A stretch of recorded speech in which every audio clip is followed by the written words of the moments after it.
This world is broken. The science is outdated, the math is incomplete, and the people are so blinded by greed that they cannot see the way forward. Wait. You're not thinking of intervening, are you? It has to be corrected. Knowledge is not a commodity. It has been and always will be their future. Standing in the shadows is no longer an option. We have to teach them to share freely without fear of retribution. There is too much to teach for just one person. I know. We will have to recruit more people who think the right way. The people who have been shunned by the mainstream. People who have the passion in their heart for the science. How do we find all of these people then? We create an open forum to discuss ideas and build ties. We let everyone have a voice, and we never let greed dictate our path. What do we call it then? Oh, I got it. The Fringe Think Tank. The Fringe Think Tank it is then. Now let's give them back their destiny and open it up to the world. Hello everyone, welcome to the Fringe Think Tank. My name is Nathan, otherwise known as Old Man Builds, and we have the benefactor with us. Hey, what's going on, guys? Good to be here. Thanks, Nathan. How you doing? Good.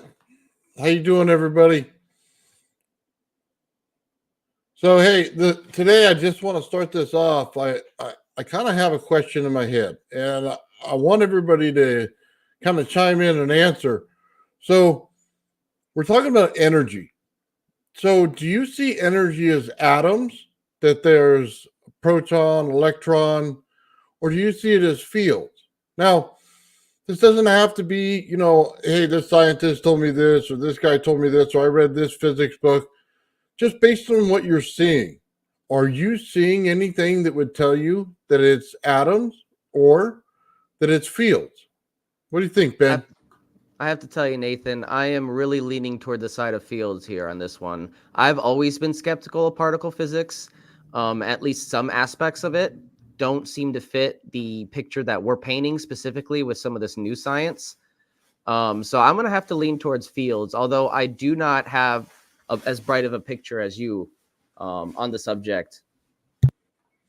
Well, I ask because you start looking at different scientists like Tesla and stuff like that. I don't think he saw atoms at all. As a matter of fact, I think he discounted it in some of his papers. So yeah. I think he saw fields. Yeah, or at least those were the relevant aspects of his studies, right? Yes. Maybe atoms do exist, but they're not what's performing the interactions that we're seeing or relevant, I don't know. Well, the reason I ask is because they always talk about, we have to have an atom, we have to have it swirling, or we have to have it moving. And what I'm starting to see is that fields produced, like, say, on high voltage lines, that the fields are interacting. It's not the atoms, it's just the fields. What's going on, Gerald? Hey, Gerald. Fucking Fletch, how's it going on with you? Everything's going great, man. We're talking a little bit of fringe science here. Do you see atoms or do you see fields when it comes to energy?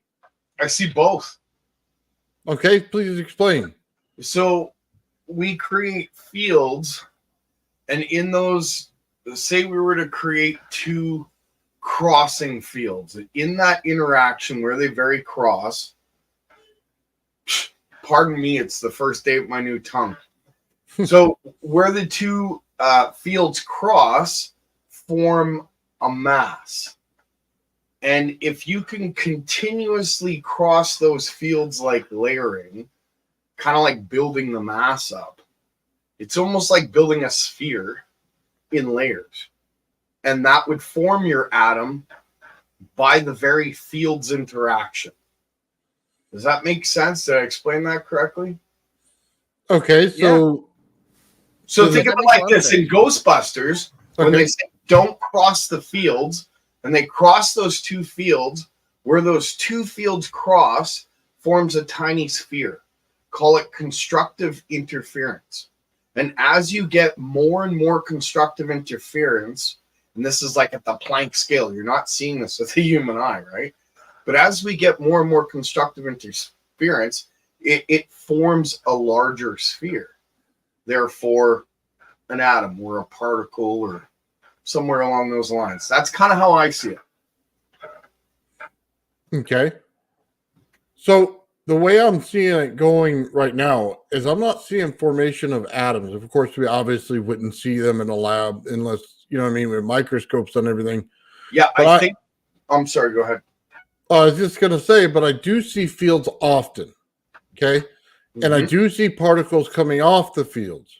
Mm-hmm.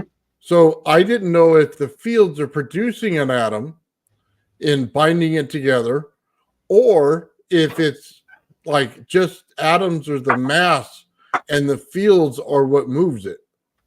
Okay, so I'll tell you about an experiment that I did. It was one of the very first experiments I did. It was in a concrete room in my old house.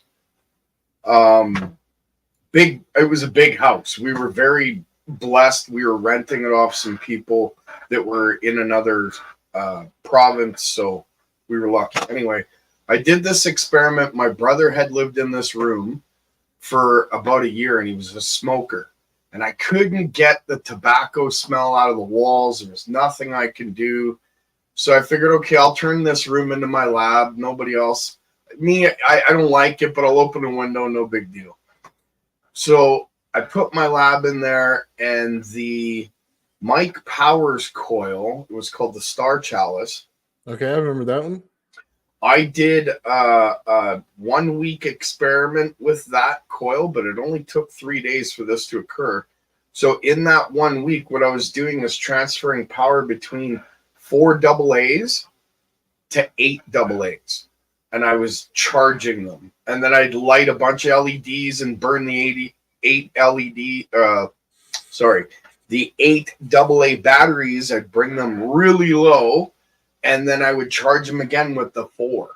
And I was doing that constantly for a week just to see if I could get any more out, if it was just, the matter of charging and discharging and so I was doing all those tests.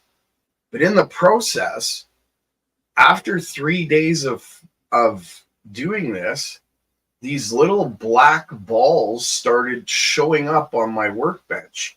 Like tons of them, like as if, I don't know how to explain it. I thought it was something that came in from the window. So I closed the window and I brushed them off, kept the experiment going. 2 days later, these black balls show up again. I collected them because there were so many of them. But then on the 5th day, when I collected them again, the room started smelling like flowers. My brother was a heavy smoker, pack a day. Okay. So on the 5th day, when it started smelling like flowers and I collected it, it didn't quite kick in. I had the thought, there's no way I'm pulling this stuff out of the air. That's impossible.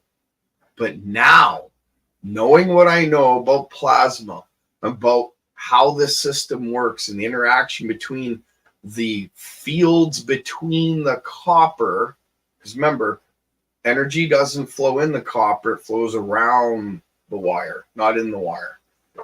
So because of all learning about that and the plasma that you don't see, I believe I pulled the nicotine right out of the air, and I believe I dropped it onto my workbench. So essentially pulled the carbon right out of the air through plasmatic interactions between the copper wire of the coil itself because I was firing it so fast. Okay. Did you find these things on your carpet or anywhere else? On the floor and on the workbench. So basically all around the coil in that room. I had to sweep it up. It was kind of annoying, right? Because I didn't understand what it was. If I had known what it was at that time, I probably would have celebrated.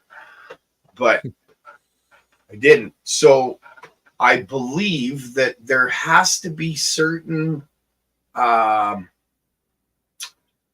the word I'm looking for? Certain things in play in order for you to be able to pull particles out of the air like that. Okay. Right? Like maybe some moisture. It's got to be at a certain level. The room has to be sealed kind of thing.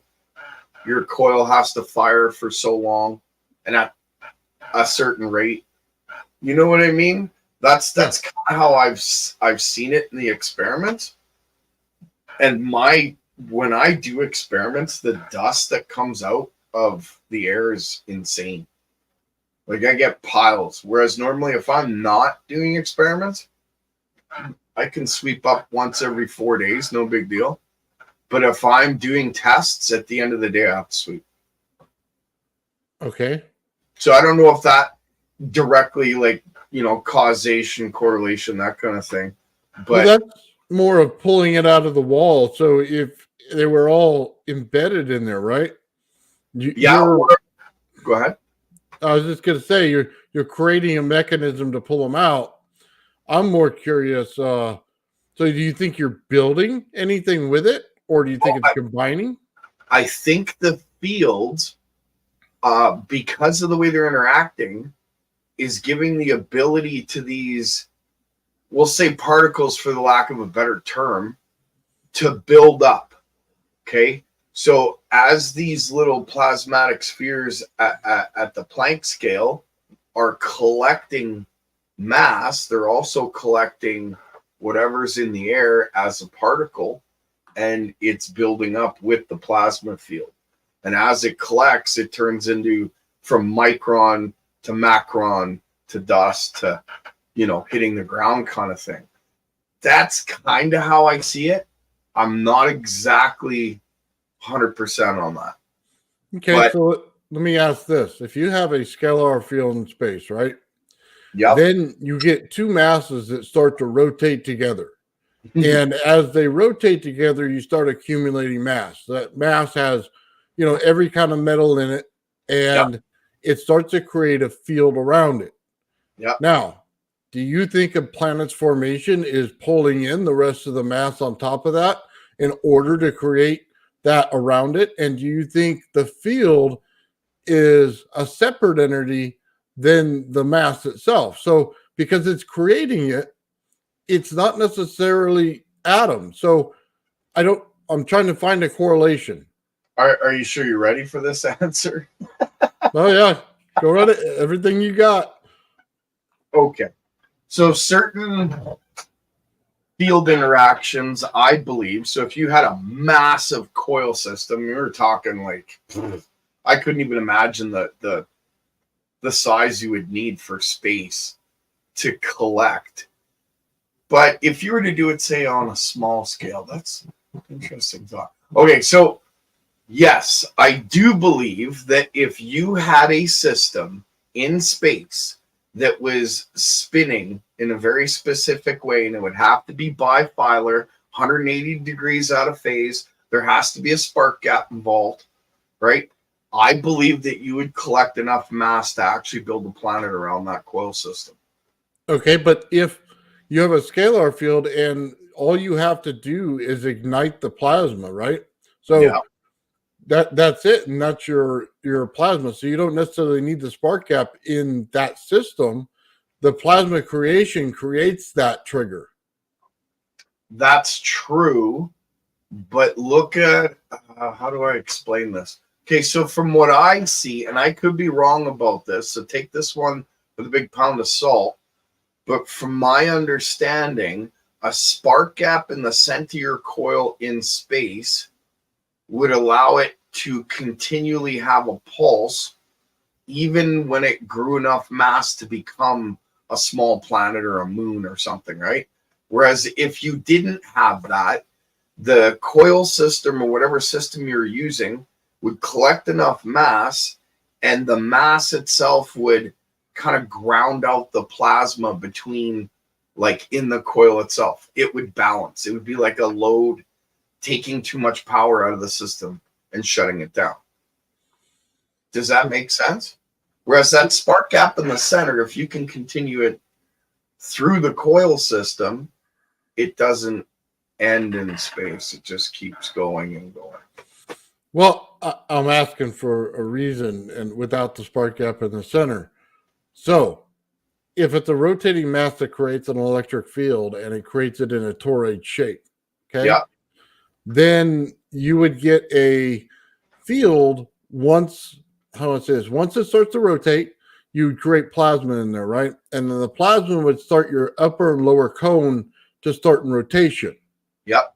Now, my question would be, as that planet formed, would the mass coalesce around the top and bottom and form a sphere of some sort? Okay. Could be an egg shape, anything like that.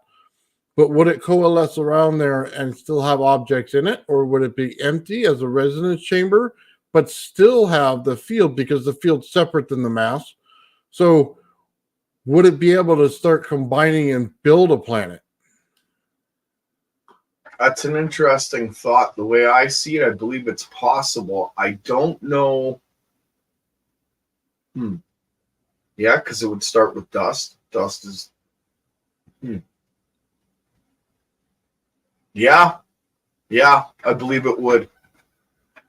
I believe that an outer shell would be created through like a static dust sort of a shell, and it would just continue to collect mass. But think of how a field pushes back, right? So like on my coil, the big coil, when you put pickup coils on the outside, sure, I'm pushing the field out to where I'm collecting the power in those coils. But if that was in space, those coils aren't going to be there. It's pushing the field out. So there's a field that goes around the coil itself and another gyroscopic field that's in the center of the coil. That's how you control your heat. So by doing that and that having that field push out from the coil system in space, along with the dust being collected, yeah, I do believe there would be a sphere on the outside like that. I do. I think it would take time to build. I think it would come in kind of like the rings of Saturn. It would start to build mass on the outsides and then build up and then slowly become a sphere through the rotation. Okay. But I think Go ahead. that sphere would have an open top and an open bottom. I do not think it would be a solid sphere. Not a solid sphere, too. Okay. Absolutely not. And if that's the mechanism behind planet building, it makes you wonder about Earth. Big thought, just a thought, right? Yeah, well, that's kind of what I'm getting at here. So the next thing in line when you start to deal with this stuff would be crystalline entity, form, something like that. So I'm glad you brought that up because I got 10 pounds of rock quartz that I've been playing with in the last few days. And what if, big if, okay? Okay. This is some woo here, but what if there was a shape of a crystal that was cut a certain way that was able to levitate through electromagnetic resonance and spin gyroscopically, giving off a ultrasonic sound that pushed the field out even further than the coil system itself did, allowing that sphere to be built up in layers. Does that make sense? Yes. So, go ahead. Would it be easier for the crystals to grow inside the spheres themselves? Yeah, that's possible. I picture it more like if you were to set up a system in space, you would seed the center of the coil. So you put your own crystal in there to the proper cut, and you would allow it to just do its thing. And it would pull in all the right layers magnetically, electrostatically, and it would build up like that, just kind of like Earth is. I don't know. It's just a thought, but.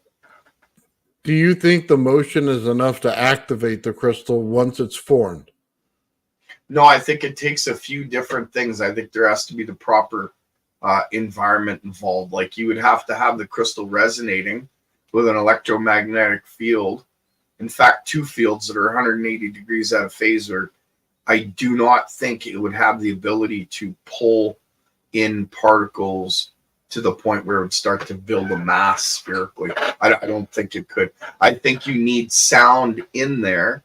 And although the coil itself produces ultrasonic sounds, I don't think it's enough to create that gyroscopic motion, but a crystal that's resonating with the coil in space, that's a different story.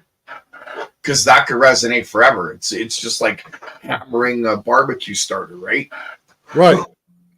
So that's kind of what I'm getting at here. If you have a sphere on the top and a sphere on the bottom, and you created a rotating mass, you obviously have your fields created in this thing in space, right? Doesn't have to be a coil, it just has to be the masses coalescing in a way that creates the field, okay? But Yeah. you also would have a resonance chamber at the top and the bottom if inside those chambers themselves you have crystal. So that crystal would then be in a resonance chamber. Not that the crystal itself started the resonance, okay? But it's the chamber itself that causes the pressure on it from the constant motion that keeps tapping it. It's kind of like a pulse wave, okay? Is like that the- possible? Yeah, you're talking about, well, see, I'm sorry, I should have clarified. You're talking about on the inner, very center of the open core of the coil, or like you said, any compressive wave that, how do I explain that? It's like breathing. You get one wave that comes in as one wave goes out, and it's continuous, right? And that would put that compression, that pressure on the crystal itself that would allow it to resonate with that system, giving off sound, pushing back. And then the electromagnetics again would push in further. So it would be like almost like breathing, literally. You could consider the crystal the third coil of what Tesla was talking about. Okay, so let me, Go ahead. I'm just going to share a screen with you because this is what I have in my head. Do you have that in your head? Yeah, Something except different. there's a sphere in the center. Okay, and your central plate that looks like a implosion, it goes out much further and becomes the outer lines for the sphere. Do you know what I mean by that? I think so. Yeah, so that center part becomes almost like a plate, like a huge plate. But lines extend from the edge of that plate up to the top of the vortex, and then from the edge of that plate to the bottom of the open of the vortex below. So it becomes like a almost like an apple with two open ends. That's what I see. And in the very center where the implosion is, that's where the crystal would sit.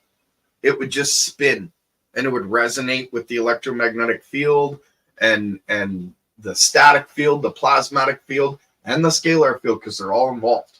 You can't have one without the other. It's just part of it. At least that's what I've been learning. Well, one of the reasons I was asking the question today is if they are separate things, right? And then it would make sense as building blocks, right? You got to have one and you got to have the other in order to build the block correctly, right? Yep. So you get the mass and everything coming from everywhere. It's just ground down, or however you want to say it. That's the atoms that creates a physical part.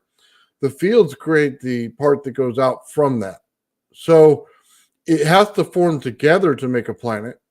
But I don't know that it's completely atoms, if that makes any sense, that it's more of a creation of the atoms that creates the field.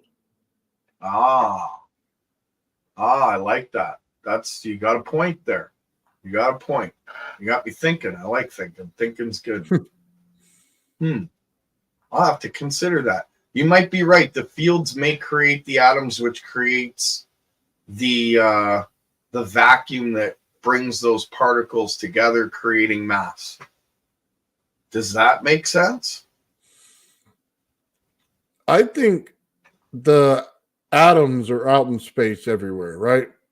Well, they're everywhere, right? But they can't combine without the fields, because in the fields they can create the O3. They can create, different things from it.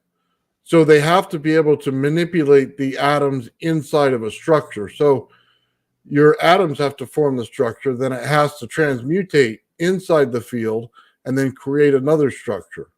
Yes, and that can only happen in the core, right? So as some would think of in the core of a planet, or the core of a star, or the core of a coil. Because in the core of that, we'll say, for instance, one of the coils I built, there's such a high compression spin and a null zone that you know what? That's interesting about the atom factor. I don't think there's a piece of like crystal in the center. I think it's a membrane. And it's like, You think it's a membrane through compression creates some form of a crystal, or pulls? in order to create the original resonance in it, you need some form of like tapping on a membrane in order to get it to make any frequency.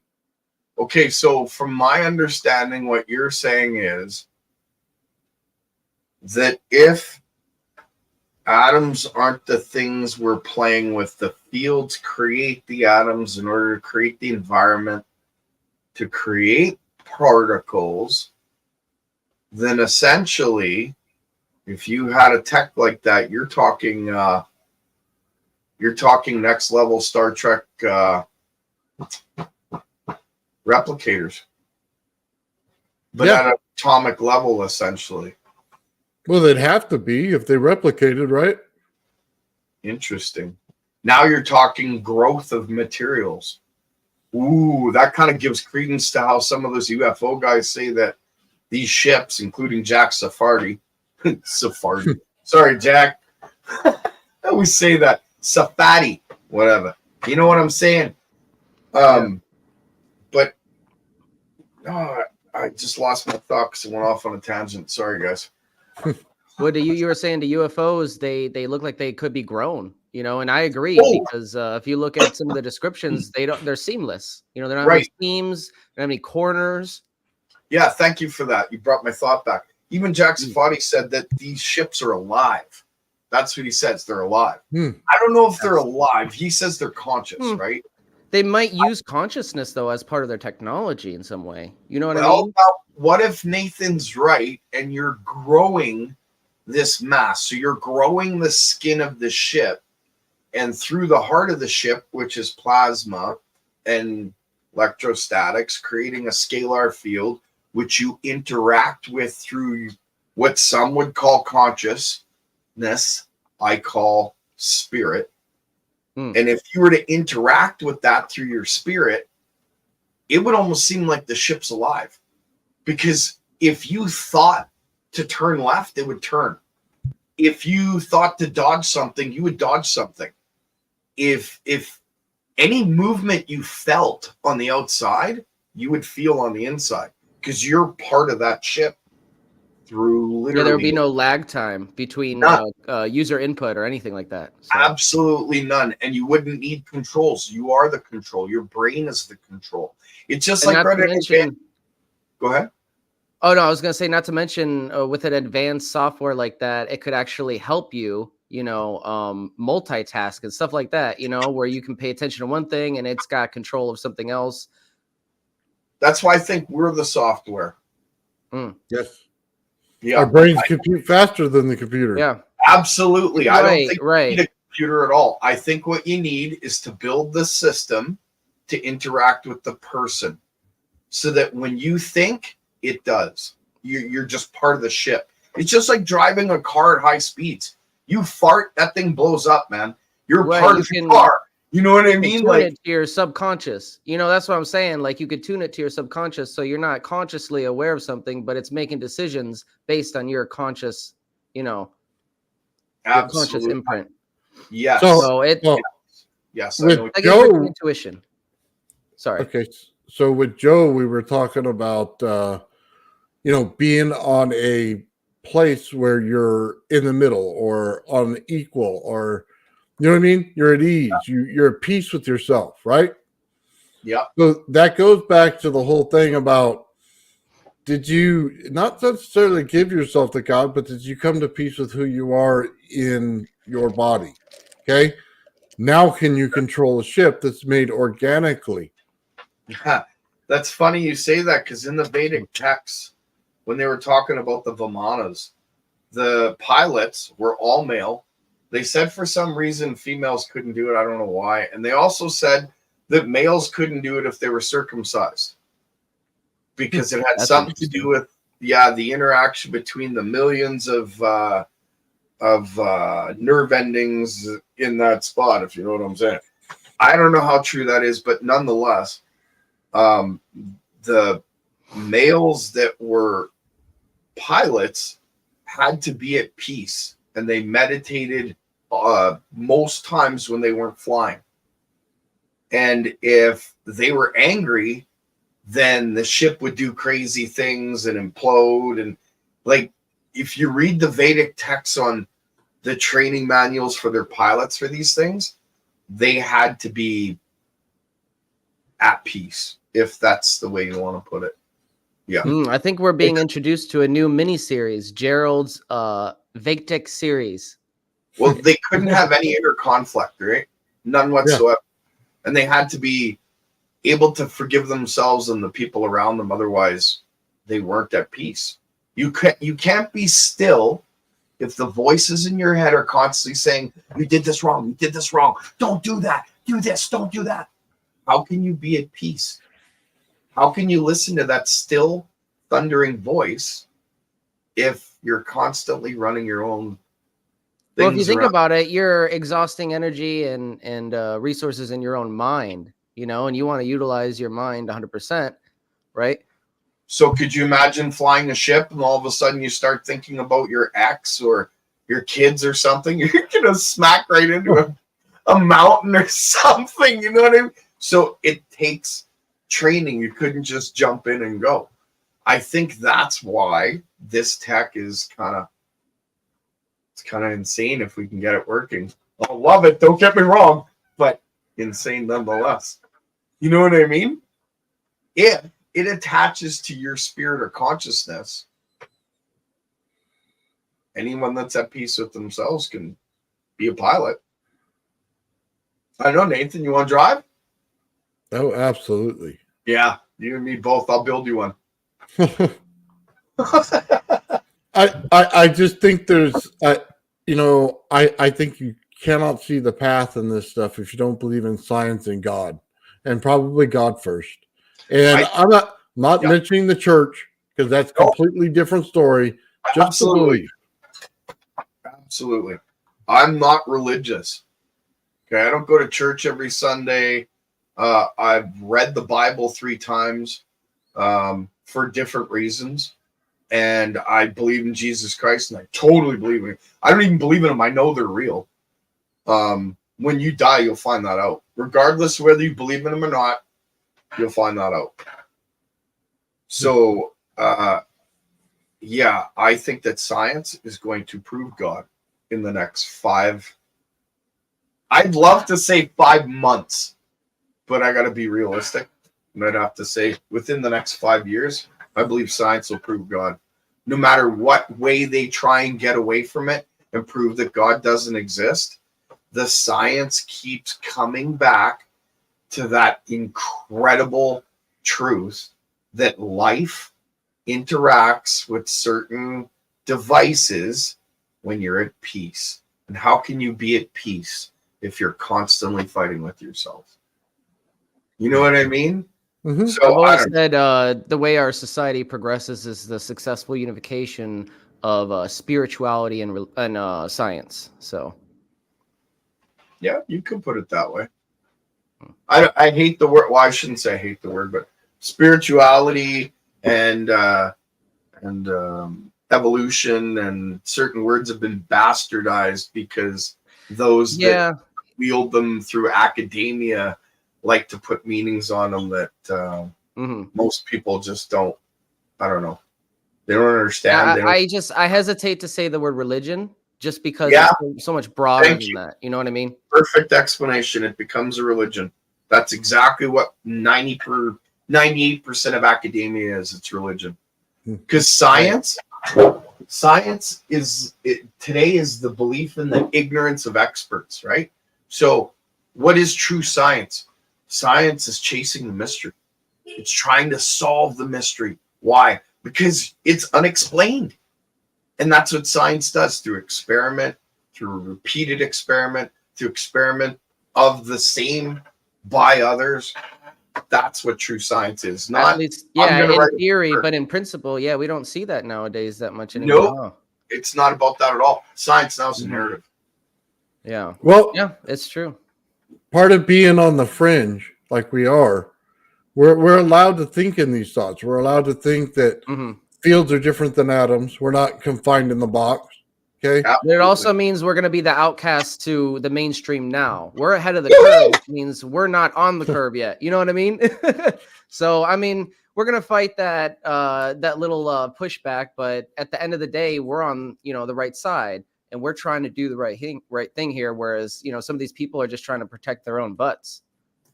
Yeah, but the thing with it is, though, we can change the way we think on any bit of notice because we're not tied to Yeah. something. Yeah, we're not confined. Yeah. Exactly. That's exactly right. We're peer reviewing right now between us three and everybody out there watching. That's right. This is the peer review.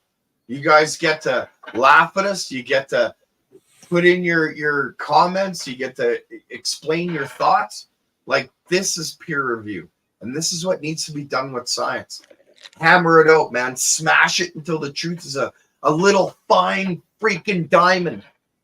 It starts out as a big coal, maybe even the size of a freaking truck.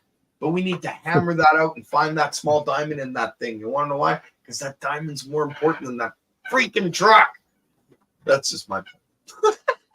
Sorry, guys. It's okay. Keep going. I'm gonna rant. Well, I think, to be honest with you, I got like 3 columns. Like, this is completely out. This is a maybe, and this is a complete yes, right? Mm-hmm. And every time it comes to fields, it goes in one column, then back into another, and then back into the other one, and then back into the middle, right? I don't know which way to completely go with it. I know they're present. I know that they're there. I know that they accumulate things.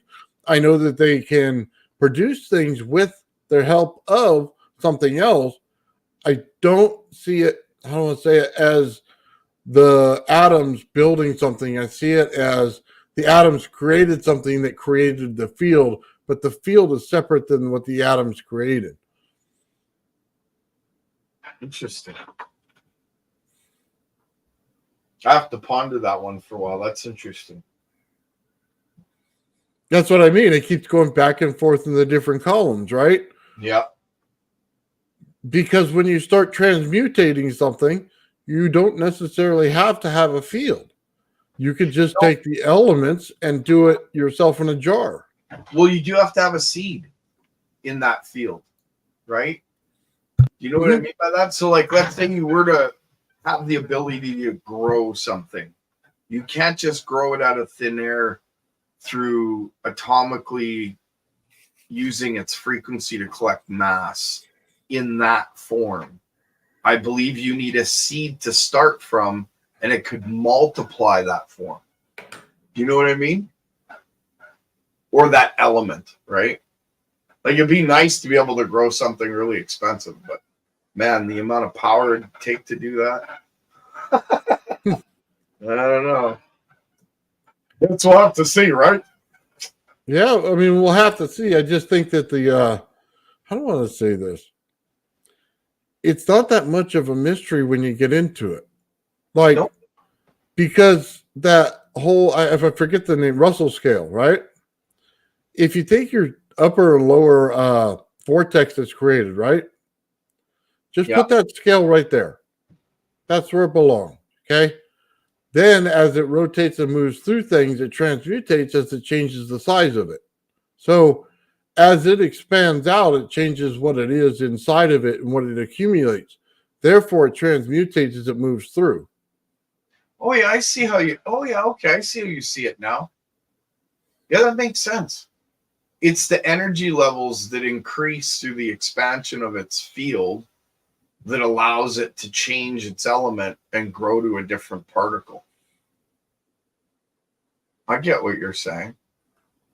Huh. We it may all be just tied in together in the unification of a planet. And as we peel back the layers, it makes more sense because we're seeing it in 3 dimensions. Most Yep. scientists only see it in 2. And I'll say it like this. Take a AC frequency, right? Just a little wave. Now Yep. take a pipe and put it behind it. Now spin it, okay? Halfway around. That AC frequency now makes no sense, right? Right. Because of the way it is in a physical form. But if I told you that I'm basically going to take a hose and put it over top, right? And Okay. I'm going to clamp down the top, and then the pressure comes on top, and then the pressure comes full on the bottom, right? If Yeah. I keep clamping every other one. So if I turn it like this and put the clamps in like this, now it starts to make sense to go like that. But the energy that we know is not traveling through the wire, it's on the outside of the wire. Now you have to put that in perspective. That's what they fail to do. Every time I see it, they draw it flat. They say, this is our oscilloscope, this is the way it looks, right? Well, that's not how it actually is. And because of that perception problem, we get the wrong theory. Absolutely. I actually I can prove that through showing different coils and their different potentials on the inside and how much loops of wire or how many wraps I used on those coils in comparison. And I'm telling you, the capacitance in a coil, the more wraps there is, the higher the potential there is. I put a video on my Rumble channel today. It has to do with the UFO coil. Okay. And I get 545 volts out of the inner core like nothing. And both my neons are bright pink, and I'm getting 43 volts on the outside of the coil, and it's still building when I shut it off.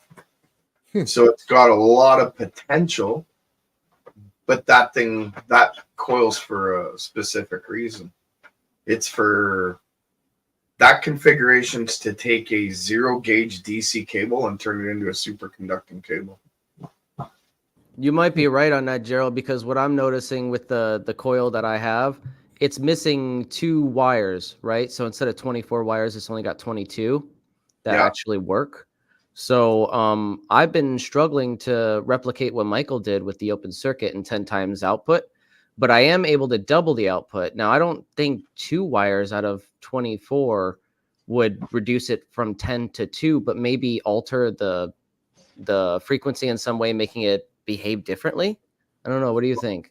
It would alter the field, like Nathan was saying, because you got to take into account every wire adds a little bit more of a field or a little bit more of a plasma interaction between each wire, which so it could be builds the it could field be behaving. Yeah, it could be behaving drastically different from that different field then. You know, well, I'll tell you this. When I was playing with pickup coils for my big coil, I went from 240 wraps down to 120. And as I was unwrapping the 240 down, because I was trying to find the right resonant number, there were points where I get nothing, 0 voltage at all. My brain's going, that doesn't even make sense. And then as soon as I got to 120 wraps, boom, through the roof. Well, okay, that's my resonant wrap. So yeah, it's just a matter of you have to find that perfect amount of wire in your coil that will resonate with itself. Right. You know, no, that does make sense.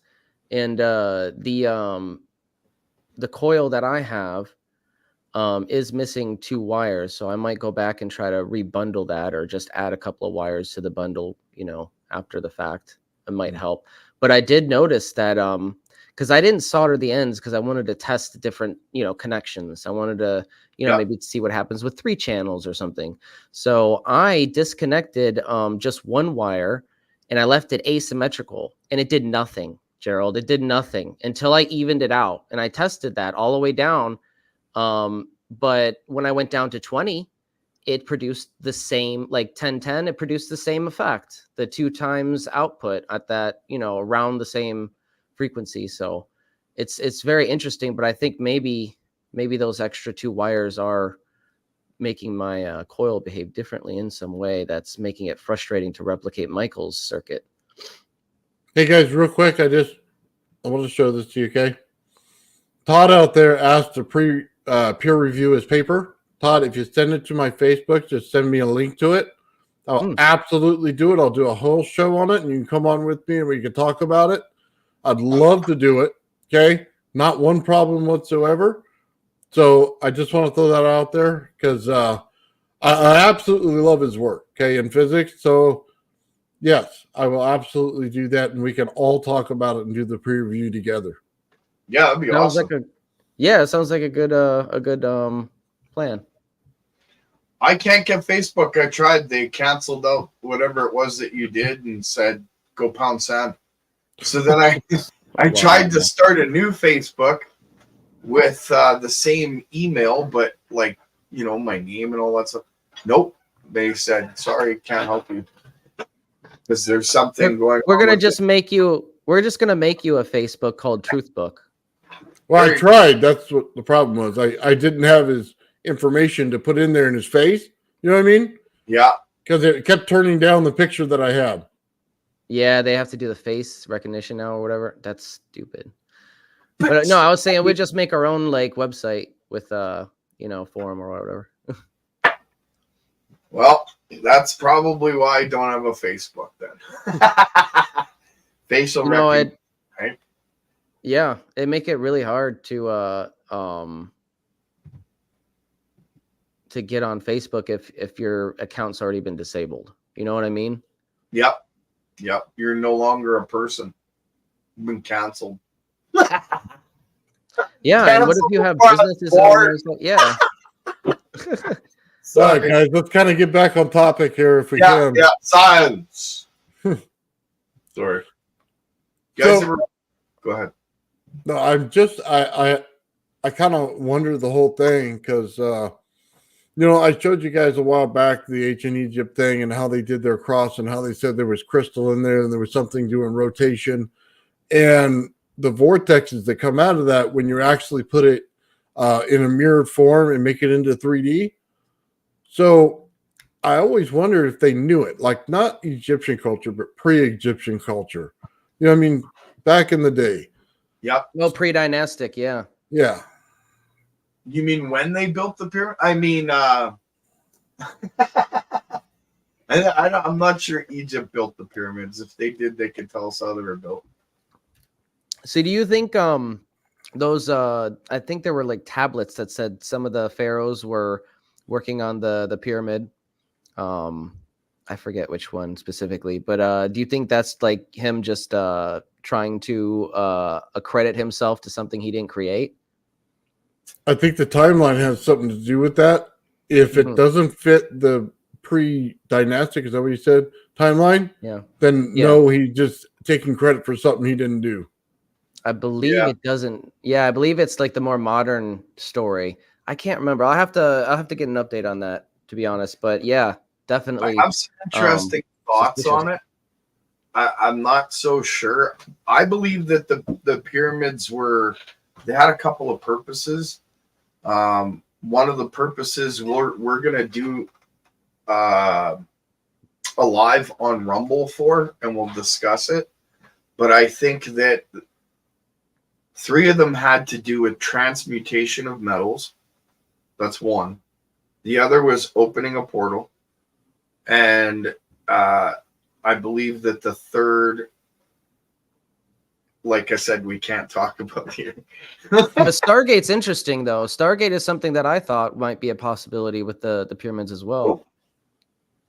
Yeah, I theorized that because at the top of the pyramid, back in the 1800s, there was a gentleman having lunch up there, and one of his stewards handed him the bottle of wine, and he got a shock. So then the guy got the idea where he wrapped the bottle in foil or some kind of metal or something, and then he was shocking his guys, and they thought he was magic, so they ran away. Whatever, right? So there's a story about that. So I thought about that, and I thought, you know what? Well, if at the apex on the outside of a pyramid, if it was operational, it would literally create this big, huge sphere of light on top. So it just makes you wonder if there was some form of a stargate above it. And the energy, the load, it goes to what was at the base of the pyramids and what the purpose of those temples at the base of the pyramids were for. And they go into the subject we can't talk about, right? And then didn't Victor Sears say like they could switch the top cap, the capstone, for different purposes? That's possible. It's definitely possible. That's interesting because I mean, all these different theories. Oh, it could be this, could be that. It could have been like an all-in-one system as well, you know, where they just switched the capstone for different effect. Perhaps. I thought that was cool. That was a cool theory. I got to look into that. And then somebody on here said that there's a channel on here that claims many of them were made to be chemical digesters of to produce fertilizer, which is something I have not heard myself. Yeah, if you go back into the study of Moses and how he was a high priest with the Pharaoh, he was one of the makers of Mifkit. And Mifkit is manna. Manna is like what some consider ormus, some consider food of the gods. Would it be like maybe monatomic water? I think it was monatomic gold, silver, platinum, and who knows, maybe copper, brass. I'm not exactly sure, but all the metals I believe are represented in it. And it was like a liquid. Mixture. No, it was a powder. It was a white powder, and they would mix it with their bread, unleavened bread, and honey, and they made cakes out of it, and they would eat it. Right, and they didn't need to eat anything else for 40 years in a desert because they had Mifkit, or what some call manna, or what the Freemasons call the Philosopher's Stone, gold turning into white powder. Why would you even consider turning gold into white powder?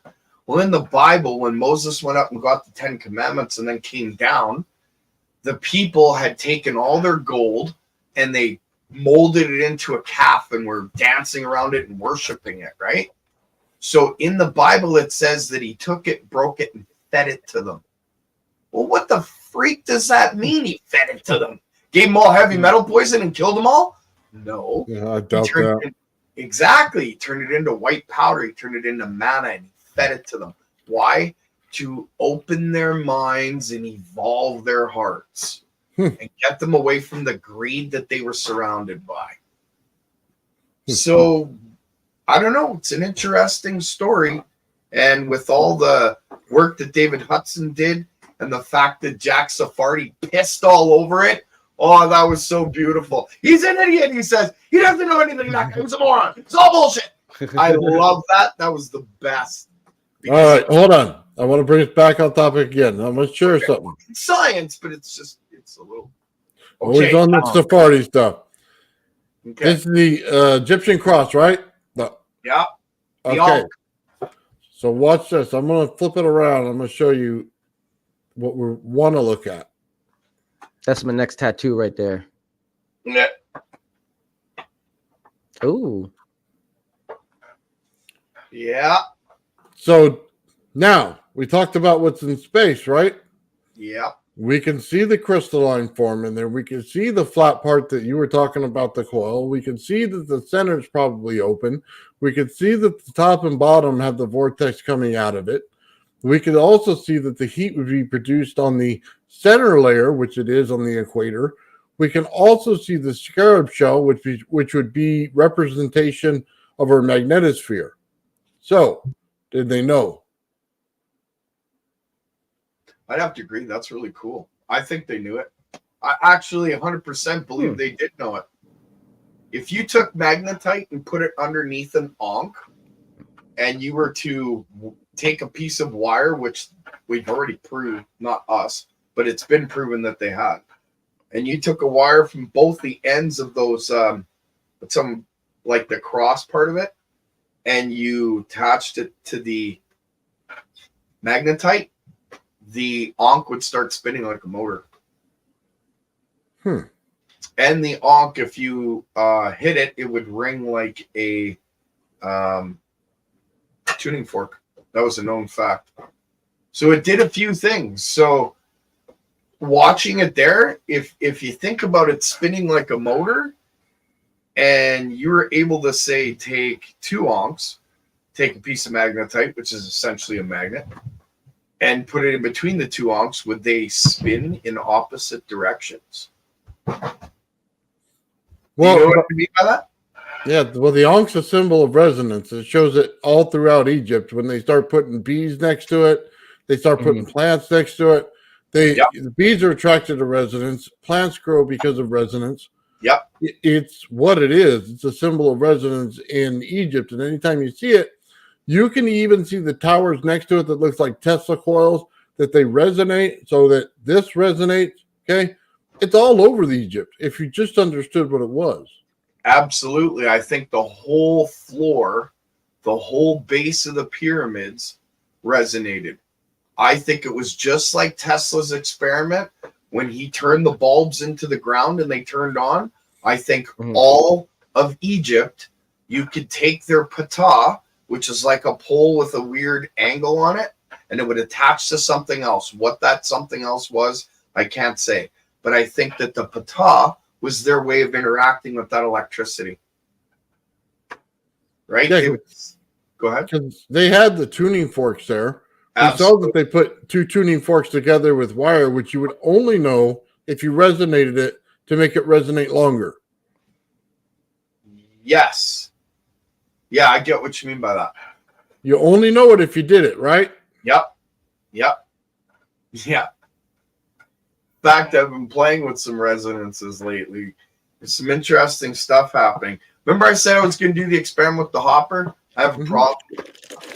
Okay, so when I made the hopper, we talked about the bubbles, right? So on the inside core of the hopper, it was completely smooth. There was no holes. I made sure of that, okay? Made sure the pour was perfect. In fact, I pointed it out to multiple people.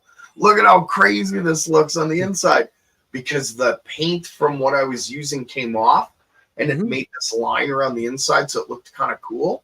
But it was all smooth, right? It's no longer smooth. There's freaking holes in it, man. And I can't explain them other than Evos. And I was doing tests with it. I just had to. I'd do a few more tests. I just can't stop. It's just so much fun. But now I've got these holes on the inside core through the resin that weren't there before. And so what? Is it eating the resin? Well, that's why I asked you about transmutation before when it comes to your resin. Like, I have to think, 100%. I think it's transmuting the resin. What into? I have no freaking clue. Is it just making it disappear? I don't know. I have no idea either. That's what I'd love to find out. I'll put it on camera again and show it once I get my. We definitely want to see Dennis Hopper the coil. Yeah. I'd love to see this sucker hop again. I can make it vibrate right now, but yeah, so I've got these holes that look like long grooves, almost like, I don't even know how to explain that. I wish I could show it on camera, but I know this camera won't pick it up. It's not enough. Holes like elongated holes? Yes. Like as if they're like an Evo crashed into it. How do I explain that? Yeah, kind of like a Tic Tac. They look like a Tic Tac. Came out the side like it blasted out of it.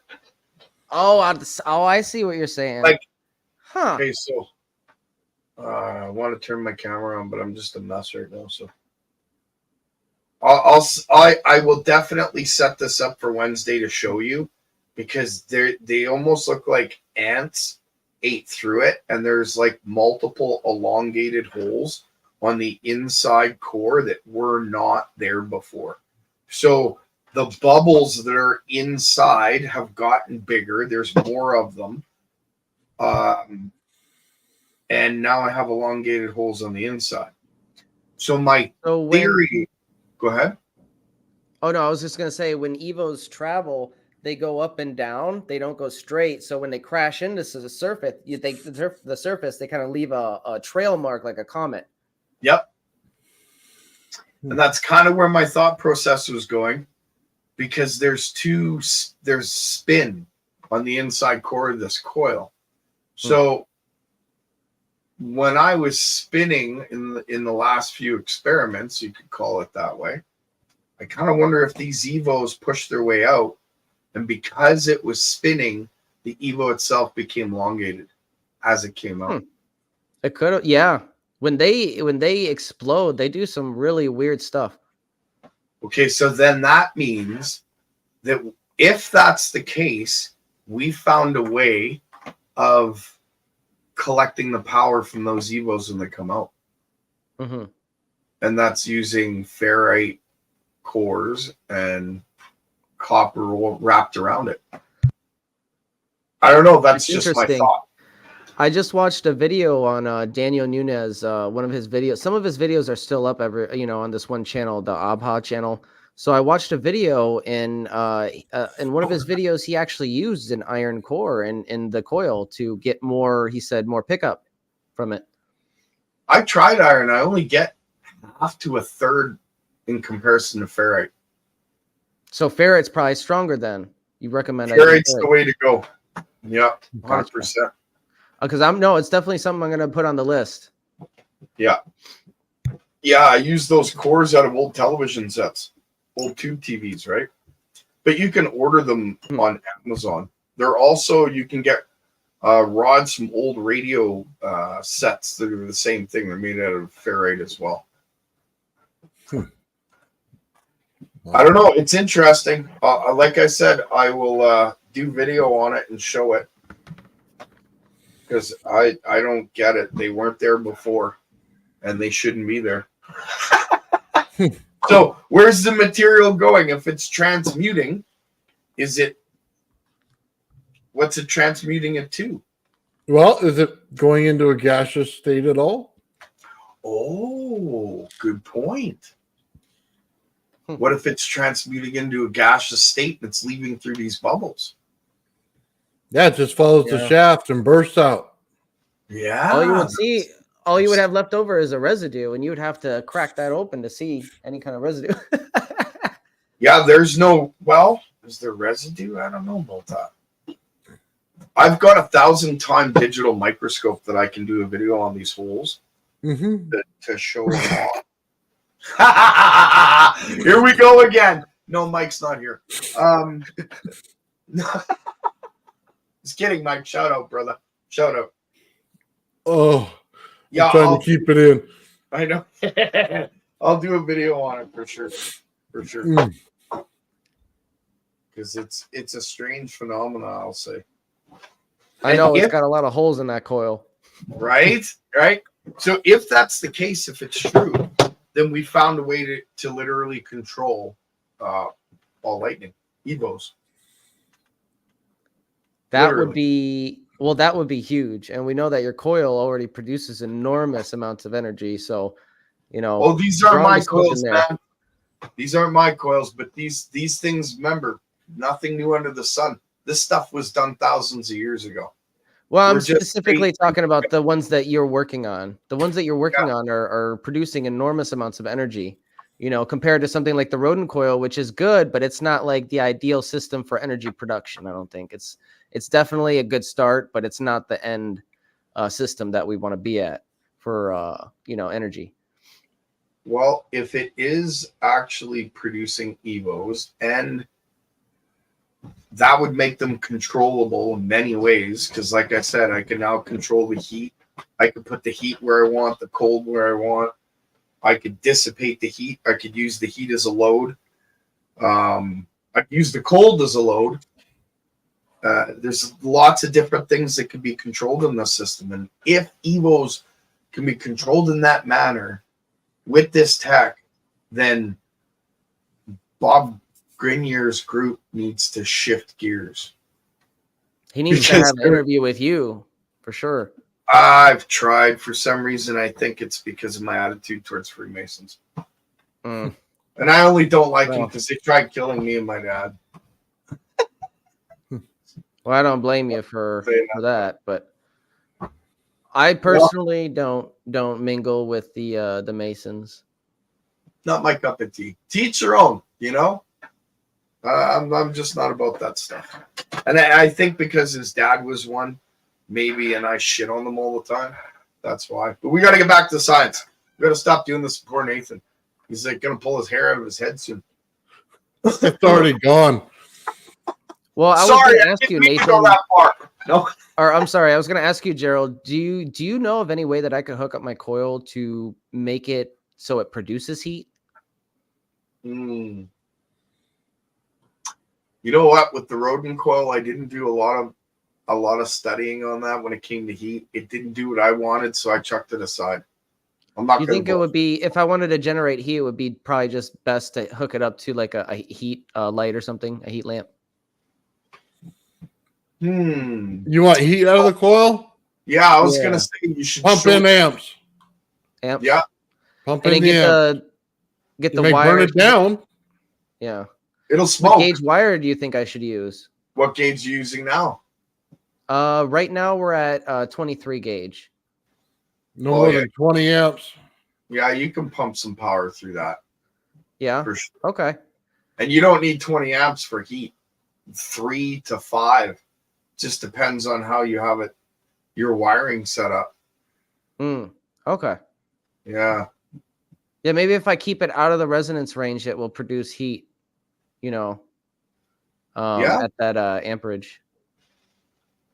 Honestly, don't know what it'll do at that amperage. I've never pumped it up that much, but when I have a better power supply, I'm definitely going to try. Fry it and find out. Yep, that's what I do. That's all we can say, man. All right, guys. So check this out. So based on your coil, you're going to get different musical. Okay. And this is what Ian was talking about. Okay. Yeah. And also what Victor was talking about. Yep. So there's two different kinds of a fifth. Okay. I think he said there's a flat fifth and then there's another fifth, right? So when you create your vortex, you get the second one. When you start your actual wire to go in with the sound, you're getting the flat one. I don't use that configuration at all. Well, it's an example. So maybe a different configuration still makes the musical sound. It's just. Oh, yeah. Okay. I see what you mean by that. I thought you were talking about that one being the actual representation of the fifth itself. No, that's not in your coil. No. I already know that. I'm saying. I tested that one. That's not. No. You want to play with that one. Anyway, we'll continue. Jeez. Yeah, so you're right. You're absolutely right. It makes different notes, different shapes. Okay. Yeah. So now think of the Russell scale, and if you put it in the center of your coil going out in both ways in the vortex. Now it starts to make a little bit more sense when you get sound and frequency put together, and then now you're looking at octaves. You're looking at the fifths. You're looking fourths. You get what I'm trying to say?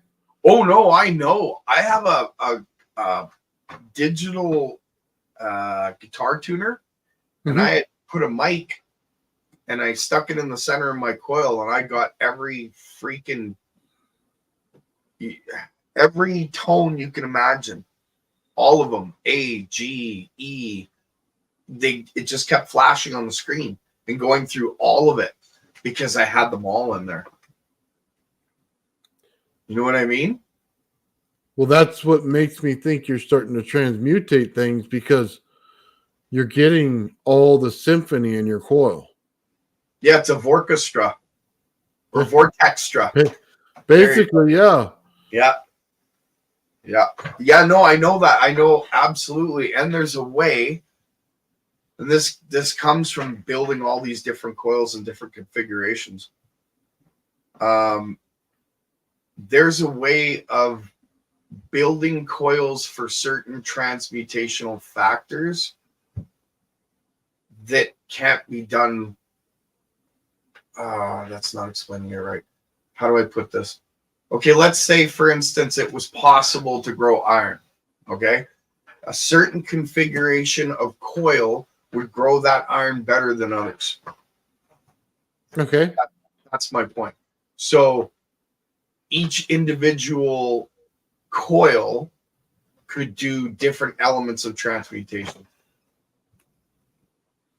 Right? I haven't found those yet, like which ones does which, but I do know that it's definitely transmuting. Like there are things going on that I'm not seeing. And I know it's not detrimental to my well-being because I've been doing this since, I don't know, 2008, 2009. Right? And I shouldn't be here if that's the case. So, right? But yeah, it's definitely, there's more going on than meets the eye. And Go ahead. Well, I was going to say the shell makes the hugest difference. Now, what were you going to say? Okay. So maybe that'll tie in what I'm saying, but do you think lava will actually, in the ground, not above, okay, will allow for transmutation of elements as it passes through the lava tube? Absolutely. But I think that there's more to it than that. I think around lava, you have to take into account moisture because there's moisture in the soil and in the ground around it. You have to take into account the flow of that hot iron, which actually creates a static. You have to take into account the cold that is on the surface and the amount of heat that's below it. So if you had, say, an underground river that was close by to a volcano, it'd be transmuting elements left, right, and center. And yeah, because you would have that differential that it would naturally play with, right? Yeah, well, sorry. I'm reading the comments. Yeah, so was I. He starts talking when Victor starts talking about tones and overtones. Yeah. Well, you got to listen, right? He's the expert. He's the mathematician, right? Yeah. But yeah, I when it comes to sound, I know that this system works with sound, light, and energy, which we would consider sound, but so power, I guess you would say. You know what I mean?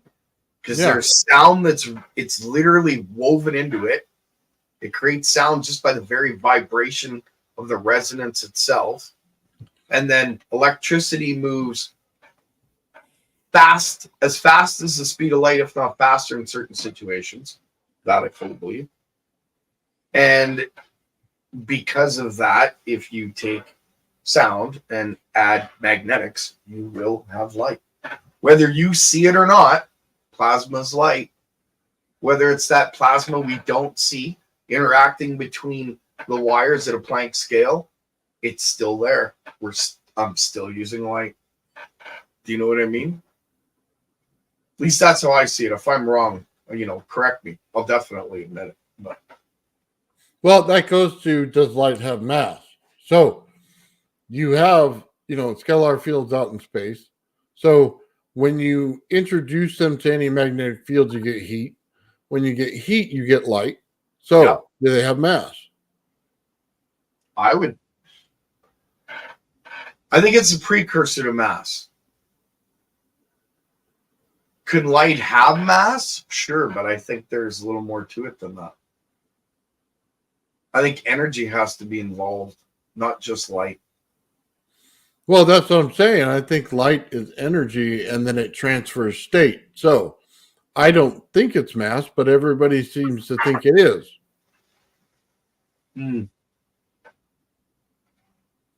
So the question basically is, do you think that light itself has mass?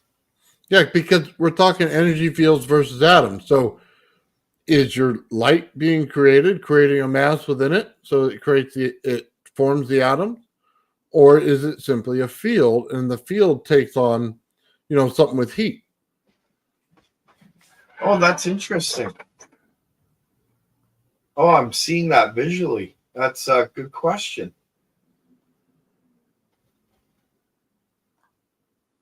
You know what? I don't Wow, I have to ponder that one. But if you wanted a quick answer, I'd say that light doesn't have mass. It takes more components to create that mass than that light. So my question then would be, if you calculate it different now as a mathematician, right? Yeah. Now you calculate atoms creating mass, and then you calculate fields being produced by the mass, okay? Then it changes every single equation in physics right there. Huh. Well, It basically throws out your rule book. now that makes sense why nobody wants us to think that way. Because if this tech works the way we believe it does, or the way I believe it does for sure, can't speak for you. Wow, then that would mean that the whole way that they keep it hidden is by just repeating the narrative that they are now, so that nobody looks. It's why they deny the ether. Yeah. Well, they just call the ether quantum mechanics at this point. No, but they apply mathematics to it, which are not ether mathematics. You're not wrong. You're not wrong. That whole bullshit behind CERN and them finding the muon, the gluon, the xeon, they can go pound on as far as I'm concerned, because if Tesla found this kind of tech back in the 30s, we didn't need a multi-billion-dollar superconducting ring to find some bullshit particle to maybe have flight. Give me a break. That's just one man's opinion. Just kidding. Yeah, I'm opinionated. That's why I ask, because you can have fields everywhere. Does that mean that they're accumulating mass then? Because I've never had a field accumulate mass.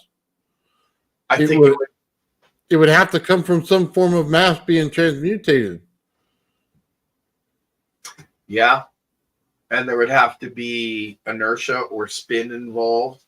Mm-hmm. There would have to be high energy concentration, like there'd have to be a compression. Yeah. You can't, yeah. I get what you're saying. If light doesn't have mass, okay, so Crypto brought up the speed of light, okay? Light could be instantaneous until it comes in contact with mass. Oh, kind of like phasing. So it doesn't necessarily have to follow the rules of mass. It has to follow the rules of a field. And a field, as soon as you turn it on, is instantaneously there. So, oh, boom, there goes the brain. Okay. Now I get it. So if we were talking hypothetically, then if you were to turn a mass into light, you could travel that mass from point A to point B faster than that mass can even move, and then transmute that mass from light back to itself, back to mass. Still basically teleportation. Do you know what I mean? Am I saying that correctly? Yeah, like a jump drive, right? Exactly. If light has no mass, why not ride the light? Just catch the wave, and that's an interesting thought. Well, the reason why we're the Fringe Think Tank is because we don't think inside the box. I mean, people have to realize that. They say, hey, everything's already been done. You know what I mean? Well, they've already explained all that. Well, did they? Because I don't know that they're right. And that's why we have to question it, because it's like, it's all atoms. Well, have you seen an atom? I haven't. I haven't even seen it in some kind of anything that I've seen in a video, okay? Never seen an atom. I always ask the question, is it really what you think it is? Because that's what we have to push the envelope on. Is it really what you think it is? Or is Right. it Until we unify the two fundamental, physical realms, the big and the small, which we haven't done, we have to assume at the very least we're making some kind of error, right? well, either that or what we've been told is the error? Right. But the knowledge is either incomplete or wrong. And we have to have that as part of our framework for thinking, Or and both? this is part of, right. And this is part of thinking outside the box is like, what if this area of science is completely wrong? We need to rework those theories into something more tangible that we can actually see with our experiments. So just remember there is air in space. There's water in space. They all accumulate somewhere. Okay? So it's not like these things aren't out there. Right. Yeah, you're not wrong. You're not wrong. So Yeah, I've been thinking about that lately. Is there a device that can be literally set into space and kicked on and you just watch it grow? Because with all these fields interacting and it actually creating its own vacuum through that interaction, it makes one wonder, could you grow a planet? We Sean need to get in says, space, Nathan. Let's go. hold on. Sean says he's never seen his brain. Does it exist? Well, we have x-rays and we have ways to see your brain. We can drill a hole in your head and find it. But what we're talking about, can you see it? Okay, well, that's interesting because I don't know. Do we have a brain, or is it in our spirit that holds our intelligence? We physically Well, have a that's brain. a different question altogether. Oh, okay, fair enough. Yeah, because I'll tell you, the amount of times I got hit in the head, or flipped a trike, or a quad, or dirt bike accident, or smashed up a car, dude. I could go on forever. I shouldn't be here, and there's no way I should understand this tech, but I do. So, where's my intelligence? Is it in my head or is it in my spirit? Well, maybe it's because you got cracked in the head that you understand it. No, well, that's an interesting concept. Maybe God said hello in a different way. Oh, he said hello in ways I can't explain.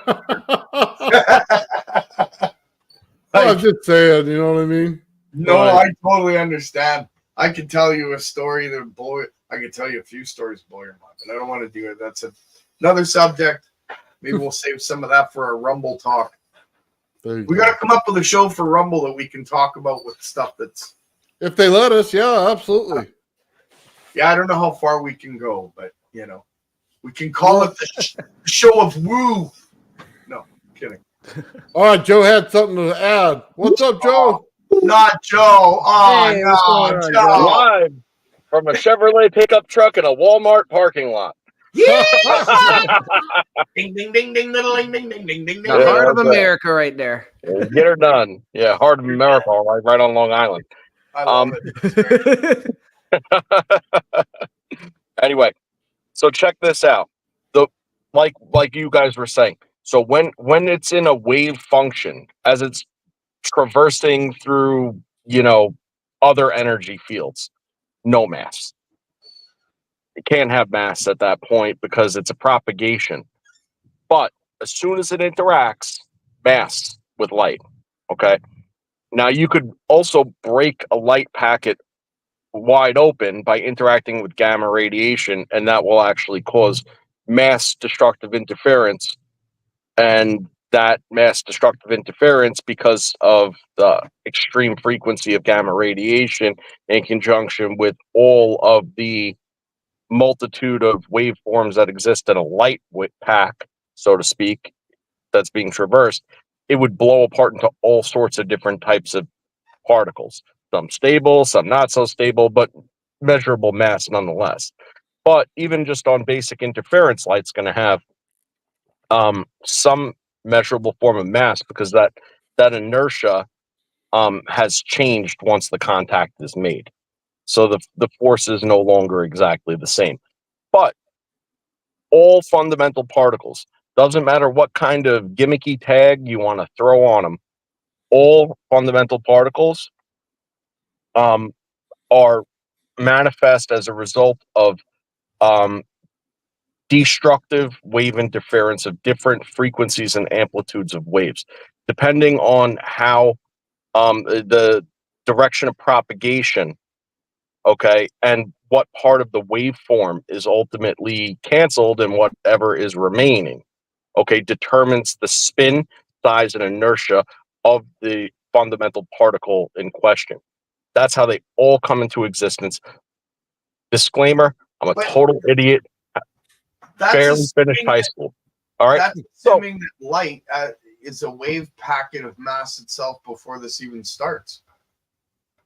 Well, it's not. But I, I know what you mean. I get you totally. kind of threw me off there because that's actually not what I'm saying. I don't think it started off as a wave packet of mass to start. I think that it manifests as a wave packet of mass once it interacts. Yeah, which is the collapse of the wave function, which is consistent with quantum physics. So, and they wouldn't know that it doesn't have mass before because you can't fucking measure it. Sorry, I'm excited. Can't measure it without it collapsing. So, you know what I think I just realized, Joe? You helped me realize I'm prejudiced against quantum physics. Don't be. Quantum physics makes sense, okay, but it's only when you work within the confines of the framework without any sort of deviation, and then your mantra is to define things mathematically that you say could probably exist, but you've never observed it, and then think it probably has a meaning that's probably much less significant than you think, and then call everybody else who actually has a logical train of thought a kook, a nut, and a crackpot. Well, I mean, that's what you're left with is bad science. Garbage in, garbage out. Don't be biased, though. Some of it's good. Yeah, I don't care what people think of me. Don't get me wrong. I love my my subscribers and I love the audience and stuff. But if you don't like me, I don't care. I like to remind people that we're the Fringe Think Tank, but we're not always going to agree on everything because we're talking about theories here. You know what I mean? And we might have different theories from each other, but at the end of the day, we're in it to find answers. That's why we're a think tank. We want different opinions. We want different. So thoughts. Exactly. I got a question for you. A Tesla coil puts out energy, right? Yep. But it also creates light. Where's the mass? I have the answer to that. Go ahead. Plasma has mass. But where does it go once the Tesla coil is turned off? Well, it falls apart because it's not being created in a way that it could be atmospherically sustained because the density of the plasma is overwhelmed by the mass of the atmosphere. Okay, but if it creates mass, then it automatically destroys mass and then makes it invisible or gone? Ooh, that's a good point. Okay, so energy is only manifest in the presence of matter in a way that's observable and meaningful. Okay, so when you have a plasma field, a charge that's coming out, and it's interacting with mass to form the plasma, that's the only way it happens. When the energy source is turned off, in that case, it immediately collapses because it's in an atmosphere of matter, and it is instantaneously overwhelmed by the volume of matter in the atmosphere. It's like defeated. No, I understand that, but it's still mass is still created, so it still has to go somewhere. It's not that. If you're dissolving it in the air, is that what you're doing?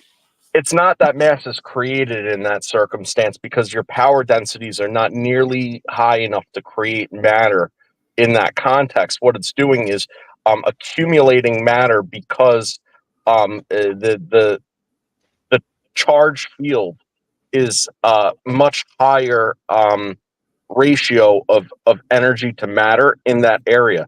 So it starts taking in matter at creating the plasma. But once the charge is gone, then it automatically is overwhelmed by virtue of being in the atmosphere.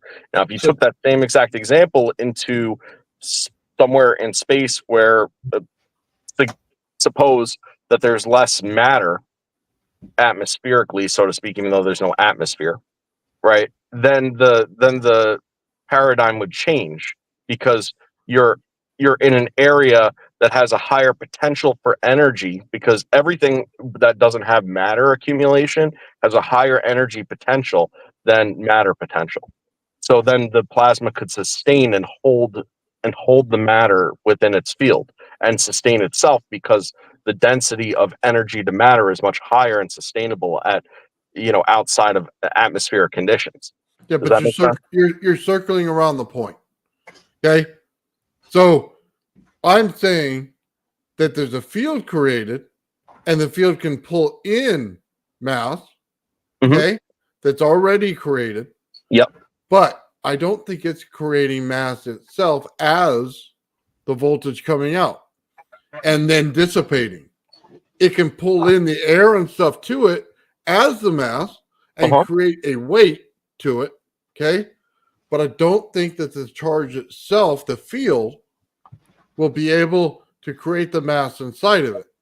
That's correct. In normal conditions like you're talking, yes, that's right. It's not creating mass in that circumstance, it's accumulating it.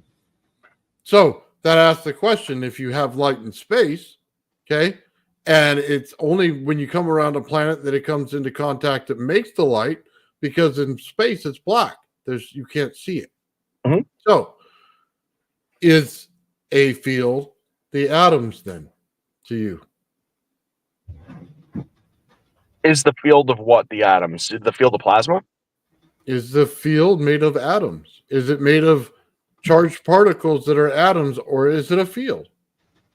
No, I think it's a field of pure potential energy that is not manifest until it has some form of excitement.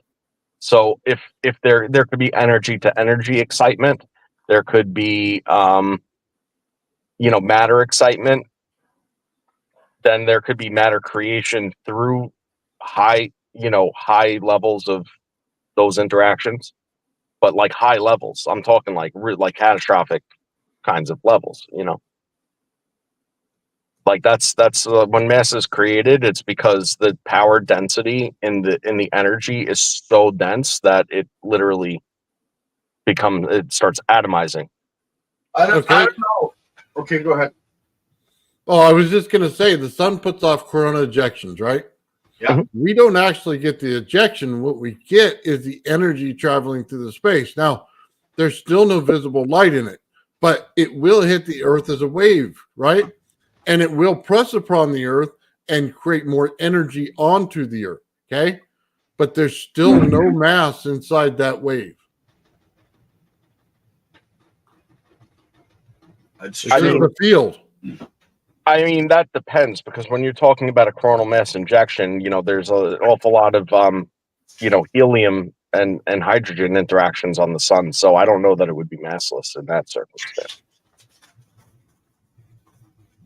Plus, just it being in the solar system in itself, there's an awful lot of particulate between there and here that it would accumulate during that. So I don't, even though it itself might not carry the mass, that's like saying, the wind pushing the sailboat, so the sailboat doesn't matter.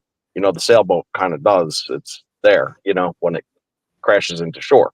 I don't agree with that analogy at all. It's what I'm trying to say is it's in a field that has no mass because it's a field. Okay. There's nothing, even if it starts out with a mass ejection, there's still no mass inside the field when it gets to us, but we still feel the field. Yeah. Yeah. And rightfully so. That field is interacting with our atmosphere. It's like pushing the bubble. I'm trying to get you guys to think outside the box instead of inside the box, just so you know. We're trying to I don't know push what the you're trying to limits. get at, though. Huh? I don't see what you were trying to get at, and I apologize.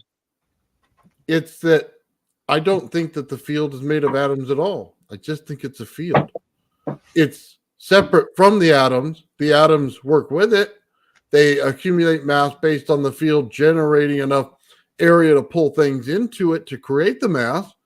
I don't think atoms are the field. I agree with you. I agree with that. They're not the field, but they're part of the field, I think. In that circumstance. They're part of the field if they take on something that has mass. Right. But they're not the field itself. Yeah, right. It's no different than like a wave at a beach. You know, like when the wave crashes, it's got sand, it's got friggin' shells, it's got, you know, an angry shark or whatever, you know, in the wave. You know, but the wave crashes. But none of that stuff is the wave, but it's all in the wave. I don't know. All right, Gerald, go ahead. I'm chewing licorice. What did he say? We're doing enough now. I'm chewing licorice. Sorry. Oh, I thought Joe said something about a muffin. You were face deep in a muffin or something. I don't know what he was going at.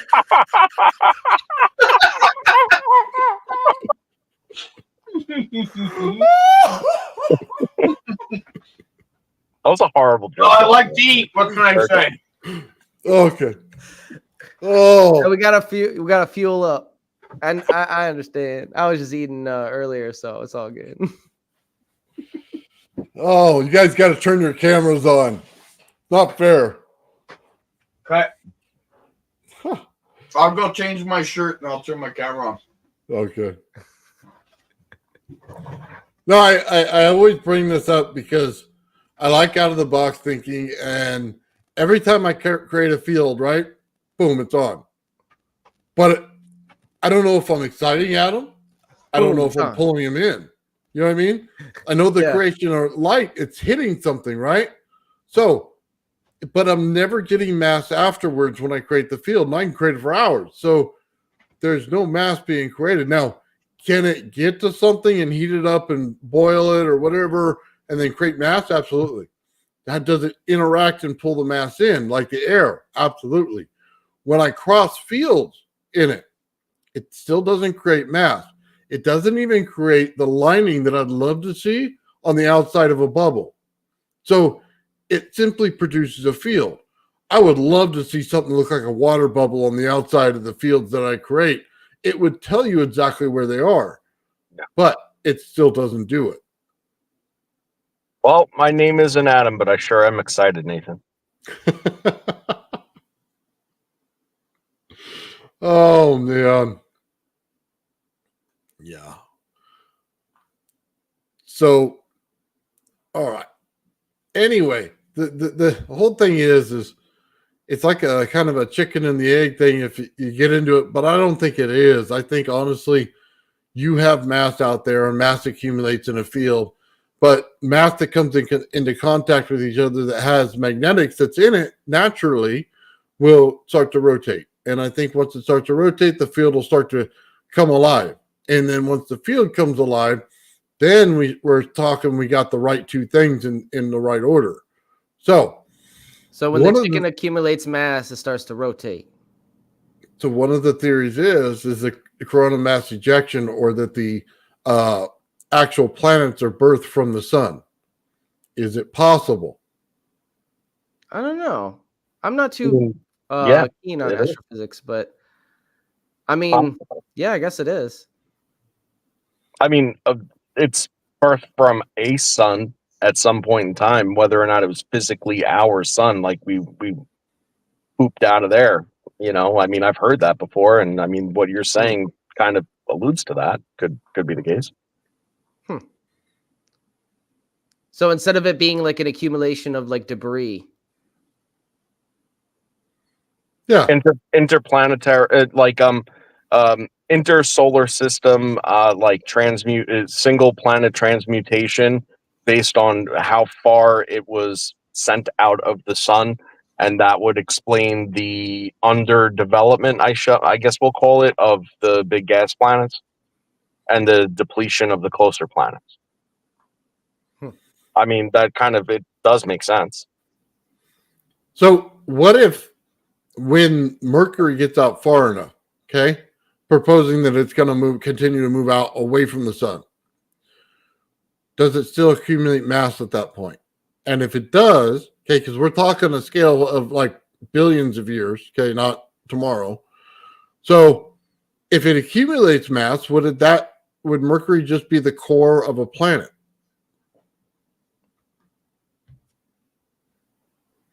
Accumulates mass from Mercury.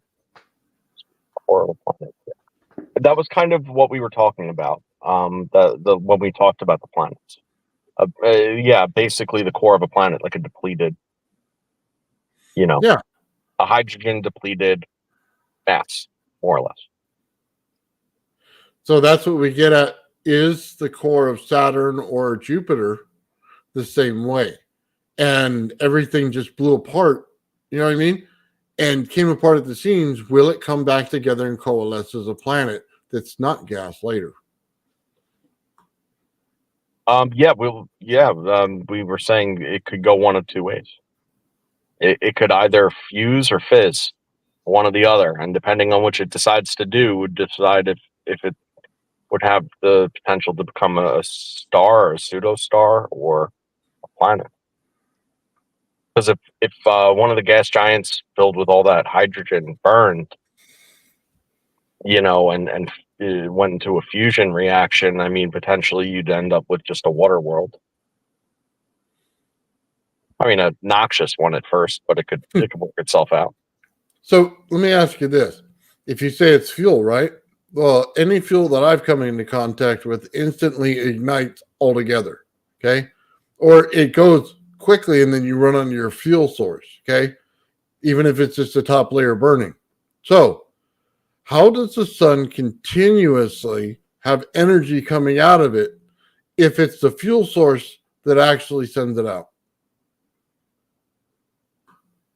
Well, because fusion itself is not necessarily, it's not like a gas fire. It's a reaction of matter, turning into matter and throwing off energy. That's so it's the hydrogen is becoming a more complex version of itself, and through that process of it's losing pieces of its energy potential because as helium is less volatile than hydrogen. So when you're talking, you're losing energy potential off of the initial, and the result is energy. So it's not necessarily like a burn. It's a transmutation process. Okay. That sounds better than it burning. Because if it was burnt, I mean, it couldn't burn. There's no oxygen. Well, everybody always says the sun's on fire, so I always ask the question, okay, how? So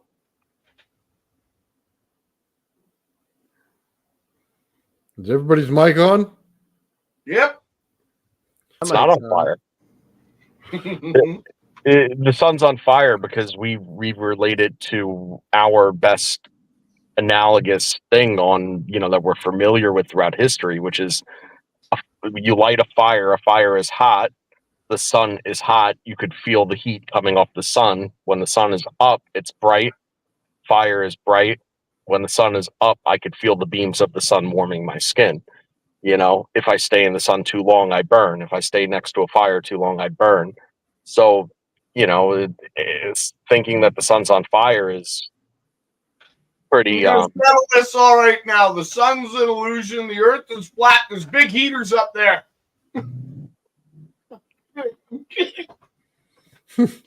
Cheryl. Flat Earth. I don't believe in flat Earth. Hey, I can tell you right now, they did the calculations of math for flat Earth, okay? I know they did. They didn't put any dimension into it.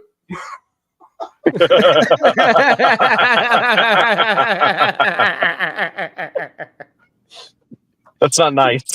That was good. It's absolutely true.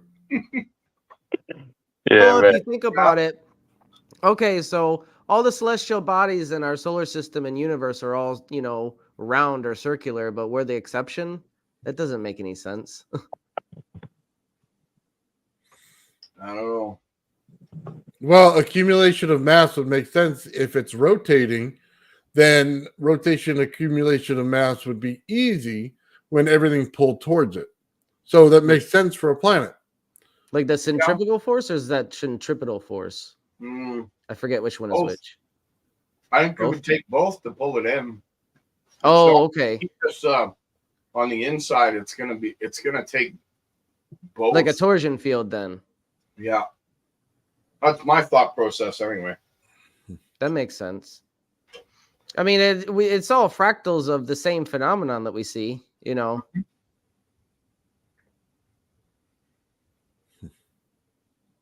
The fact that astronomy is as accurate as it supposedly is or whatever is mind blowing to me when you take into consideration that everything is moving, falling, or doing something in a helical motion around itself. It really becomes a mind blowing Well, spectacle. isn't the new telescope changing all of the physics that they thought they knew?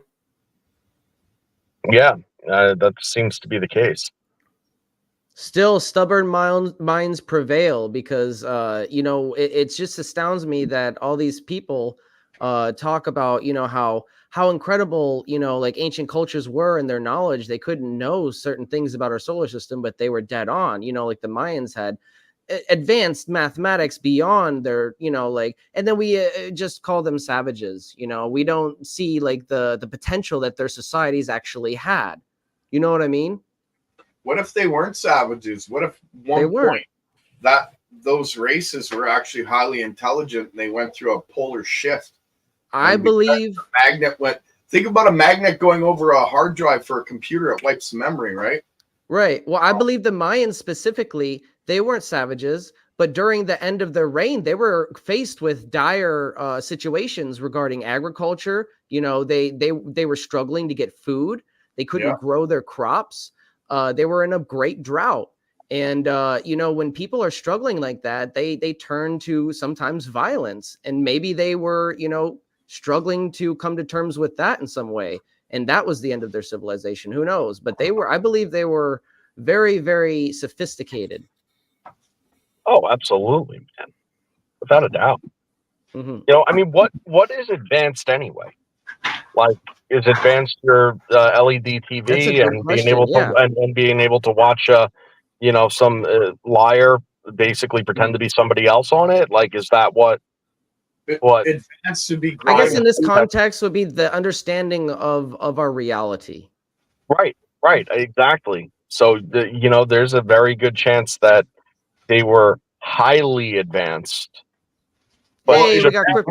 but maybe not. But the technology that they had out of being highly advanced just doesn't look like what we have, and Well, therefore it becomes unrecognizable because you're looking at it through a perspective of, oh yeah, they were so advanced. Well, where's their DC car batteries then? Mhm. It's just a bad Look at lens. the crystal Exactly. skulls, man. And Look the at the DC crystal skulls. batteries, it's called the Baghdad battery. There's lots of Mhm. evidence of it. Yeah, I know. But I'd like to do an episode just on the crystal skulls alone because there's a lot to The unpack in crystal skulls could be like solid state, like hard drive, essentially, like holding Mhm. information. And Just that's why people taking have everything these in. conscious connections to them. Very well so. Yeah, They no, do there's try some to say amazing stories. that they were fake though. So I it's so hard to know what to believe with this stuff sometimes. There was a couple of them that were fake, but I believe analysis determined that there was a few authentic ones as well, and they didn't know how they were made. They're incredible nonetheless. I'd like to have one. Mm-hmm. Yeah, no kidding. Yeah, and then all the ones still being pulled out of the ground, apparently, like videos of them being dug up.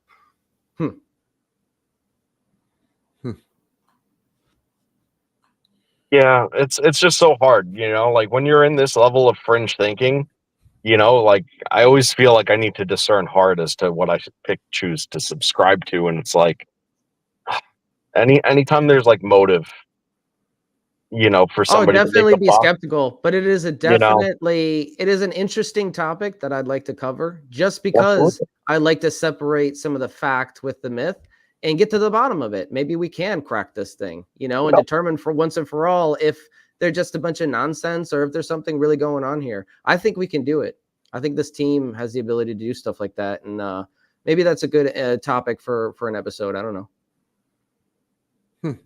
It'd be interesting to see as just a matter of experiment when you have something that's of advanced prior civilization and has the age behind it, and it was made out of like pure quartz and a lot of attention was given to it. Maybe there's probably two different things that you could do to see if there's something stored, so to speak, in it, and it would either be coherent light based or it would be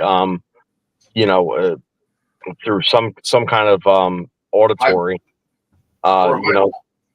I agree with the coherent light theory. That definitely makes sense. Yeah, I mean, if you shine coherent light through it and you see if there's a variation or a certain internal structure difference, as in refraction or something like that, especially if how we know light interacts with crystal and how fiber optics operate, with just transmitting energy instantly or almost at the instant. It's the speed of light basically. So it's a ideal system.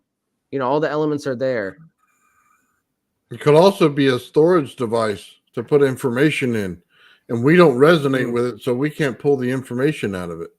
We don't have the that's what I was alluding to, with just sitting there collecting everything. Yeah. Like if you were to bring it into either a form of auditory resonance, like actual vibrational resonance or something, it might start actually having like a sequenced output or something like that could be discernible, through its piezoelectric effect. If, I don't know, speculation. What does he got there, Bernie? This is some monatomic silver and zinc. Woohoo! Looks cool. You lose it. You using this cologne or you drinking it? This stuff, no, this one's a sample. Gonna be sending off to Michael Perrone. He had asked for. Yeah, V says it's 100 proof. Right? He's like, go easy on it. The girlfriend learned a long time ago, not alcohol in Bernie's bottles. Hey, listen, I'm not going to say what physiological effect consuming that might give you. Oh, yeah. But if it's done right, it's done wrong. It doesn't look all that different coming out, I don't think. Oh, wow. Zinc will do that. Water sometimes. Can you smoke it? Maybe. I wouldn't recommend it. You're smoking pure metal. Oh, wow. That was good. My joint in it. So no, the white stuff will not turn you blue. This is monoatomic. The diatomic already is blue, and that's what's oxidized, and that's what will start accumulating and give you the heavy metal poisoning. Ooh, that's not good. No thanks. Not today. I mean, listen, I took a colloidal silver supplement, like a good quality one, for a while, and man, I didn't get sick ever. I haven't really been sick in like 8 or 9 years since I started drinking the colloidal waters from it. Okay, we're going too far into it. Oh, no health. This is not health advice. Definitely don't try it because, you could do it wrong, and then you could turn blue, and then you will die. So don't. I apologize. I was walking the line. I didn't realize. Yeah. I walk the line. We'll call it Smurf juice. Don't chug Smurf juice. Unless you got it for 3 apples high. Oh, man.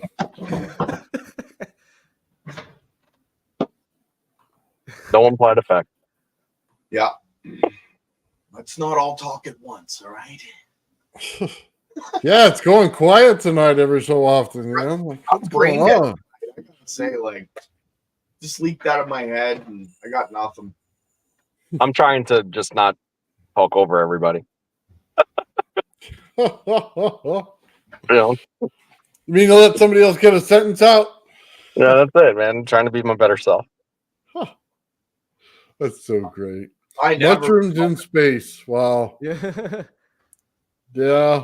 Oh, that'd be too much, man. Imagine if you wanted fresh air. I feel like I'm floating. Yeah, Dude. my bad. I'd love to know if astronauts fart in their little shuttle pod that they're sitting in the space station. I mean, how bad is it? Is it worse? Is it less? I've heard that it's worse. Concentrated. I've heard that it's worse. Yeah. Oh, it's There's got a to be like pressure farting in your differential, spacesuit.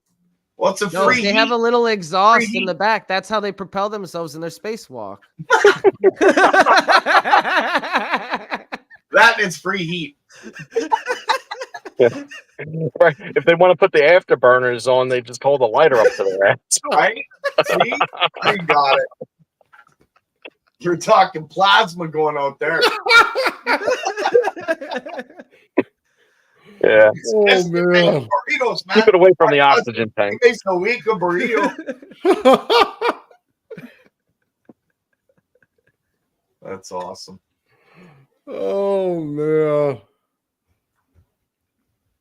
All right, Guys. fellas, you got your full dose of the dope for today.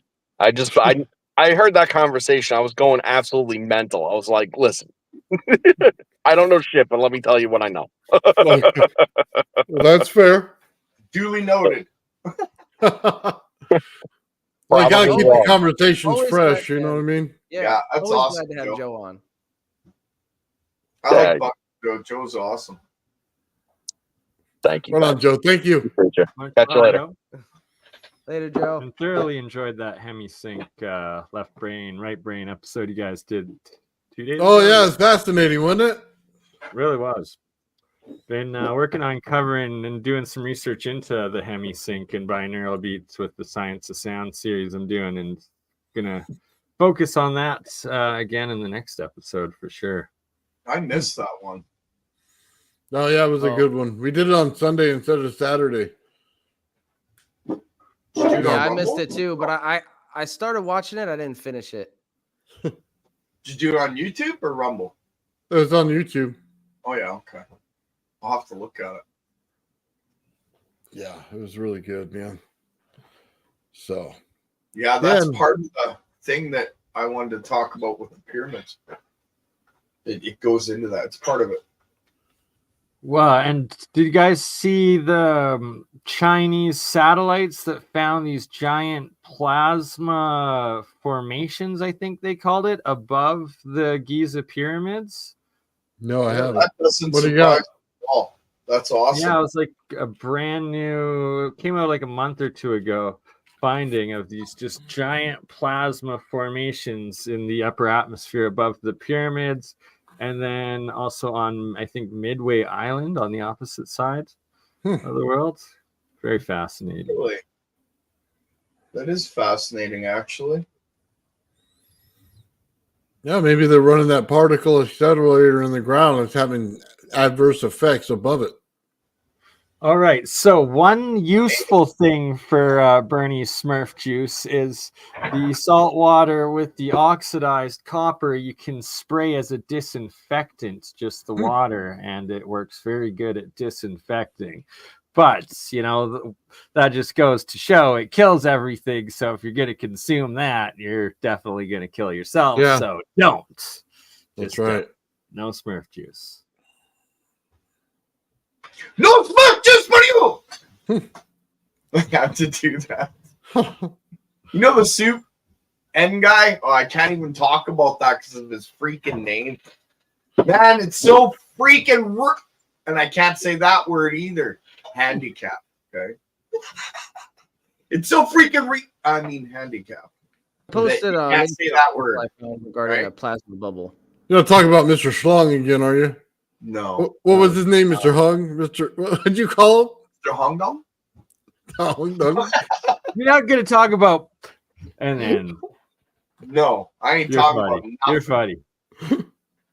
funny. Oh, it's hilarious. I had to go back and rewatch a lot of stuff to pull out all kinds of sound bites for my little videos. Okay. No. Yeah, I just cracked up laughing every time I hear that.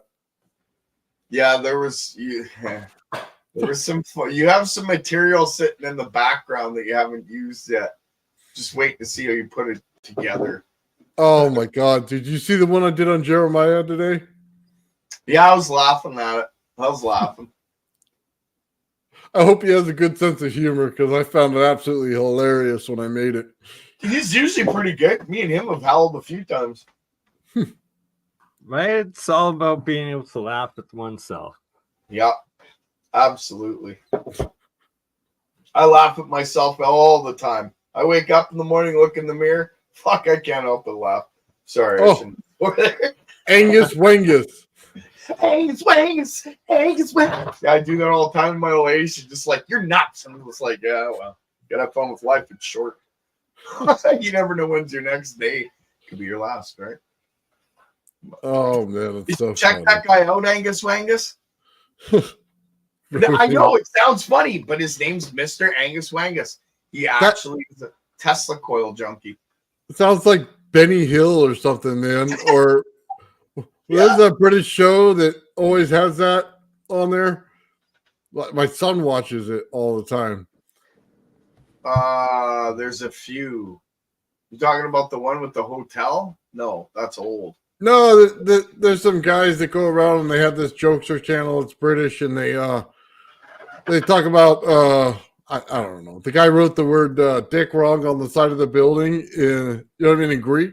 So the guard comes over and helps him write it the right way, even though he wasn't supposed to write it at all. He gives him a spelling lesson.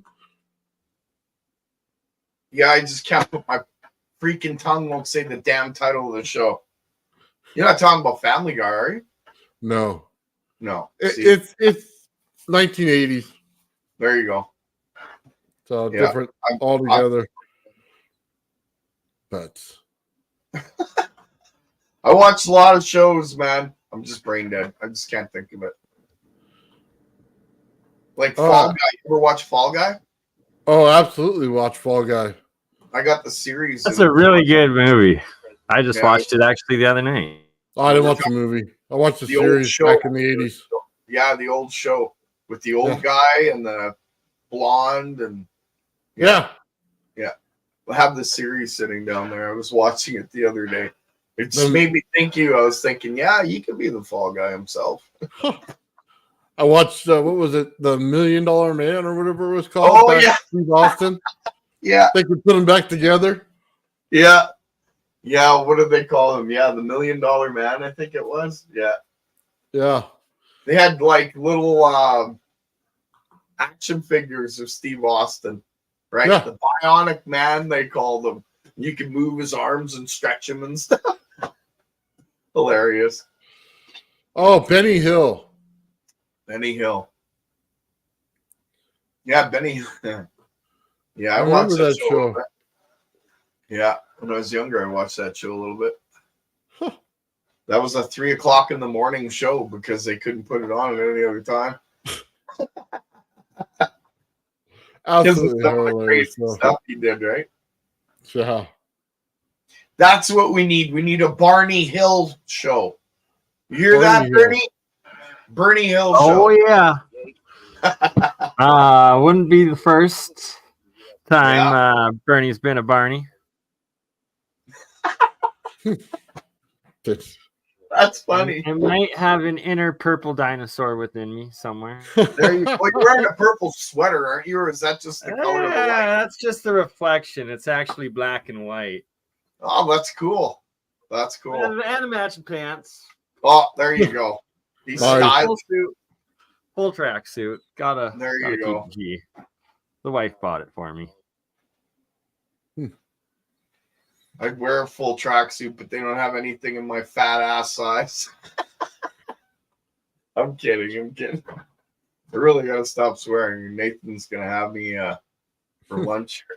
I'm gonna be in trouble. That's all So- right. Let's Go ahead. let's just share a video then, since we're all cussing now, and it's already we've already lost the point. Okay, there's no going back to it now. We've already been down that road. There was a point? Yeah, there was. At one point, there was a point. At one point, yeah. It's true. All right. Speaking, can I please have Ben, Gerald, and Victor in holodeck 1? I'm all excited. Jeremiah from Planet Convoluted will be giving us a special presentation today. That's interesting. No, that's very interesting. Mike, can you please transport Jeremiah directly into holodeck 1? Of the two holes, other than the ground hole, of the two holes that you have, the one smaller, that is the smaller hole is the power. The bigger hole is the return for that. Jeremiah, welcome to the Starship Fringe Think Tank. The electron was made of 918 photons. I think he said hello. Hey, I know things I don't even know I know. Jeremiah, do you know how the holodeck works? Take 918 photons, and he gives out the wavelength and the basic energy density of those photons that equal the total mass energy density of the electron. All day today, my mind's been blown, and I think it's just exploded. It's about to leak out my ear. So amazing work. All right, Jeremiah, go ahead and give your presentation when you're ready. The holodeck is all yours. A high precision scale, and we measure them out to be 10.0000 grams each. So the two samples are identical in terms of their gravitational weight when they are not accelerating. Hold on a minute. Was he just measuring shit? But now we both drop them in a gravitational field.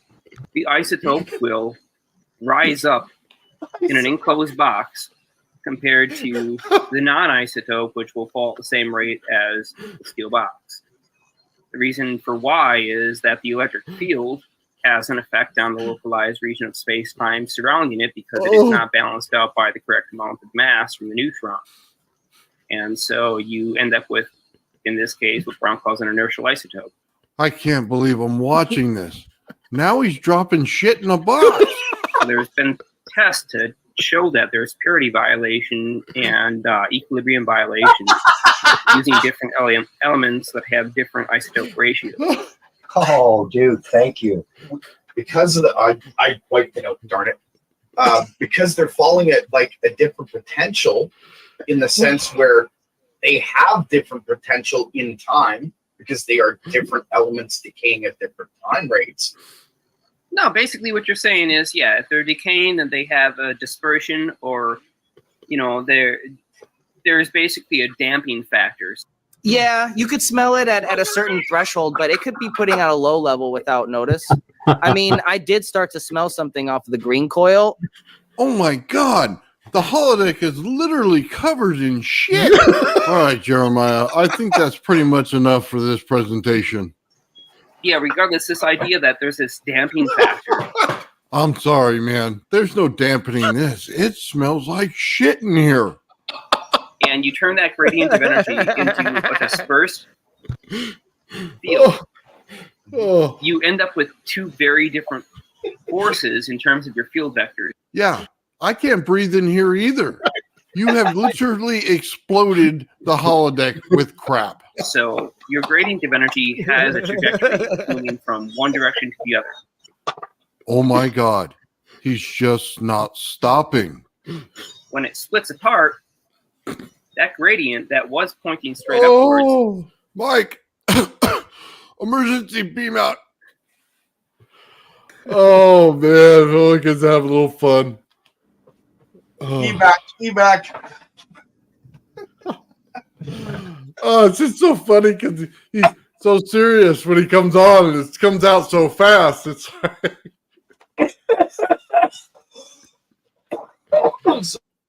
oh, you choking on your muffin over there? Licorice, guys. Yeah, Chewbacca eats licorice too. I had to do that for someone who said that in the comment section. Oh, That's so funny, man. That was a good one. There's what's his name? Santos Bonacci. God, yeah. just a mess of an individual. But as far as coherent farts, he tries to claim farts prove gravity doesn't exist because you can smell them and they don't go to the ground. Fire rises, man. I don't know about you, but Unified my fart farts theory are here. cold. Just That's ridiculous out there, but thus is the internet. He's got the unified fart theory.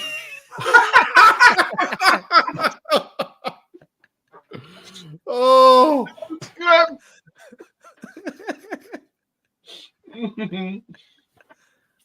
It's universal. wow. Oh man, that's just too fun to make. I had somebody ask me, they gave me a thumbs down saying they're here for the science, not for this. Why do you make them? Well, because it makes us all laugh. You gotta have fun. This science is serious shit. Pardon the pun. It's so you gotta have fun with it. Otherwise, your brain gets stuck. Yeah, you can't be serious with everything all the time, or else you won't take anything right. Mhm. Life is about having fun. Yeah, and it's too short not to. Like, you never know when you're gonna walk off a curb or have too big of a fart and stroke out. Have you seen my stuff? I make fun of myself all the time. Oh man. When Ben said the smell, man, was the best. Yeah, you can pick up the smell in here. There's a certain threshold that I smell. It's a gradient. It's a gradient.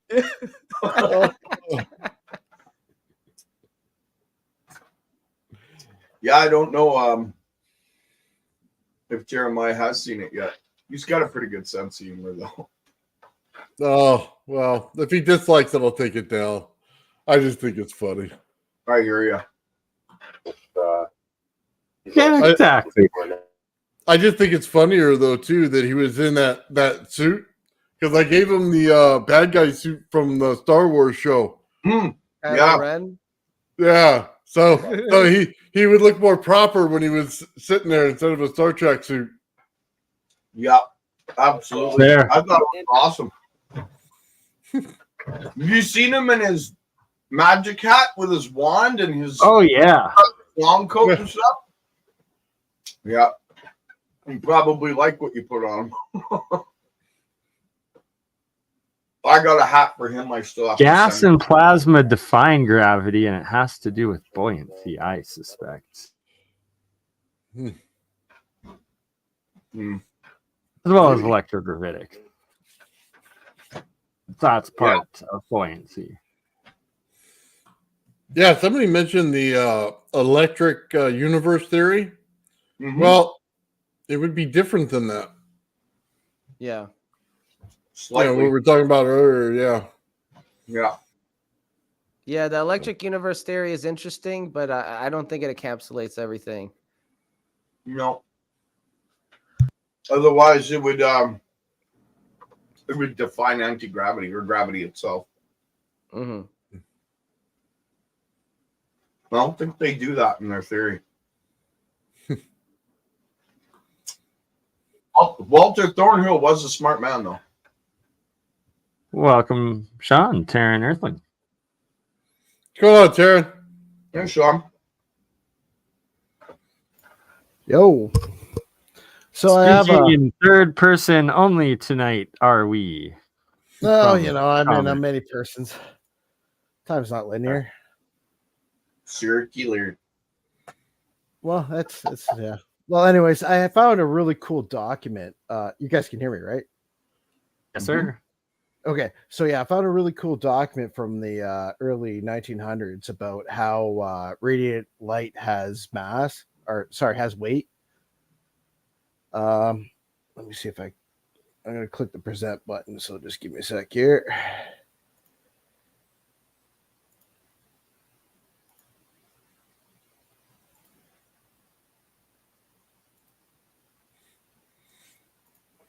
Sorry, clicked on the same comment 3 times. We both did. That's Okay, funny. there we go. So it talks about how radiant light possesses weight. So this is from the Electrical Experimenters magazine from this was sponsored and made by what was it, the United States Patent Office, I believe, for grooming, because it not was sure if during it's the showing Electrical Experimenters era, right, of the early 1900s. Son, I'm not sure if it's sharing it. Are you It's guys not? seeing it? I'm just seeing a black screen. Oh, of course. Yeah, of course they want a black screen. Why would they want? Well, let me get back to see if I No can do worries, this again. brother. Good thing I. Oh, it says No. I have 2 monitors. That must mean someone's watching me. Which way is it? Oh, really? What? That's Wow. weird. Hold on. That's Give me a that's second really here. The entire strange. screen. I'll just do the entire screen. Okay, there. Does that work? Yeah, okay. Yes. All right. So yeah, this is from the Electrical Experimenters magazine. This is what I'm just giving you a little taste of what I plan to share with you and Jeremy Rees and possibly Jeremiah and Nathan, depending on the day and what happens. But anyways, so this is from the early, like I said, the early 1900s, from 1917. And they explain exactly what we're talking about. So like I always keep saying, like, we keep reinventing the wheel. This wheel has been invented years ago. It's just we just keep bringing it up because it's all classified now. But the idea, so like in other, okay, this is wild. I didn't realize Professor TJJC is on here, because he actually explains how planets are connected through scalar waves. And he was also noted by Thomas Townsend Brown many of times in his journals. That makes So sense. yeah, I haven't really read into this much. I should say I read it years ago, but I've forgotten most of it because I read so much shit. That's stuff. I mean, so anyways, yeah. So this is like as you see, is light a material substance? You have the magnetic poles here, and this is like something that, like, I believe actually this is being done today recently to prove quantum. But what is quantum? Many of what? Ether. Oh, I thought it was Right. many The of term itself is physics, many convoluted. of whatever, many of chemistry or whatever, many of motion, many of mechanics. But anyways, so see, sorry, I'm an engineer at heart. I understand engineering. I don't really like. I sometimes I find the matchings of, like, what engineering would match what quantum is explaining, but realistically, it's, if you can't engineer it, it's not fact. Right. Okay. But yeah, this is one of the cool documents I got on the drive there. I clipped a bunch of these Electrical Experimenters magazines. Let's see what else I got. I might as well go through some fun stuff. What are you guys into right now? The Fringe. So I pretty much have everything you want to think of, dream of on this thing. What do you guys? So what's your focus right now? Right now, I'm working on the rodent coil. If you've got anything on that. Well, the rodent coil. The only thing I got on that was the Charles Hall was a guy that claimed he was a ufologist, and he wrote books about how he was allowed to. He was on Area 51. He was the guy that met the tall whites, and he saw the propulsion system, and he claimed that the when they took apart, because there was a hole in the hull, he saw 2 rodent coils stacked on top of each other. Wow. In order to create a Z pinch with Birkeland currents, right? So that it creates like what's like a galaxy. And like that's the problem with fusion nowadays, is it doesn't have the infinity loop that contains fusion. right? Mhm. Because all motion can be repeated at the macro scale to the micro, because we're within its field antenna, and the field antenna dictates the motion of all fields, or particles, or atoms, or whatever That makes perturbations. sense because we now know the rodent coil acts as a pickup too to itself. You can have one Yeah. on top of the other, and they pick up energy. Michael proved that as well. He put one on top of his, and it didn't disrupt the input power at all. Yeah, not only that too, like Nikola Tesla, when he was explaining like his difference between his field antenna, which was the one wire circuit, where he created a light bulb.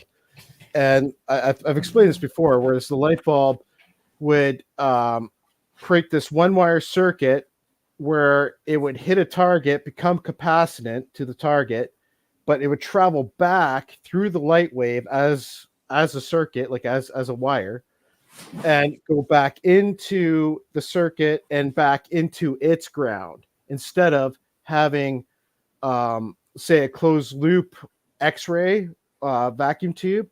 It would hit you, go through you, into the ground, and through the ground and back into the system, which was killing people when they first Right. created. I read about X-ray. that. Tesla had a harmless X-ray system somehow. Yeah, it was a cold neutrino system.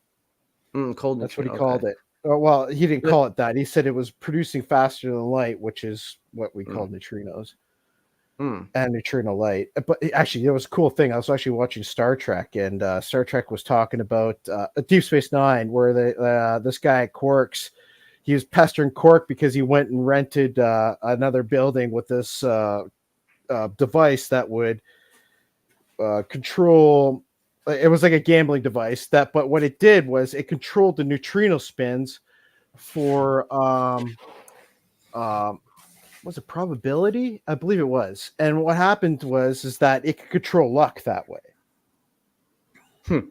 That's interesting. So it could control the luck in the vicinity by neutrino spins. Yeah, probability. And it did it to the whole station. And probably I don't know, it was pretty controlling fascinating, but probability to down to the quantum level or whatever, right? The waveform collapse. I just believe that the devices controlled the neutrino spins in the area, and due to probability, it gave everyone bad luck. Like people just tripping over themselves and weird stuff was happening, but due to the fact that they're controlling probability. But anyways, so let's get back to this radiant light. So has anyone ever heard of Frank Zadarsik? I haven't. Okay, so a long time ago, Jeremy Reese talked to Frank Zadarsik, and he explained how through a spring constant, he could get Bose-Einstein condensates to take place. But the only way that could happen was in exactly what Nikola Tesla was doing, was a one-wire field antenna. Because what would happen is that it was acting as a spring constant within that field antenna. Like it was a form of resonance type of so it's just bouncing back and forth between the wire cavity or whatever. Yeah, because the cavity acted as like a trampoline that bounced the signal back through the filament, then through the machine, or through and back into the ground, right? And the neat thing is actually, let's go to I'm going to go and show you Nikola Tesla's stuff on his circuit here real quick. Oh, wrong one. Let's go Experimenters Magazine and Scientific Inventions. Let's see. What, like the Wardenclyffe circuit? Well, the Wardenclyffe circuit actually was best described by some guy on YouTube right now. He builds Tesla turbines. He explained it perfectly. It was a swirl system, but he's also missing one part, that it was also connected to the ionosphere through light. Actually, I could actually show you that right now. So where is how come you're not in here? There it is, Hedinger. Okay. So in Hedinger, it was explaining how he was creating circuits with light. Ooh, what's on this? All right. Anyways, so how he was creating circuits with light. So you see how this craft here is beaming energy down to the ground, but to the ionosphere. Oh, wow. Here's the generator, right? That created ultraviolet light that shot it into the ionosphere, so that when it beams it there, it could create a circuit because it's going to follow light, and it's just creating a circuit, and it's charging it's giving itself a ground in a sense, right? A double ground technology. Well, not in this case, because this is not Tesla's system. Okay. Tesla's system had it figured out where he would have the light distributing from the lens here, or it's from the a corona hood, which was a hemisphere, and what would happen is like it act as a lightning disruptor where like it would not allow discharge, it would only allow it to corona. Right? So it wouldn't give off lightning, it would just corona. That's what you want. Yeah. And what he did though was like through his one wire light, I'll show you that in a minute, but I'm going to show you the other pictures first on this. Yeah, so here's another one. So everyone, I'm sure a lot of people said, oh, this is Tesla's system. It's not Tesla's system. This is from some guy in Britain. But you see, as he has a screen mesh here, it goes into the ground through the coil, right? The secondary is wrapped around here. And then, of course, you have the step-up transformer and blah, blah, blah. But Tesla did it with pancake coils because he realized... Oh, and also these lights that he claims that are here that don't require a vacuum, what they are, in essence, the bulb is what it's doing. Excuse me. What it's doing is it's separating... Actually, the proper way to put it would be that it's acting as an ion vacuum pump, and it's creating a small vacuum around the bulb that allows it to glow. And that light gets focused up through there. Well, the claim was that these were just made out of aluminum and they didn't need bulbs, like they didn't need glass that to produce light. But that could also be through discharge through the electrode in the ground here, or the cathode, or whatever, you know what I mean. But anyways, so let's get to the one wire light. Let's go to good old Tesla. Oh, I also too, I've clipped out all the stuff in Tesla's stuff on electrostatic force, which all follows. So the electrostatic force was when he was discovering his one-wire telecommunication system. So it ended up being the telecommuting force system. In essence, he was going to use electrostatic force to create a field antenna that would send these craft from one location to another at signal speed. Yeah, he called it the teleforce, didn't he? Yeah, the teleforce. He broke it down. But what he was doing, if you actually follow through with every single step in history, you understand that he first found electrostatic force through his one-wire light bulb. Then he realized, oh, my one-wire light bulb, I could... let's see if I can zoom this up. How come? Oh, geez. Oh, that's why I'm not in the right spot. Okay, here it is. One-wire light bulb. So here in the one-wire light bulb, as you can see here, he has his system, right? And what happened was he put an electromagnet up here, and the beam of light would follow the electromagnet. Okay. So the only person I believe that has actually done this, but hasn't shown it on his YouTube, was the guy who works with Eric Dollard, that younger fella. Oh, Murakami. No, not him. The other one, Griffin. Oh yeah. Griffin made the vacuum tube. Is this in any way similar to Phil's experiment with the light and how he got the pole to follow and be attracted to his light? Well, Griffin showed that he made the bulb swirl, and what Tesla's showing here is if you put an electromagnet, the beam of light will follow the electromagnet. So the idea is that this beam of light. So just picture this as the Wardenclyffe Tower, and this is all light being distributed all across the Wardenclyffe Tower. And then you had these electromagnets on board your craft, and this beam of light would beam to you, and it would it'll take the energy from the high frequency alternator. Oh, I see what you're saying. Instead of it going in all act directions, as its ground in order to get a full circuit charge linearly. So, but what you're saying is instead of it going in all directions, it's being attracted to the electromagnet. Yeah, exactly. Oh, okay. No, that's very interesting. That's not at all what Phil's device is doing. He's doing something else. Okay. Another thing too with bowl magnets, I don't know if I'm allowed to show this because it could be actually copyright. Maybe I shouldn't show that. It's gonna pop up in a second. I'll just close it. So there's a guy who created the bowl coils, the pancake coils. Yep. So what the guy did was he had the bottom of the cup, so like where it bowls in, he put it up to a rotating magnets and it slowed the magnets down, which meant like it had a maximum lens force onto the magnets. But when he flipped it around proportionately, it didn't slow the magnets down on the hemisphere top part of the coil. So I believe this has a lot to do with what Sean Calderon does.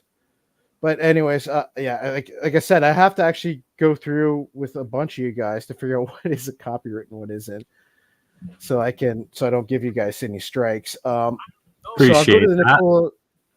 Yeah. So here is the. So I have, like I said, in here I have the electrostatic force where, like, in his light bulb. Actually, a lot of cool stuff on here. But anyways, in his light bulb, scroll down. There was what happened was he was doing testing, and all of a sudden, because he could feel pressure coming off the light bulb from his one wire system, because it had a different type of force acting upon it, like Bose-Einstein condensate does, because it's at a spring constant instead of a closed loop. So what happened is that because it's taking on the analog of the hydraulic system, right? Like, because the field antenna dictates the field. So if the atoms are actually fields, then it's dictating the atom's motion and perturbation or waves that it's creating. So what he said was what happened was at the bottom of the bulb, it blew out, and this huge force came from this light bulb. So he started playing around with it. So he figured out that the bulb was swirling around, oscillating, right? Because of this force. And then he did it with flat plates here, and it would swirl around, right?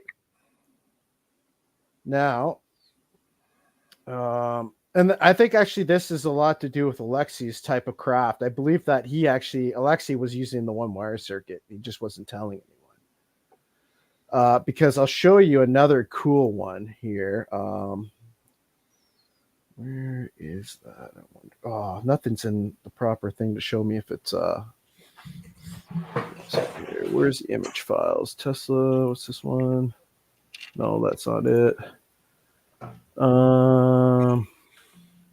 Oh yeah, that book. I also have that book in here that he's reading. It's also in this drive. Where is the one I am looking for? Oh, here's one. So this, and we're getting off a little off topic, but not. This is a guy who replicated all Tesla's stuff so you could replicate it. See? Totally different guy. Doing everything Tesla did. And this is from 1914. This was 1913. And this is a great. If this book could be on your desk or on your table while you're working on stuff, this would teach you a lot. But anyways, yeah, this is all Tesla stuff that this guy repeated and showed how to make. Okay. Could you send me a copy of that? You should have access to the drive. Yeah, this is all Terran Earthling's Google Drive that all of this information's in. So yeah, it's like the biggest database ever. It's amazing.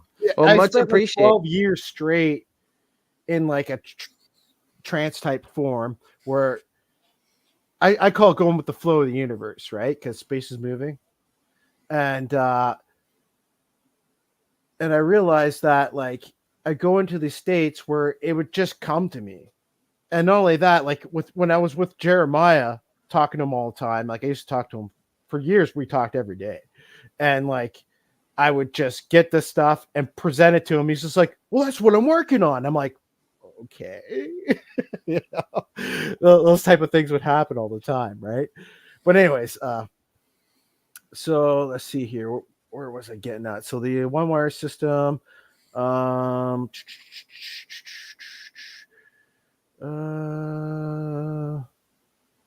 Actually, you know what? I'll do the true wireless one because that is going to explain how the analog works. So here's the closed loop system and how the analog system works within that field antenna.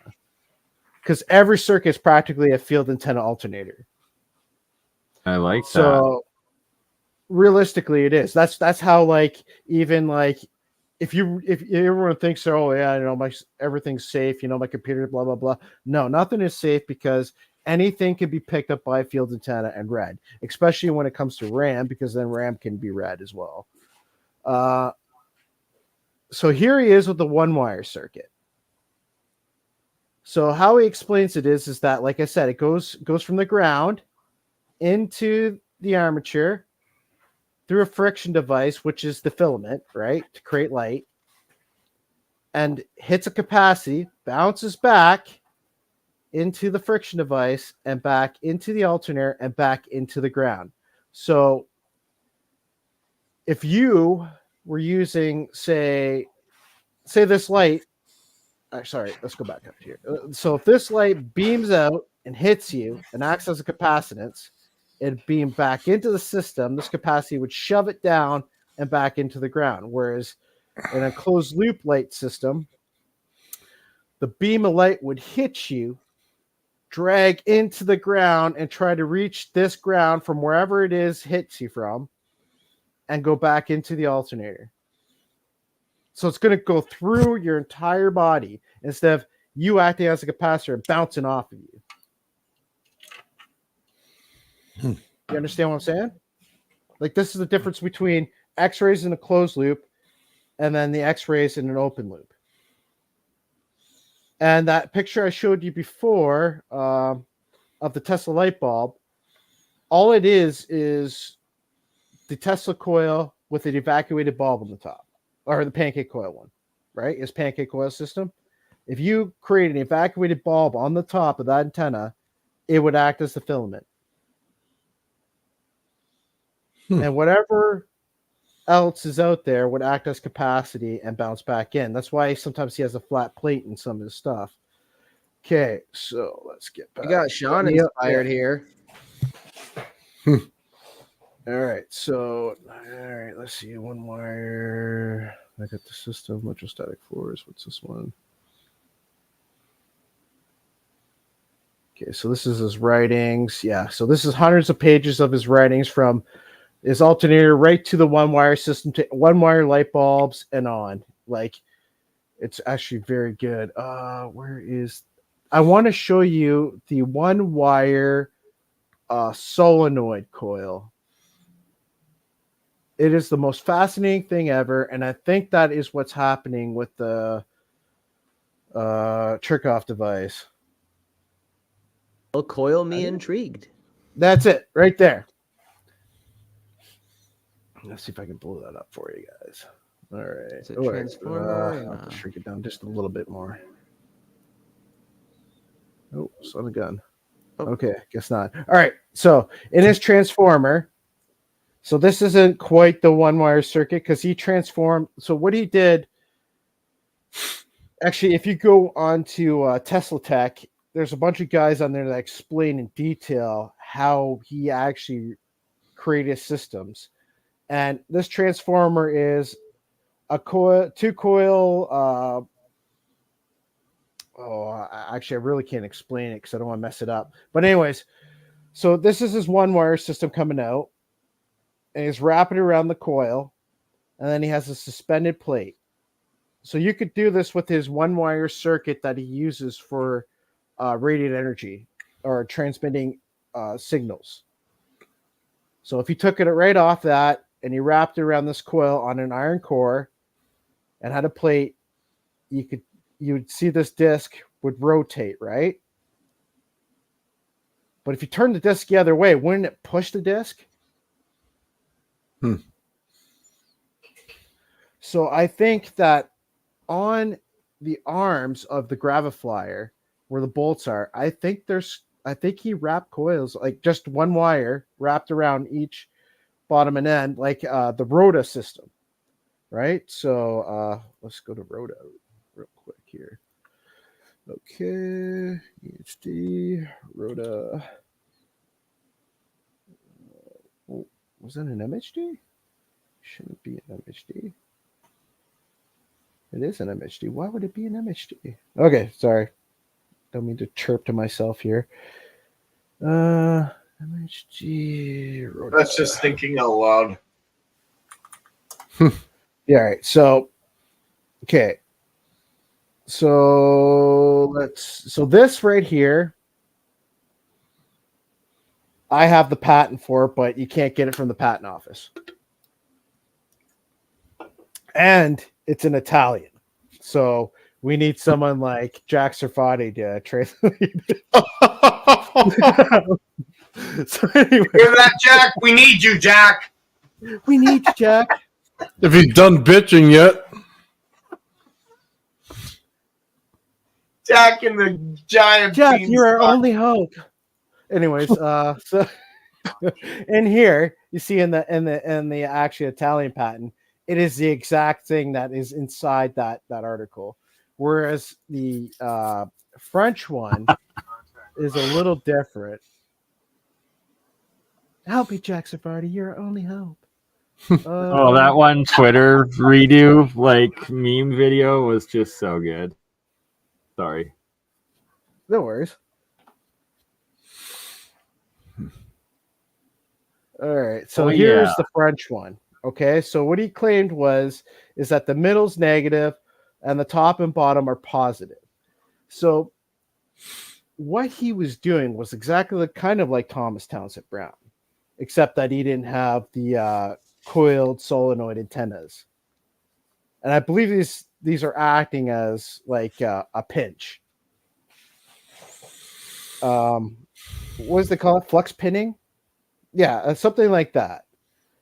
I believe these are acting like a flux pin. So what happens is that he could accelerate one direction by turning off one of these negatives, right? Or he'd stay stationary. So if you wanted the craft to stay stationary, you'd activate it all in the sky. And then if you wanted to go up, you turn this. You turned the top one off because it was negative, and this middle one was positive. And you go in upward direction, and then vice versa. You flick it off, and then you go downward direction. And he claimed that this thing would stay put even at, what do you say it was? I think he said 19 kilometers per second, which is faster than the acceleration you need to get in outer space. All right, 18 kilometers a second, I believe, is the speed you need to go in outer space. So you literally eliminate that entire drag with the system from 1910. So he has a battery on board. You can see, like literally go through Rhoda if you get the chance. But if you think about it, the Graviflyer, if it had these coils here and here on the sides, it could probably, I said it before. Was it flux pinning? Yeah, flux pinning. It could probably flux pin it, right? So, anyways, that was the idea. I believe that's one part that's missing. And not only that, I saw one of his old videos, and he was talking about how he pitted the disc just like how John Hutchison did with his radiant energy hemisphere made out of copper. He said he pitted it. He called it pickling it. He pickled it, which probably could just mean that he added pickling salts to it, right? But it pitted it so that it created these, spots for cavitation, right? In order to create cavitating fuel out of the atmosphere. Interesting. Because actually in induction launchers, I have this video. I'm going to actually be copying it all onto the drive, but it's an MIT videos on field engineering from the late 80s. And the guy was doing the induction launcher, right? So like the ring launcher, and he said he charged up a bunch of these capacitors, which is like electrostatic lift, and they stay in one spot, right? Then all of a sudden they dump the whole thing into the induction launcher, and what happens is, let's say the craft launch itself into the air.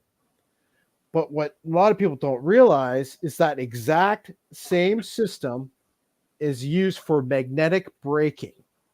So they just leave the system on, and now the boundary layer is being pushed away from the craft by magnetic braking as it's being launched into space. So if you electrostatically float, charged your capacitors because you're up so many field lines, and you create, like, say, a beam of light from the ground to the ionosphere, you have a circuit. And then you collected all that charge, then dumped it into your induction launching coil, launch yourself, and leave that coil on so that you were literally magnetically braking as you were launched into the air. That's what I believe is how the old style stuff worked.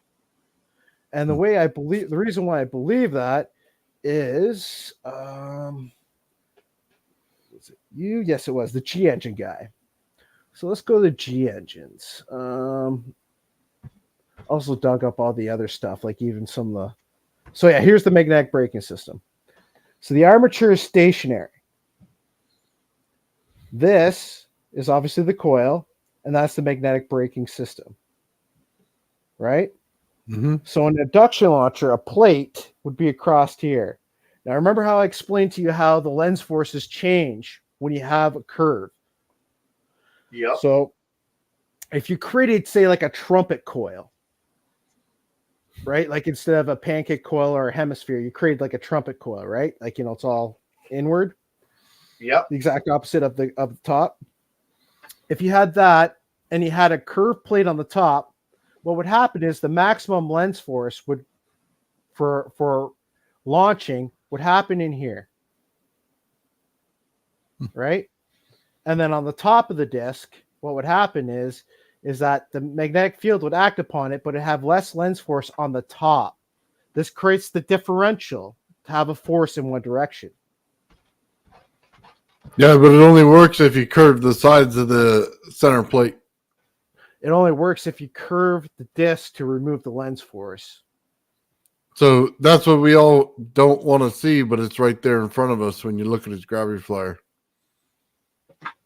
Well, I think he went wrong when he went flat.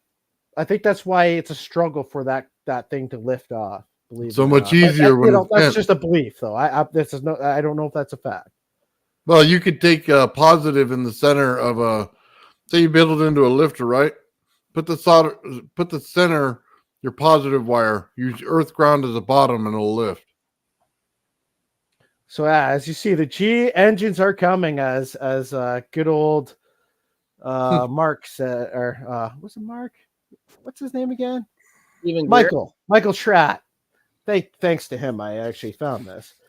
And I actually found out eventually, digging enough, that this guy actually made a video in England of this working. So it's actually somewhere in some, I don't know, archive somewhere.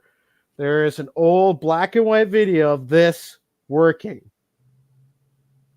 And what's this called? This is the G engine stuff. So this is 1956. The G engine. Okay. Yeah. You had the full article. That's interesting. So he shows the induction ring launcher right here. But I don't know if you've noticed. I don't know if this goes back inside and goes through, or this is acting just like something like Sean's coils working. But anyways, he was talking about making the craft like a giant induction launcher. So there's the induction launcher there, and that's what keeps this thing lifting. So like literally, he's probably just pulsing it, right? Just pop, pop, pop, pop, pop, pop, pop, so it stays in one spot. Because if you leave it on, it'll just fall back down to the ground. But not only that, it'll create a magnetic braking system around it. That's interesting. So, like, if you were able to charge up enough energy into it, you would launch the craft, but then it would create, like I explained, like I showed you before, magnetic braking, right? Which creates the plasma sheath around. You see, there's the bow shock, and it's creating that plasma sheath right here around the craft. Like, I'm just taking it back to the days because, like, some of the stuff, like, I still have to share with Jeremy because Jeremy Reese is the one that got me into all this. Absolutely. Actually, it's usually, seriously, like, I was going right into permaculture, old school tech. That's where I was going before Jeremy, like, talked me into coming in and doing this. Like, I learned how to, like, literally live off the land and start right from beginning. You know what I mean? Like, right from Gotta build extracting from the ore ground from up. rock. Like, you know what I mean? Turn rocks. Actually, here's one of my favorite quotes from Star Trek: "Turn rocks into replicators." Like, you know, I was literally getting to that point, and Jeremy's like, "Oh, come on, we need you." So I'm like, "All right." So I'll share my database, and then this is my database, of course. And I did a bunch of research as I was going through the 8 years, but mainly it all happened during Jeremy's time. So anyway, here I have all of Schumann's stuff. So a lot of people don't realize that Schumann, Wilfred Otto Schumann, he was given a job by the United States Navy during World War II for the rotating plasma guy. And I've shared to you guys before that the Earth, like as I posted all the time in the chat, that the Earth acts as a cavity wave, and the magnetic constants match the brainwave patterns of a human. So anything within this field, say like if you create a bubble, like a bubble field, like a giant EVO, right? Everyone's like, "Oh, it acts sentient." Well, it matches the brainwave patterns of humans. Of course, it's in a sense sentient. Like, it could be the Earth itself. You know what I mean? Like the Earth's actual brainwave. But regardless, I have all this stuff here. A lot of documents. I got his equations. A lot of stuff actually I got from this one guy that was doing rotating plasmas in China before everything went dark, before, you know, the wars. Okay, so we were going to Rhoda. We went to him. All right, let's see what else we got floating around here. Anything you guys really want to cover really quickly? Okay, so Lapointe, as everyone has seen before, he created the premier fields. Did everyone see that? David Lapointe, the primer field. Yeah, David Lapointe. Yeah, he created premier fields and controlling and shaping of ionic flow. Yeah, that was his patent, right? Like his magnetic array is all about. Here, I'll go to the magnetic array patent. Right, it's all about controlling ionic flow.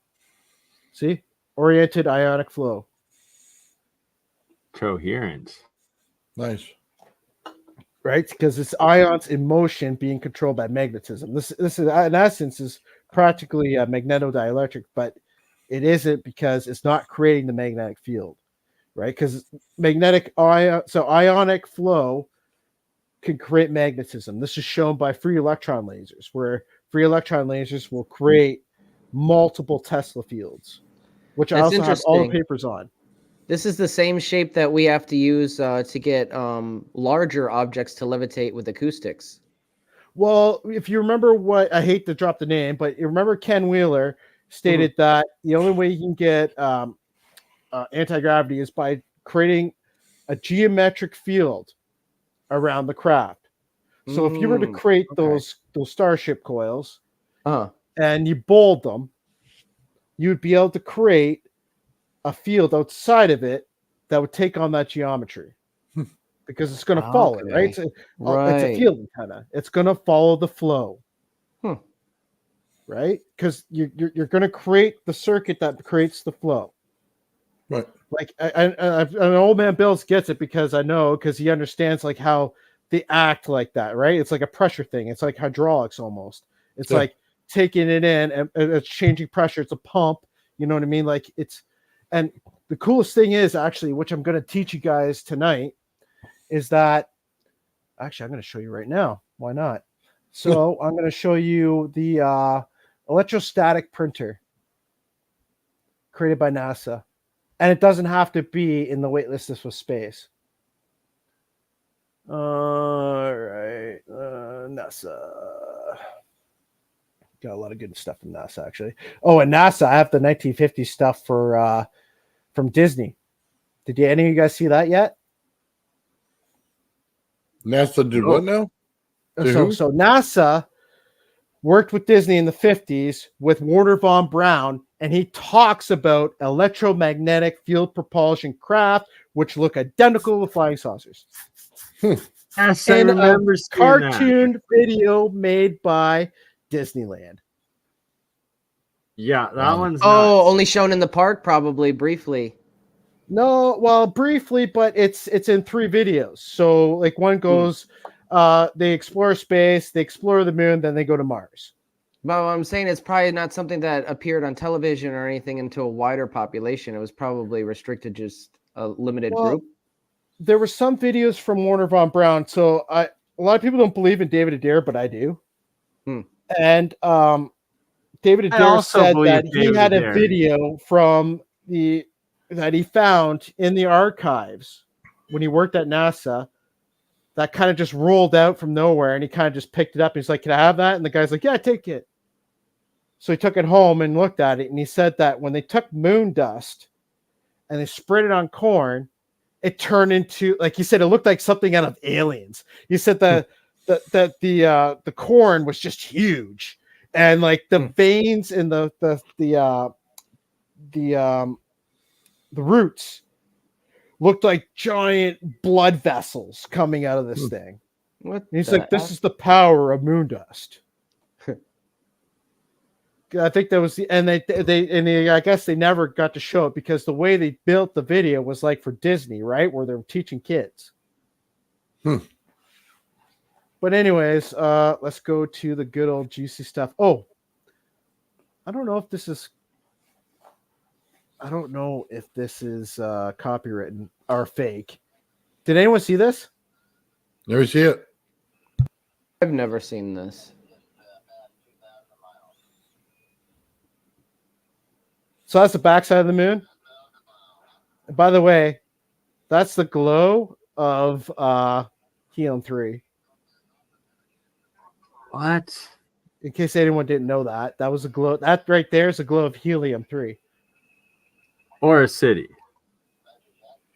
Probably helium. Actually, if you looked at it properly, it was blown out the back.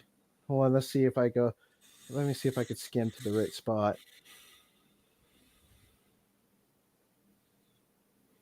Let's see if I can get to the spot where it looks like you can see the back of the moon and it looks like it's blown apart. And that's the inside of the moon. What?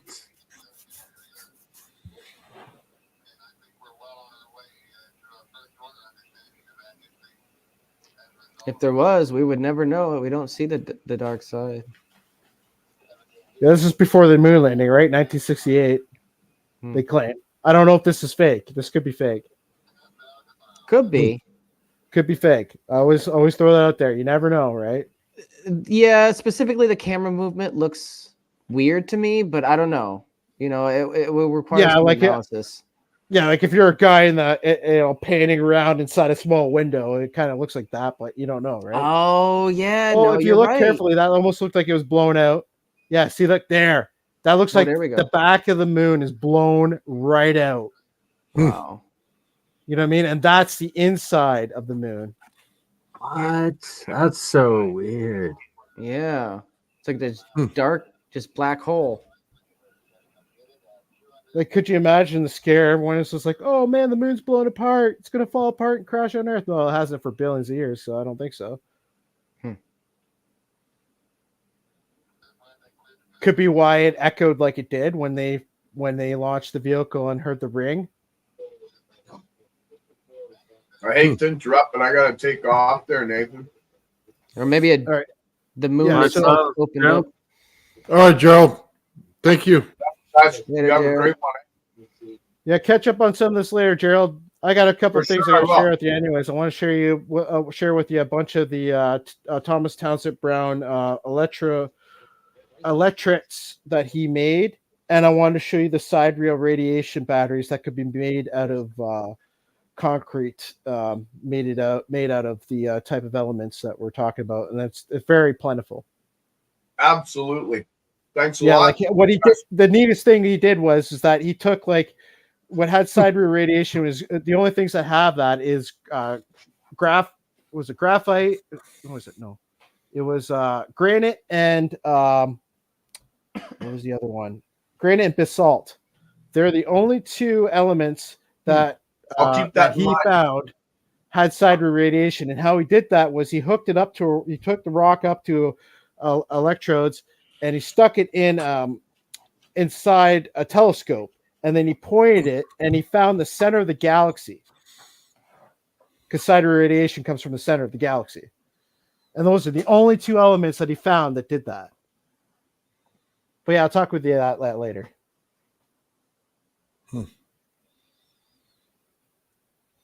Okay, so here we go. I'll get to the other part. Where is that one? Was it here? I want to show you the microwave beaming to Earth. I just got to find it. Where's the video?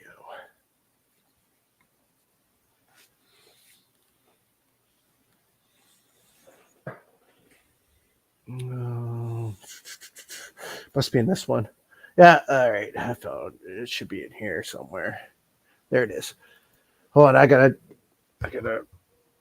I'll be right back. I'll run this up. All right. Infinity loop.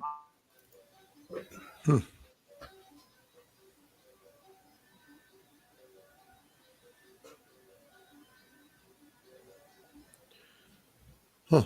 Old school graphics. Yeah.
So this is used for the propulsion systems that beaming the energy to Earth. They ride that microwave beam around. And I believe they're steered by the different antenna systems like Tesla's, where it would follow the Wow. coil. So no matter what, it wouldn't lose it. And we have engineers like Christopher Dunn talking about how the pyramids might have transmitted microwave energy. That's fascinating. Oh, I have the microwave stuff. I have videos of it too. That's so cool. Yeah, I'm From going the to have 60s. to give this archive a once over. Oh yeah, you got to skim this. Like I keep telling you guys, Yeah. all you guys, you got to download this and skim the shit out of it. Like just skimming it would open your mind. You know what I mean? Like, you don't Yeah, have if you to got read it all. videos like I'm a sucker for anything moon related. Like if you got videos of the moon, I don't care if it's fake, I'll watch it. It's just Shit tons in there, dude. it's fascinating to me. It's So you have to absolutely understand the fascinating. universities in the United States did all this. And then what happened was it got silenced by the military. Why? Because they picked it up and made it. Yeah. And they made it proprietary and hushed it up so nobody could infringe on their technology. No, because they're not allowed to copyright anything. So what they did was they classified it.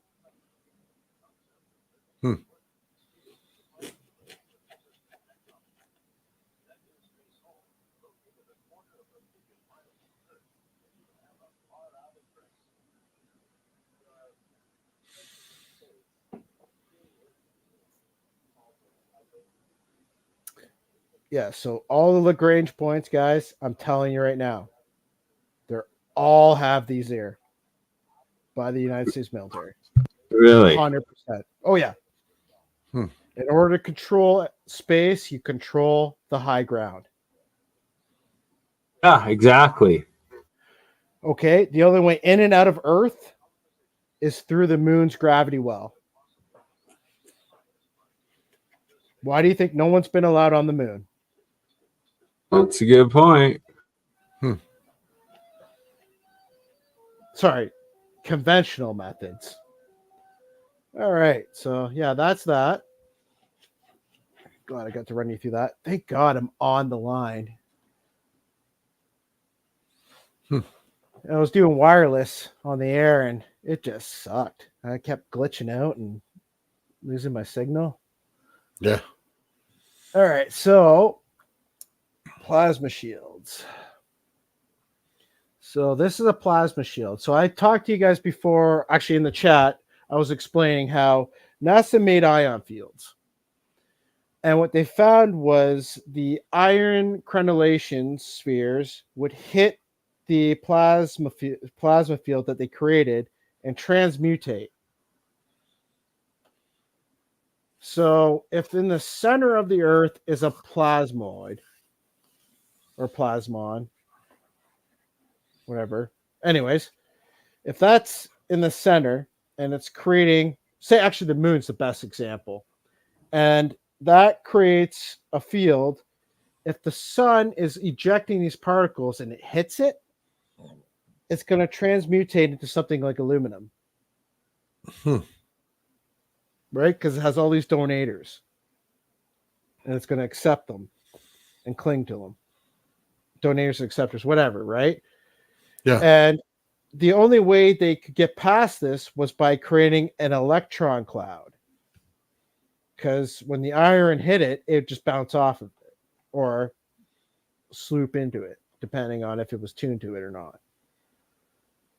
And so this Rectenna system obviously takes in the waves from the light, turns it into energy, dumps it into these giant solenoid, and the electrons will follow the lines of force, the field, the magnetic field, right? Because they circulate. And this was this electron gun would hit a Faraday cage craft and then bleed off the energy so it could dock. Which is why an induction launch would be perfect for bleeding off this kind of energy. This is inside the NASA document for space settlements. So they had the space settlement one here, were the O'Neill cylinders. That's what they called them. And I showed you guys in another one before this that, you know, how they had cylinders in space.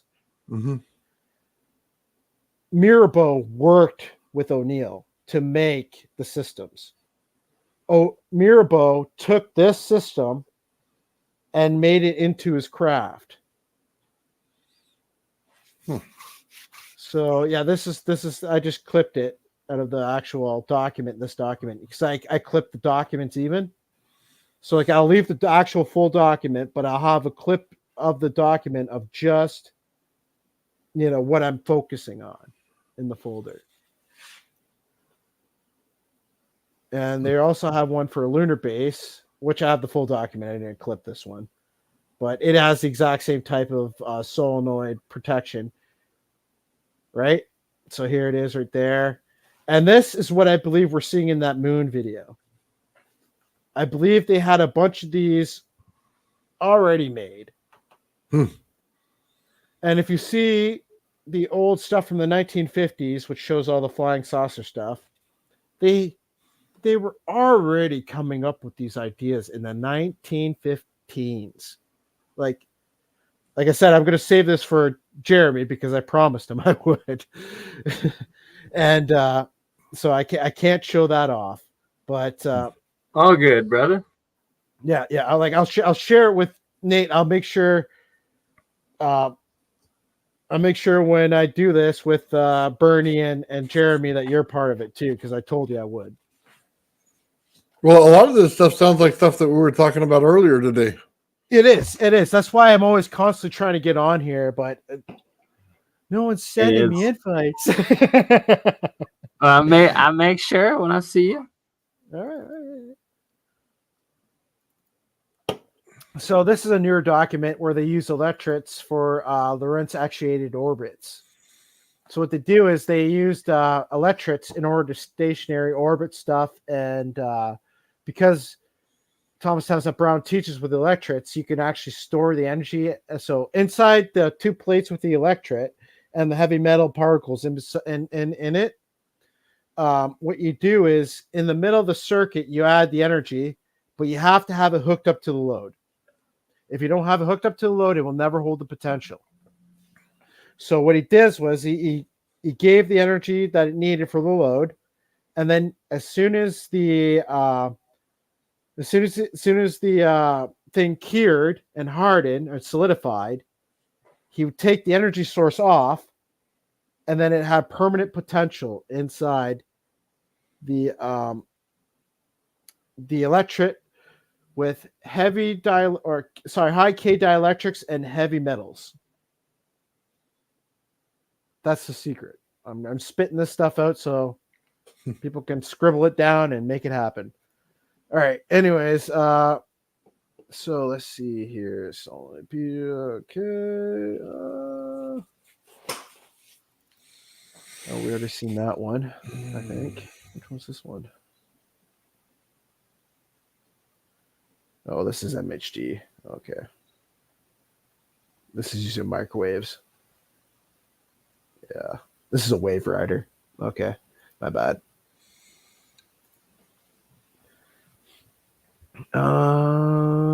Freeform casting and molten metal, right? Okay.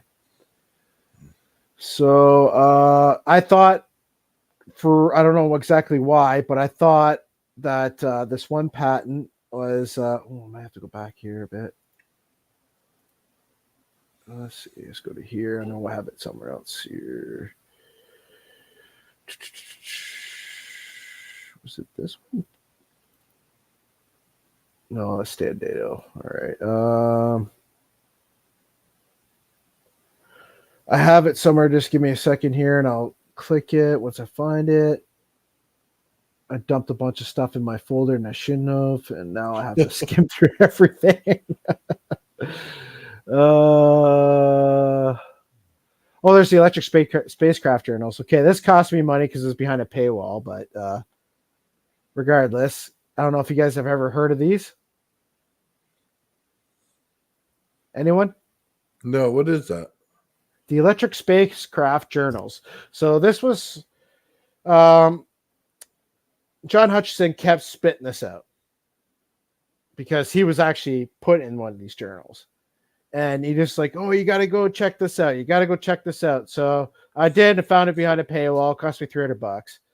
But I have all the journals.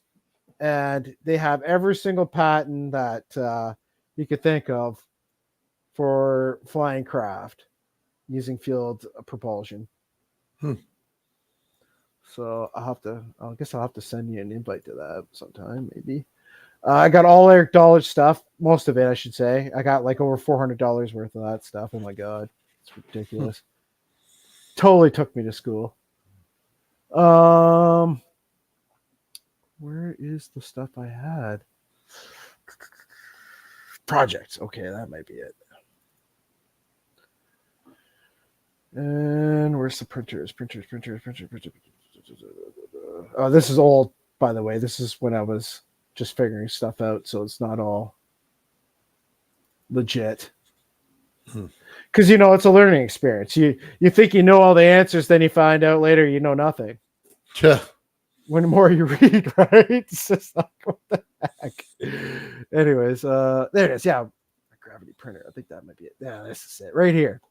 So I thought this was in the weightless list of space. Oh, come here, double click. Okay, so I thought this was from the weightless list of space. So, and from what I understand, it's not.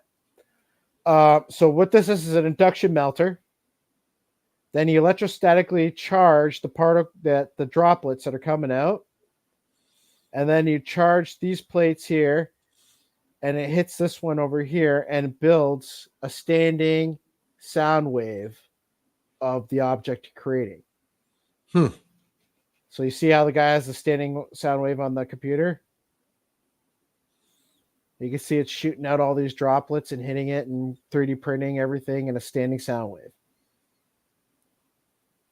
But nowhere in the patent have I saw it where it said it had to be in space. So I think it can be made on Earth, even though this is made by NASA. That's interesting. Yeah, this is what I was trying to get Tom Anderson into, because if this does work on Earth, this is exactly what Tom Anderson wants to make his replicator.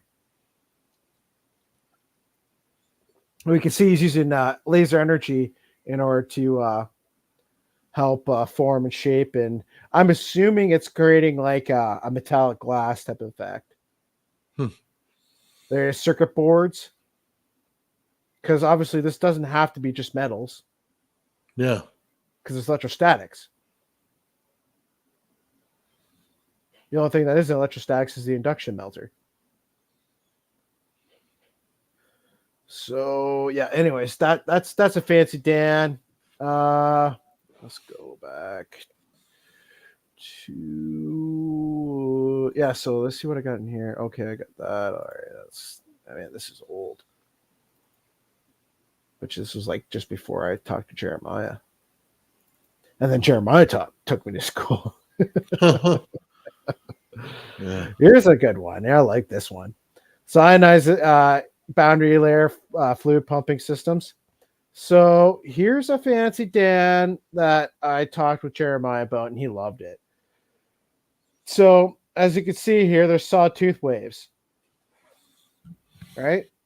Okay. And this is actually discussed in the movies with Warner von Braun on how they were using sawtooth wave forms to send they were ejecting cesium ions in order to get to Mars real quick, and they needed sawtooth waves in order to create the propulsion, right? So here, as you can see, the Coanda effect is taking place here, right? He's taking it in and he's circling it around. That's Coanda effect. Right. And you can see these waveforms. So let's go back here. Yeah, so you can see here positive, negative, negative, positive, negative, positive. So what he's doing is he's creating repulsion and attraction. Yeah. And you find this with a lot of electrostatic systems. In order to get a force in one direction, you have to have repulsion, then attraction. Yeah. But you have to get to a stage where it's not exactly static electricity. It's kind of destructive to have that. You want charge. Well, in my brain, I see expansion and contraction like buoyancy. No, I understand exactly what you're saying. I'm just saying the state that the energy has to be in. If it's too much of a, how do I say this? Has too much charge in it, like too much static, it becomes destructive to the system, and you won't amplify it as well. Oh, I never thought of that. That's fascinating. Because it's using the energy for the static. Yeah. You want it to be more like scalar so that you aren't using the energy yet. You know what I mean? Until you want to. Mm-hmm. Because that gravity flare, it has that wave in the center. It absolutely has positive on top and negative on bottom, just like a sine wave. And you are playing with both fields, but one is a repulsion of the ground and the other is an attractive to the top. There's two different fields going on simultaneously at all times. I didn't realize this right here, but he has a delta wane, but within delta on the inside of the wane. That is, sorry, delta outside of the wane. But I mean, that's fascinating right there, because delta systems, they can have EMP attacks attack them, right? Like if you learn from Eric Dollard, they're an antenna that won't allow in EMP. So by having delta and wane, you could use both of those systems like that. That's actually fascinating. I didn't realize that in this patent. I probably did, but I just don't remember. So I remember explaining to you guys before when I saw my giant flying saucer, and it swooped up on a 45-degree angle and created this lightning wave. And this is kind of what it looked like right here. And then it swooped into it and rode it, right? And then the front, the back plates went invisible. Yeah, but this is more like what a sine wave should look like. It's got the field around it because we know the energy doesn't travel in the wire; it travels on the outside. So this makes more sense. If you ever watch the magnetohydrodynamics by Eric Lathwaite, where he had the three-phase linear motor and he laid it out and made it linear, right? He cut the top of it and kind of like flattened it out, right? So if you were to create a tube of that wave, you could ride it, right? If you got inside of it.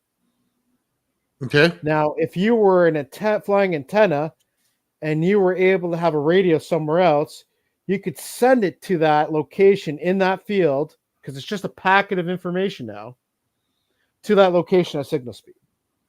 As long as it was like a diamagnetic material that could float in it and be anchored or pin fluxed into it, it should be able to just ride within that to another location at signal speed. Just like a linear motor, but it'd be like a nonlinear motor. Be like an unwrapped nonlinear motor, linear motor, because it'd be both. As odd as that sounds. But anyway, so here he explains, this one shows here, right? Two negatives, so you have a repulsion, but you have the two positives, which is also a repulsion, but it's attracting that field, right? Attracting the particles or whatever you want to call them.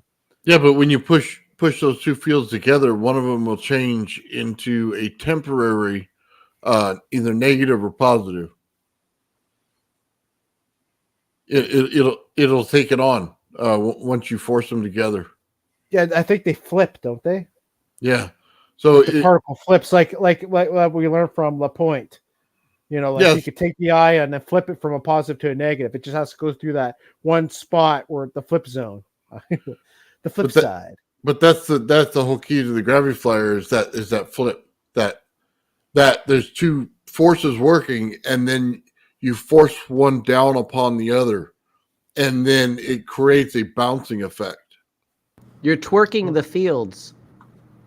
So here's another fascinating thing I didn't actually realize is that this one right here is just a wire in a sense, but this one right here is a wire with picks, so it creates ions, right?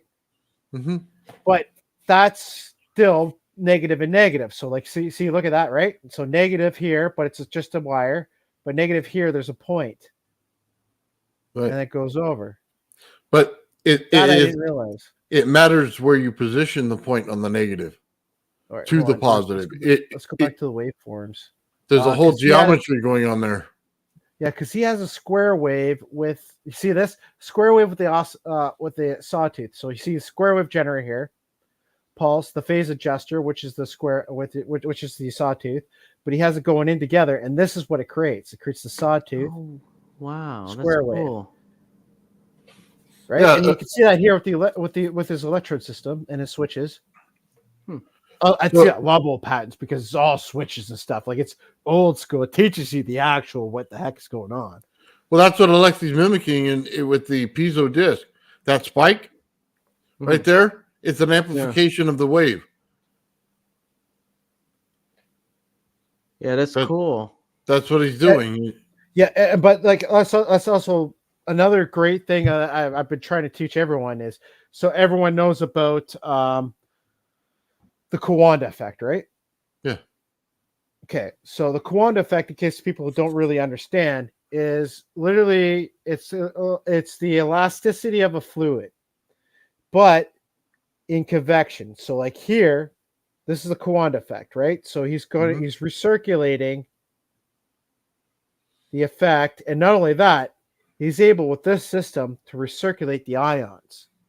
So he doesn't have to keep generating massive amounts of ions. He's saving his energy by recycling the ions.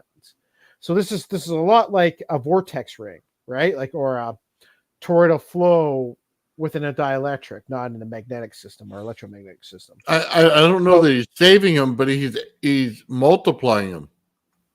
Yes, but he's also doesn't have to dump as many in, so he could turn the system either off or add power when he needs to add more ions to the flow.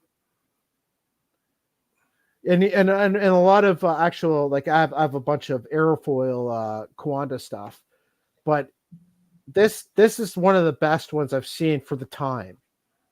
But anyways, let's go back down. So he has a bunch of different types of systems. So he even has a flying saucer type system, not just a plane. Okay. Oh shoot! Can't skip past that right away. Yeah. See, he has points here, and he has wires on the top there. So it looks like he can do all of them. Fascinating. This is really cool. I like going over old patents that I haven't seen for a while because then it's like, oh yeah, oh awesome, Right, just such a great refresher, and then it adds new connections that you haven't thought about since your expanded knowledge of everything recently you've read. Right. Oh, that's cool too. He looks like he has points on the one end, but non-points on the other. So you actually do have a front to back to this vehicle. Oh, look, there's the hooks. I remember, and they. do you remember what's his name talking about that? Michael Schratt talking about these things hanging down. Yeah, absolutely. And the hooks 60s, and that they'd see them by the electrical lines sucking up power. Yeah. So, well, that's actually done by the electron beams, the electron lasers. Yeah, like and only that. Yeah. What they do is they took the from the fizzer what's his name, that one guy who created television tube, Farnsworth.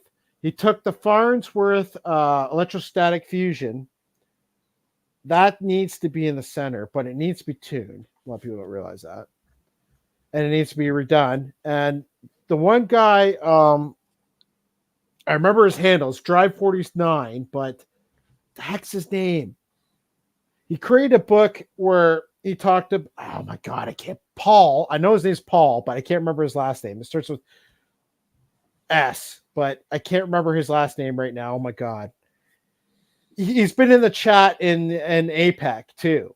And he wrote a book with T.T. Brown's wife on how Thomas Townsend Brown was a spy back in the day, how, how his lab notes were his lab notes, and they weren't really made to confuse the people to not find Thomas Townsend Brown's secrets, because he was a counterintelligence agent. Right? How do you learn from a counterintelligence agent? You really can't. Well, he just recreated his experiments to find out what he did. That's why you go through his lab notes, because in the articles he talks about certain things, but he says, oh, certain things got classified. But if you go through his lab notes, you actually find out what was classified. Yeah, well, I can tell I you right did. now. So hold on. We were. I always look at the NASA guy to see what he's doing and how much force he's getting on his scale, right? Yeah. You know that he's using most of that energy before it becomes force. He's not in the right state at all when it comes to his energy. What do you say? 1.4 millinewtons, which is what?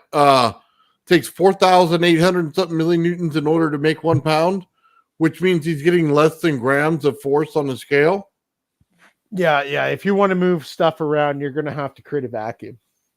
Because what happens with a vacuum, like I've explained to people, a lot of people don't realize, is that a vacuum will allow Bremsstrahlung radiation, which allows positron and electron separation and recombining, which creates positronium and a force.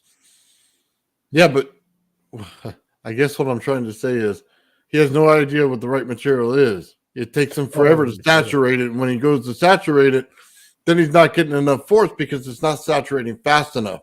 And then he's not able to multiply that force because he's not saturating the right thing and doing it correctly.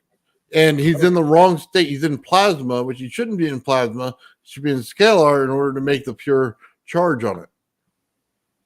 Very true. And a lot of people don't realize either, like, so since you're explaining saturation, the best saturation transformer I ever seen, only because I actually saw the actual pictures from Stanley Meyer's family. Like, right, they gave them they allow people to go in and take pictures of stuff. Mm-hmm. And his voltage intensifying transformer, it was only one layer of laminated transformer, one thin sheet. That was it. Interesting. And not only that, it had a break in it. So it had a break just before the resonant coils. Okay, so like you have the input, then it would have a break, then it had the resonance coil. So like, the flux would take form in there. But what would happen was, it had the resonance, goes to a capacitor, then the other part goes back to the resonant coil that attaches back to the transformer. Then it has a diode so that it's bouncing the energy back and forth from the break in the flux to the diode. So it's bouncing back and forth, kind of like Tesla did, but he did it with a closed loop system. And then, and of course, it continues around. But what happened there was he explained that it was converting the amps into voltage at a hyperbolic curve. So he was able to separate his hydrogen and oxygen with a 9-volt battery. And not only that, he was able to do it at ridiculous amounts, because what he found out was as soon as you add amps to the system, it impedes the work of the electrical system. That's right. So what happened was when he was able to, he also called it this, because this is like from his 1989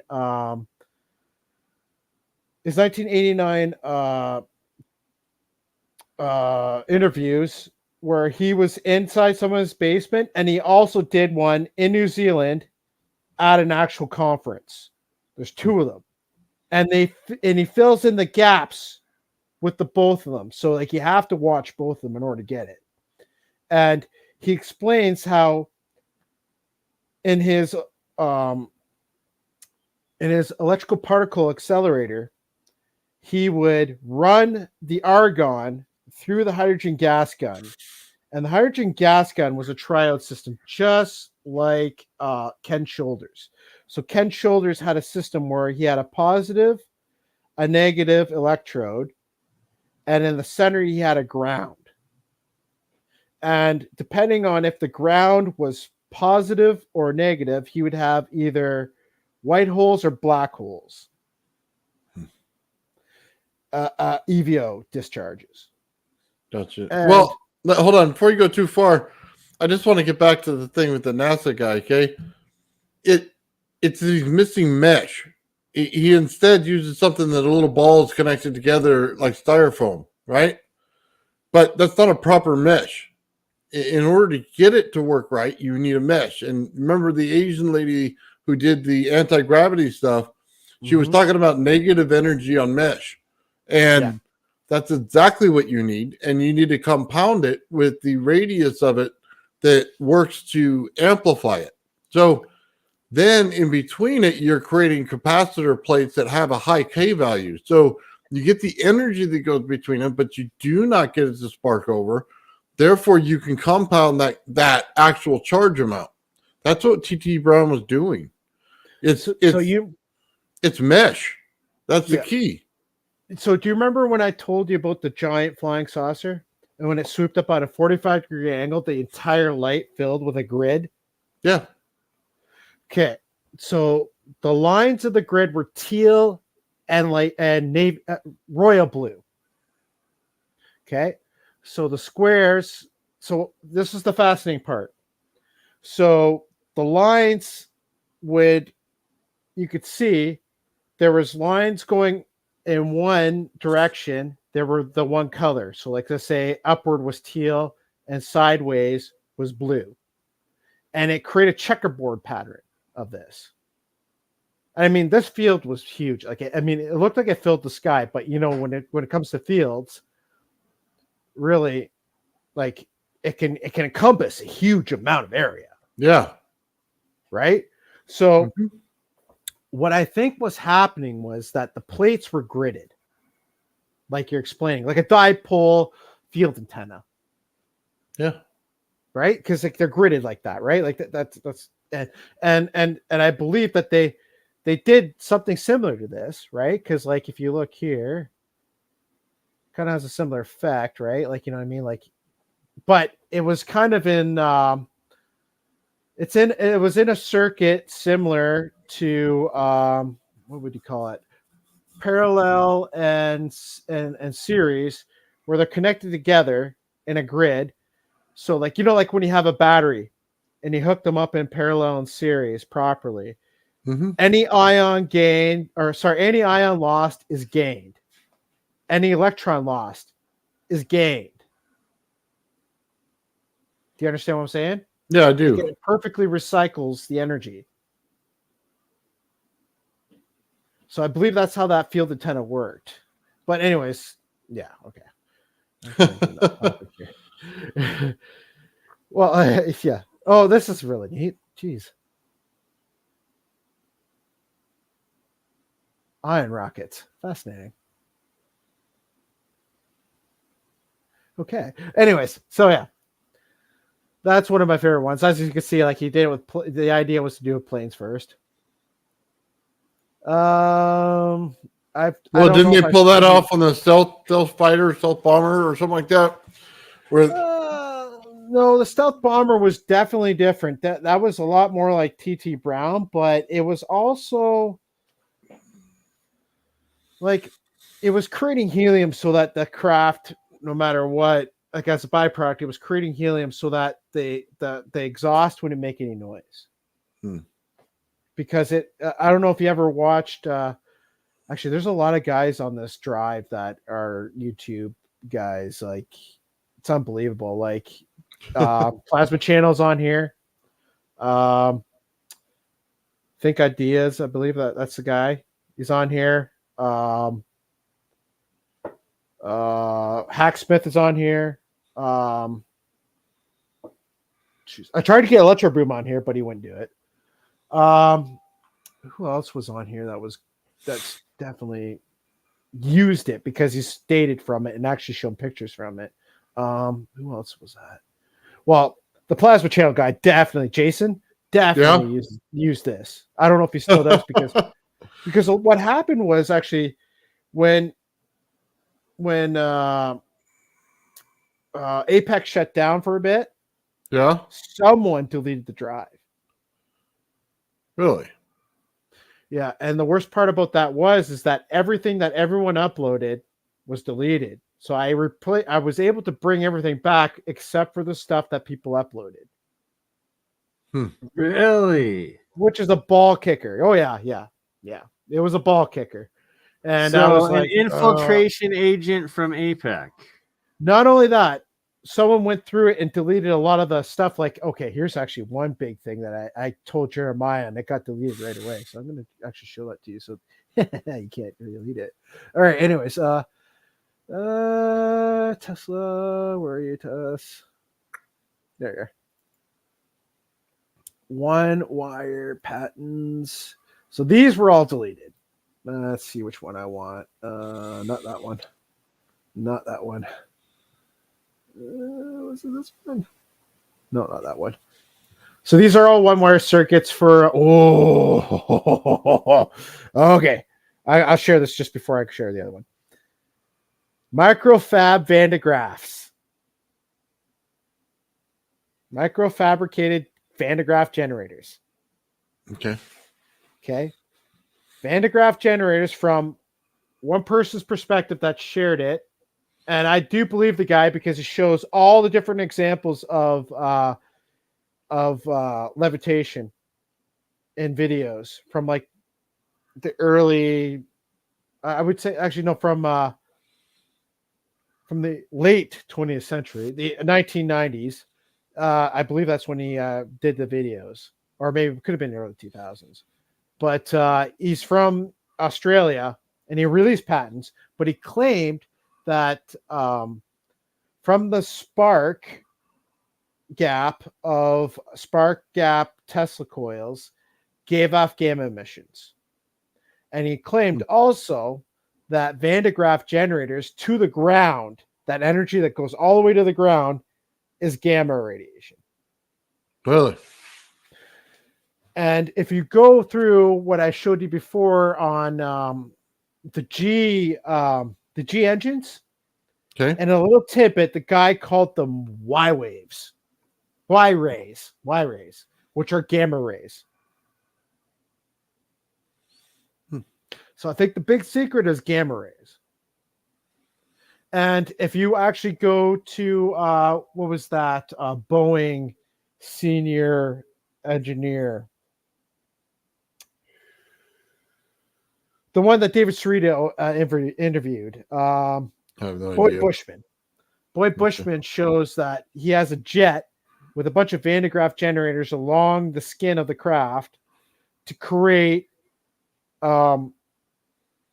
that go to the like what look like missiles on the side of the wings, these points, and they create a Van de Graaf generator energy that goes all the way to the ground of it, right? To the negative, in a sense. And what happened is that I'm assuming he realized that gamma rays is a trick. So by putting Van de Graaf generators all along the skin of the jet or in certain spots, it would create that gamma rays from that point to the ground. So it's a field around the craft. Okay. So I believe with this, you could probably be able to make tiny ones, like little lifters. Because it's electrostatics, right? Because magnetohydrodynamics is, I don't know if you understand this, but magnetohydrodynamics, the bigger it is, the more you can do with it. Yeah. So, like, the bigger the craft is, the easier it is, the more efficient it is. But when you get down to small stuff, you can make small magnetic motors with. But when it comes to electrostatics like this, if you could create microfabricated Van de Graafs and you align them all along the skin of the craft and then have grounds out the side, where they're positive or negative grounds, depending on what you're looking for, which is easy as putting a diode on the ground and flipping it for whatever you want, because that's what they did in the tractors. So long in Europe, the ground is positive because they put a diode in it and make it a positive ground. A lot of people don't realize that. In the United States, it's always a negative ground. Little food for thought. But anyways, so here it is, here, a little, micro generator, little micro Van de Graaf generators. And that also, like I said, the gamma rays is part of it. Okay, let's go to the stuff before I squirrel myself right out here. Was it this one? This is it. Okay. All right. Here it is. So here's the high voltage input. This is a computer, high voltage input computer. Okay. It goes in, and the diodes make it circulate. Right? And it goes back to the ground, which is that AC input. Well, this right here, if you're talking about a field antenna, if these were moles, like moles of atmosphere that were affected and ionized by the field antenna, they would take on a resistance because resistance would come with the field antenna effect. That'd be a Schwinger limit. Yeah. It doesn't have to. How do I want to say this? That right there, if you turned it where the resistor was at the top, how do I say this? It's like the gravity flow, right? It goes up, it goes into the center plate, it hits the a resistor can also cause oscillation in what you're doing if you're going from positive to negative. Okay. So you do that, and then the gravity flyer being on the ground acts as the second ground until it releases from the ground. Then you go over to a one ground system. So it takes the double ground in the beginning in order to build the field enough to get anywhere.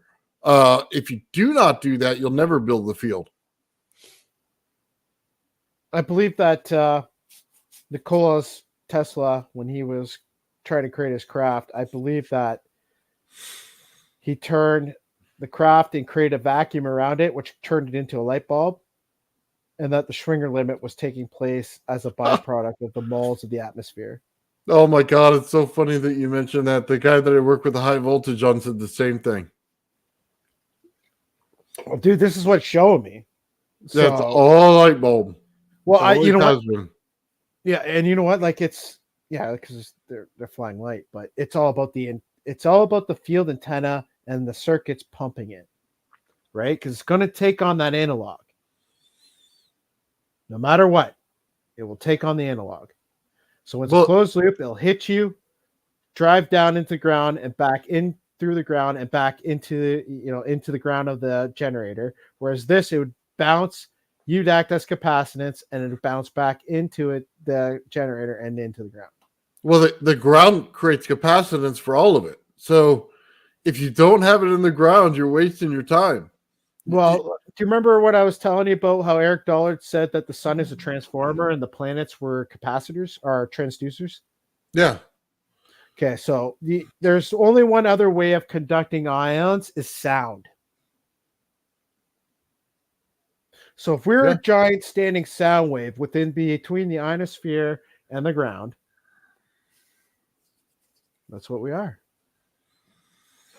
Yeah, well, I can tell you that double grounding takes the amplification up fast, and you have trouble inside of a house because of the concrete and everything on it, and the outside is 10 times better for double grounding when you're in that type of a system. So you could run 2 Tesla coils like that. And the cool thing is after it rains. So put the Tesla coils in the ground when it rains. After it rains, you have the saturation of the earth underneath. Now you're getting some real amplification. Okay, well, let's look at Feynman. Feynman teaches us. Let's quickly skim through here. So Feynman teaches us, this is really important, okay, that every meter you go up, you gain 100 volts per meter. Because you're a conductor, you're full of conductors, you stay conducted to the ground, and the voltage just kind of floats above you. Right. Right. If you're full of dielectrics, you would absorb it. So here's another thing too, where he shows the ground plate. As long as it's touching the ground, the space charge will just float above it. But if you have a ground here and a ground above it, there's no charge. I thought that was fascinating. I don't know if anyone else thinks that, because it actually explains why a lot of electrostatic levitators don't want to get the heck off the ground. Yeah. Right? Like, so like a lot of the tricks around this, like if you look at Lake Mirabau's craft, is that he had this piece that would go in the bottom of the this piece in the center, he would have so that it would levitate the disc off the ground. But when he got enough electrostatic charge, he would then use the unwrapped linear motor of the craft to pull the bottom piece back up into the craft. Well, just remember what I told you earlier about the lifter, okay? You could create a lifter with a positive on the top, and you can use earth ground as the negative on the bottom, and it lifts, okay? You can use the earth itself as part of your circuit to get it to lift initially. Yeah, but that's the trick. Remember, I was showing you the beaming energy from the ground to the ionosphere. Mm-hmm. You could ride it as a circuit.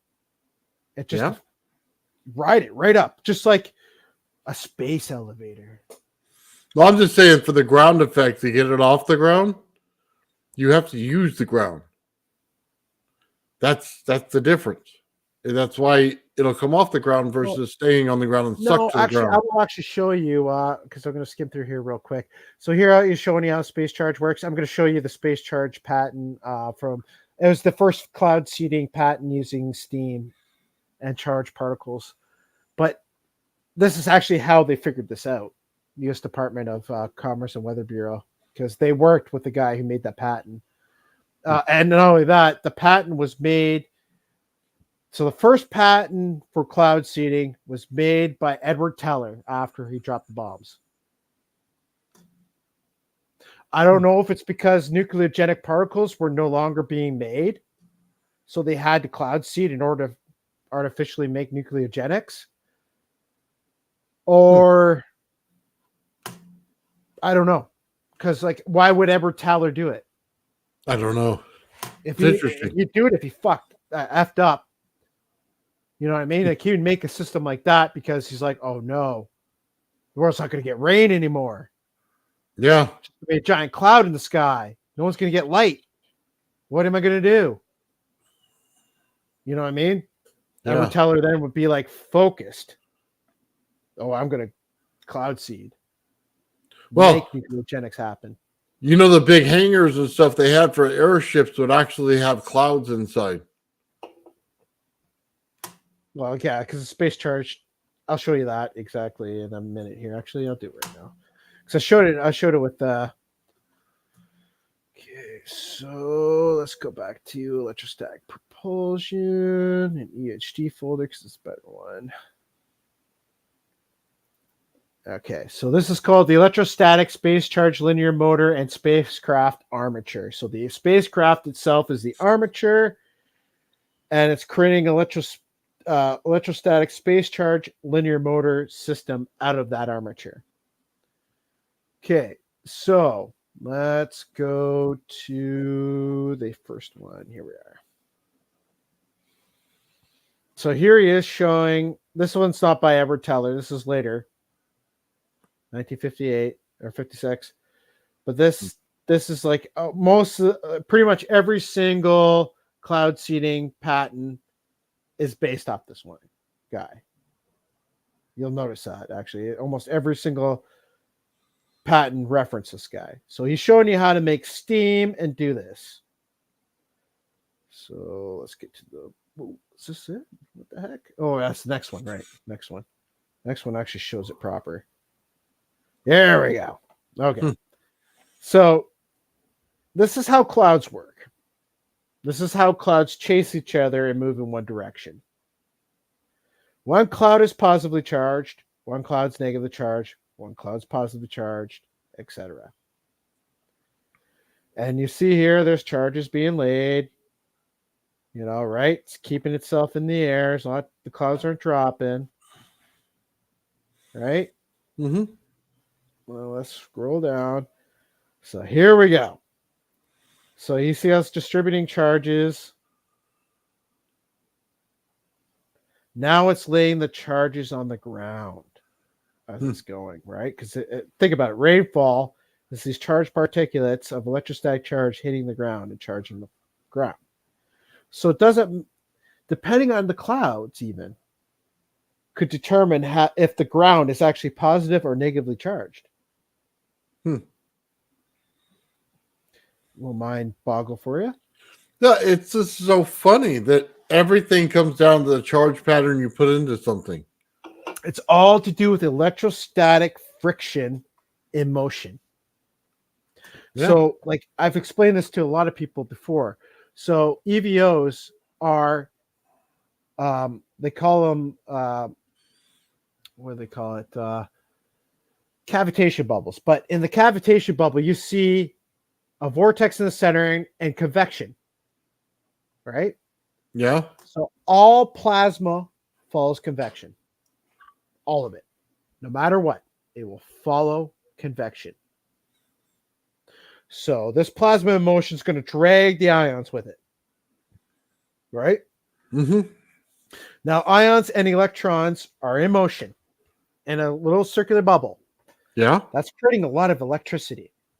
Now, put that in motion and then put a collector, like a generator, like say a magnetohydrodynamic generator and electrohydrodynamic generator hybrid put together.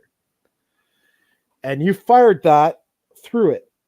What would happen is that the velocity of the bubble, all that energy, plus the motion it's in, will be dumped as electricity into the system. So this is where all the excess energy is coming from. Convection. Convection is creating toroidal motion. Convection is creating everything. That's so funny.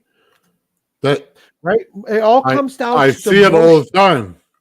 See, the motion of the galaxy through the universe creates the perfect way to create fusion because that motion's already in motion from the macroscopic to the microscopic. Yeah, that big motion is now we're in that field antenna's grasp, and we're being manipulated by this field antenna, which is the galaxy, its motion. So you see where the hourglass is, and then you see the inertial disk at the very center, where all inertia is, all gravity is. Yeah, so I was just going to say the convection will make the outside hot while the inside is cool. It makes perfect sense. Yeah, well, it's a differential, right? Because you have to have a differential in order to create force, but you have to have that vacuum, which that little vortex in that bubble is creating in order to create light or Bremsstrahlung radiation.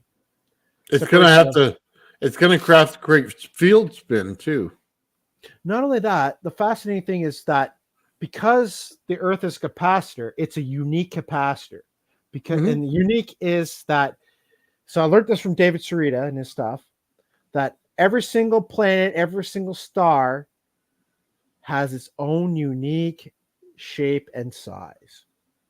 That's right. So what you do is, if you were to use force resonance, you would point to the planet visually with the light, dump it into your sensor, and then I would use a sideward radiation. Like if you could have a galactic crystal, you'd be laughing. But I mean, like the only crystals we have on Earth that deal with sideward radiation, as I told you before, was basalt and granite. But regardless, quartz. Regardless, you like. I will show you exactly how Thomas Townsend Brown's battery that he made out of a cement system using that as aggregates and stuff. But I'll have to show you that later. But so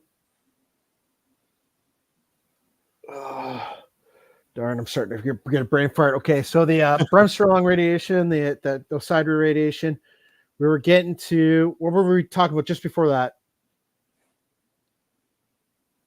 Sorry, I spoiled myself. We were on electrostatics right here with the clouds. Anyways, we're talking about this. All right, so anyways, the space charge here. I'll get to the craft stuff because that's more exciting.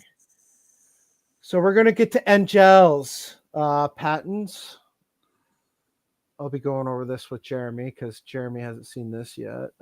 Is this it? All right, everybody. It's past my bedtime, so I'm gonna get going.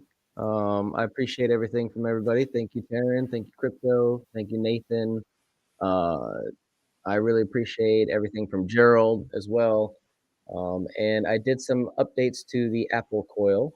As you can see, before I leave, I wanted to show you guys I added a potentiometer and a capacitor. Right on.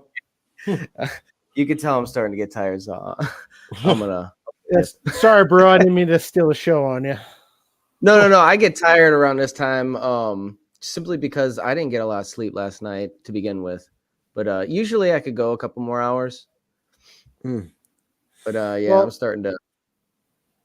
I'll see if I can get when I do this with Jeremy and stuff and Nate. I'll see if I can get you on there too because I'll be going through Birdie. So Absolutely. I appreciate I was it. just talking with Jeremy right now. He just ended his stream there, and I was telling him how also simultaneously doing this stream and that you were holding back a whole bunch of stuff to do with him. So we got oh, dude, if it wasn't for him, man, I'm telling you, if it wasn't for him, I would not be here. Bernie's over there rubbing it in. And right, like that's how I met you. That's how we got APEC. Jeremy's awesome. Oh yeah, Jeremy did it, man. Jeremy, seriously, I like I said, I would be a permaculture. I'd probably be on a farm right now if it wasn't for that guy. Instead, I'm in my mother's basement. But anyways. All right, guys. Have a good night. I appreciate it. All right, Ben. Have a great night. Yeah, take care, Brad. Thanks, Victor. So this guy named Angels, he's from Germany. He did this flying body stuff. It was through electrostatics, and I believe he might have been a Nazi. I'm not too sure, but he explains here how this works. So obviously the ground's negative, positive charge vehicle. I don't know exactly how this is working because you would think you'd be attracted to the ground. Okay, this is the best one. Let's go to the next one. That's his first one. So yeah, obviously these were made in Germany and in Britain because he patented them in both. I think because he might have been picked up by the Brits when the war ended. So he shows here how his craft is negative, the ground's positive and negative, and of course the atmosphere is negative. And he's spraying out through his electron or proton gun charge. And you see here too how he's showing how this is done.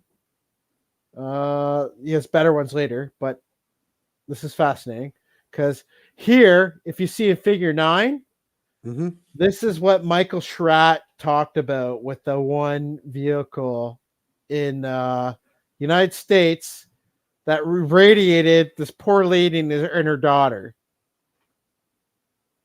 in the 60s, right? That's it right there. But it also used, it also had what was called an ion beam propulsion, which was pretty much like a fancy rocket, but used nitrogen and accelerators. Electrohydrodynamic accelerators and magnetohydrodynamic accelerators. And in order to deaccelerate the craft, they would just activate generators in order to extract the power they needed to use for the craft. So, as you can see, there's a flying saucer shape that we've seen many, many, many times before. Yeah. There it is there. Oh, do you want me to show that field propulsion? The field antenna video from 1947? If you got it. Oh, darn. Okay, hold on. I have to put my dog outside. She has to go. She's 15, so I have to nurse her outside and stuff. Okay, hold on. Let me go to that first, though. So I was talking about the. Actually, I'll go to this first. Is that it? Oh, okay. Hold on. Well, you know what? You guys talk for a bit. I'll be right back. Hold on. I'll show you a picture quick of Jeremiah's little setup that he showed me years back. Check that out. Ah. That's cool. Do you see it? Yeah, we can see it. The 3 Tesla coils with the plasma wall. Nice. Do you notice how it looks like inside the craft? Yeah. Or sorry, inside the ball. Looks kind of like an ionized craft. But anyways, yeah. No, I'll just zip back to yeah. Just take me off of the video screen and I'll be right back. I gotta put dog out. Oh. Crypto, you there?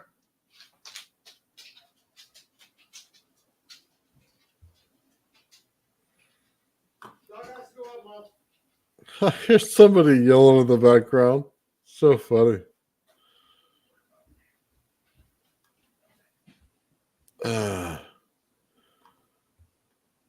Yeah, I'll tell you what, right now, if I was out there listening to what we were talking about and you had all these patents, I'd be scared as hell right now. Because we're definitely on the right track. There's no question about it.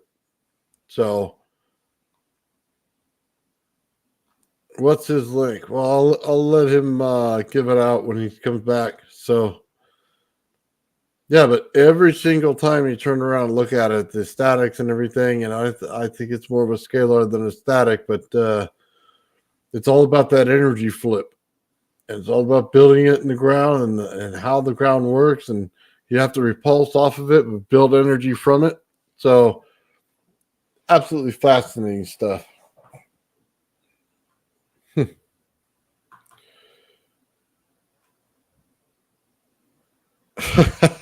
Crypto's getting on cloud 9, maybe.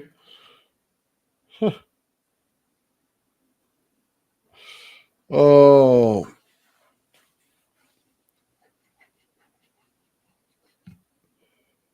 I don't want to sell anything. I'll be very honest with you.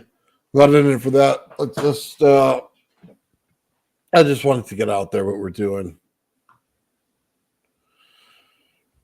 Yeah. Every single one of them has the same point over and over and over again. If you guys didn't notice that, I love patterns, and there's definitely a definite pattern here. It's not changing. So everything's about the charge, and if you're over there creating plasma, you're going to make a nice, thing to clean out some of the stuff in your air, but you're not going to do a whole lot better than that.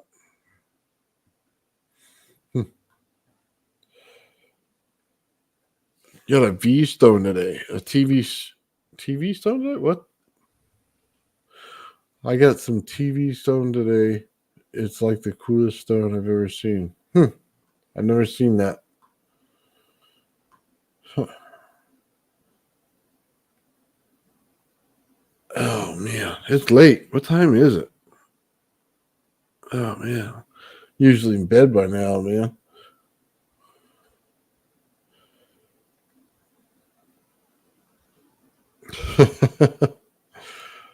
I'll tell you what, there's a reason they put that Tesla coil on the ground.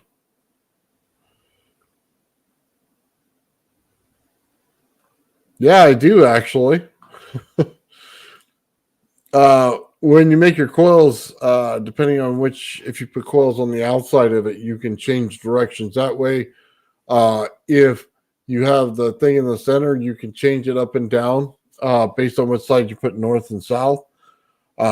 You can use things to amplify the field around it in order to move it. Yeah, I have absolutely an understanding of it. And everything is, going out to testing and stuff like that. And that's what we're trying to do here. A lot of the people don't understand the fields. And, that's kind of one of the biggest things on here. You can move something off the ground without the field, but you cannot create anti-gravity without the field. There is a difference. So, yeah, you better know something about the fields. That's why it worries me when scientists start talking proton neutrons and they don't talk fields. I might have to look that up. TV stone, you call it, huh?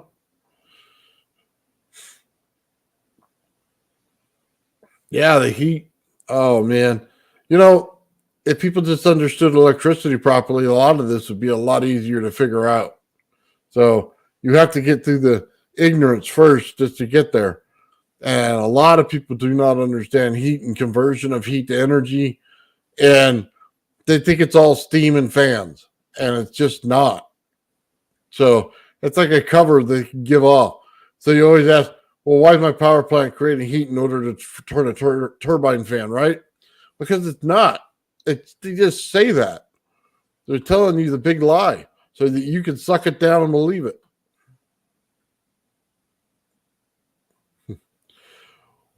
What's going on, Crypto? Sorry, I hit the wrong button. My bad. I didn't realize you were putting comments up. Oh, yeah, it's not a further problem. Yeah, everybody's hanging out in the chat still, man. There's a lot of people here. Man, Darren goes through a lot of stuff quick, man. Taryn's one of the best, and Yeah. definitely the best Google Drive and overall accumulation of knowledge in one source that's accessible for, well, anyone that's not suspect and gonna delete it, freaking whoever that person was. Yeah, I have no idea, man. Someone from APEC, apparently. I guess. When did they do that? Like a year and a half ago now, I think. Yeah. You still there, Taryn? Yeah, it wasn't me. I wasn't in that whole group. John's still there. Like Taryn Earthling's still here. Yeah. I have no idea about that stuff, man. You know what? I stick with my shows. I don't really go on a whole lot of anything else. Hand of Alchemy, I have not. I'm have to look into that now. And hello, KB. And to your question earlier, no, I had not read that book or paper, but I'm have to look into it. Ah, here it is. This one, William Lyne's Occult Ether Physics.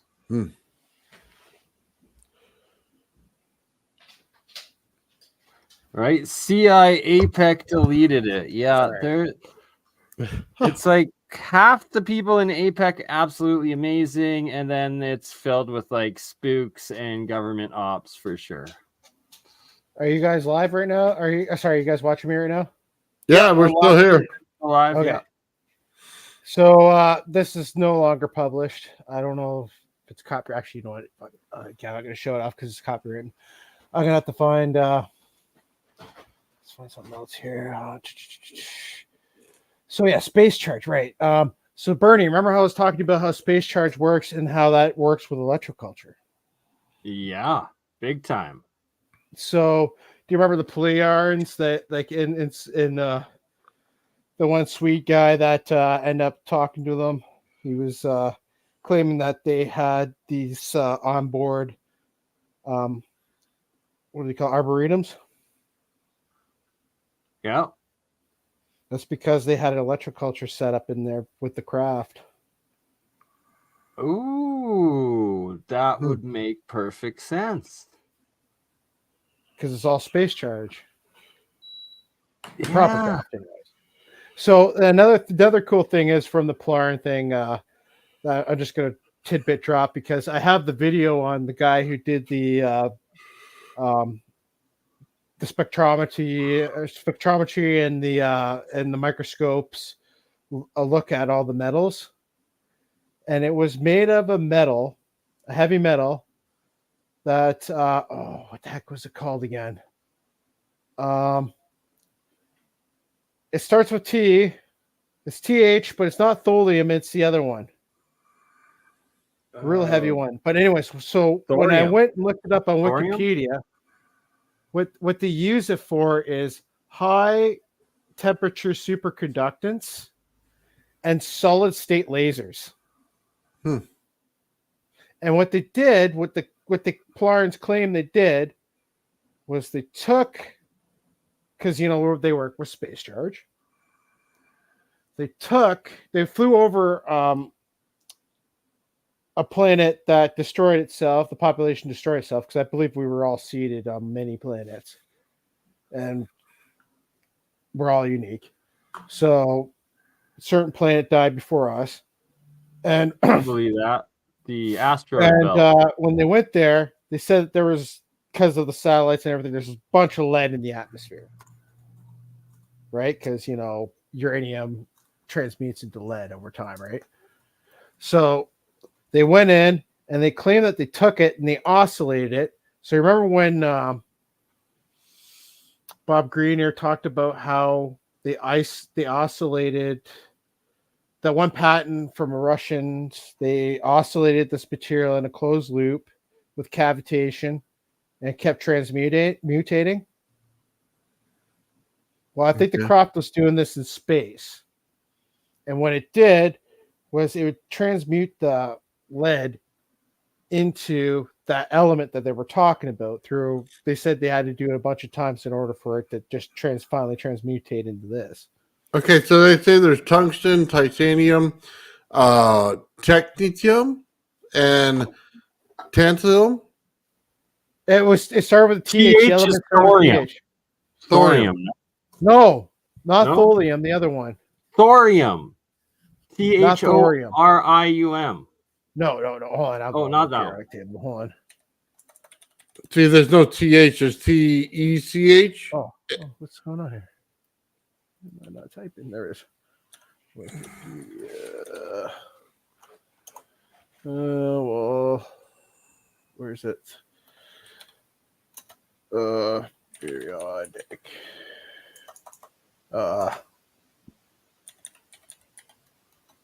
There.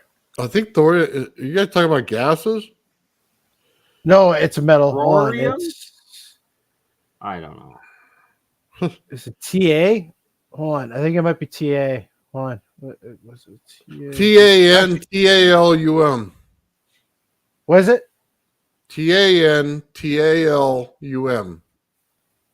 Tantalum? Yeah. No, not tantalum. No.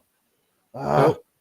Hold on. I have the video, so I'm just going to have to. I don't have it on this computer. That's why I can't just call it up. Who did I send it to? I know I sent it to Jeremy. I don't want to go on my Not thallium and not thorium. Darn. Okay. So TH was number 90. was number 90, you said? Yeah. Down on the bottom. Is it one of those? On the bottom. That's it. So what is that? God damn it. How come I won't do it? Oh, it's because I'm in the partial one. Whatever. Okay. Short summary. That's all good. Tellurium? Yeah, that's it. Hold on. Do you have it on Wikipedia?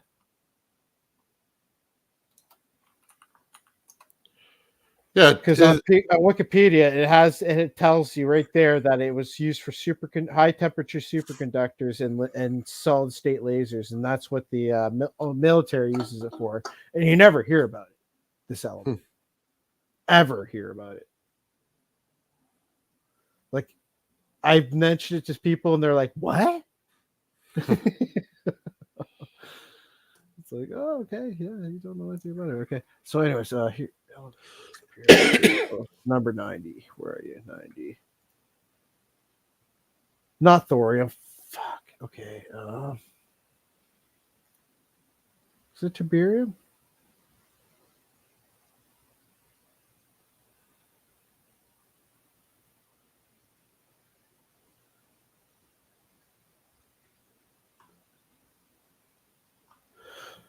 Oh my god.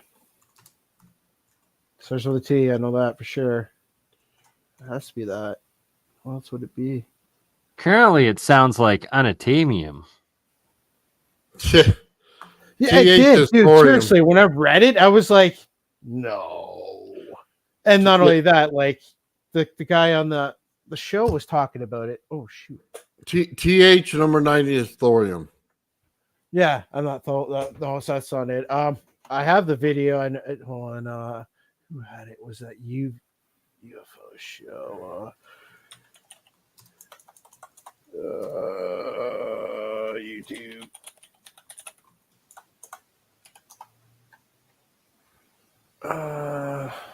So this ufologist guy, he talks about all the UFO stuff, and it's always in black and white, even though it was in color at one time. So he can copyright it, I'm assuming, or just allowed to use the copyrighted material. He posted it in black and white, but it was in color. I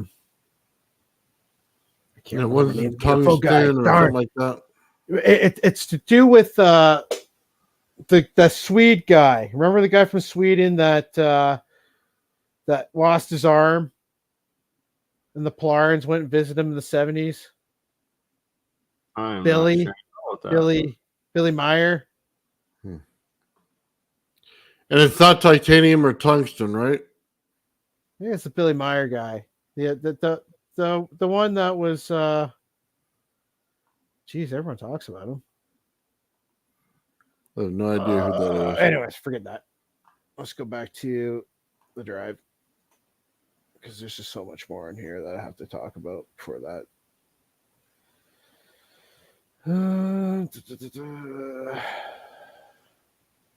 Yeah, like I got all the I love it. I have a bunch of material science for Jeremy, so he can like that. There's a bunch of stuff I have to talk to him about and figure out as well, which will be exciting. Bassard, by the way, someone has to talk to oh Jesus. Sorry, my brain's going right now. It's getting close to the end of the night. No worries, brother. We can what the heck's his name? Tim Ventura. Someone needs to talk to Tim Ventura about getting a hold of Bassard again, because he had an interview with Bassard. Okay. And Bassard said he was releasing a patent on a method of creating electrostatic fusion without any losses.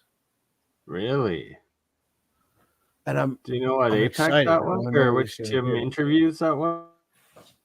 Yeah, the last person to do an interview with him was Tim Ventura.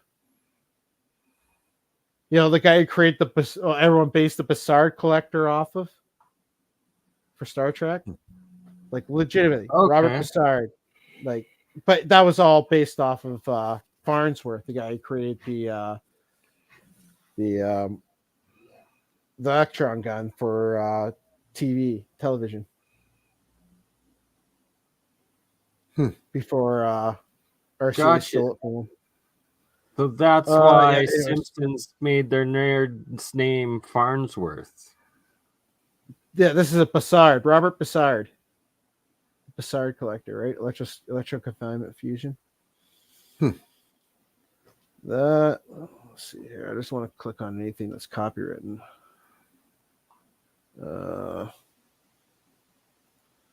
That's why I'm like antsy. I have to have you guys one night, and then we can go through everything and then like run it through a history thing. Because I'd rather do it through history, because it all lines up with each other. And if we go in depth, like actually sit there and concentrate on each inventor at that time, heck, it would make a great show. Because well, my Sundays are always available. Society. Sorry? I said my Sundays are always available. You can come on all day if you want. Well, I think we should. It depends on my other predicaments, but yeah, okay. Electrostatic cooling. One of my favorites. Okay, so this is not the one with the where's electrostatic cooling right here? I have to put it all back in the one folder because I didn't realize it was all his son. So there's a father and son that does this. They teach about electrostatic heating and cooling stuff by Blomgren. That's the wrong guy. This is the one I'm waiting for. So O.C. Blomgren, senior and junior. So here's he's able to contain heat inside a cylinder, right? And control the heat of the device. Just through sheer electrostatics.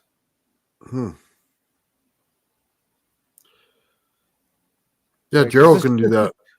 Well, this is, in essence, it's almost a triode effect. This is between white hole and black hole now. Yeah, all there is no cavitation right now. It's a lot of potential for cavitation, but Yeah.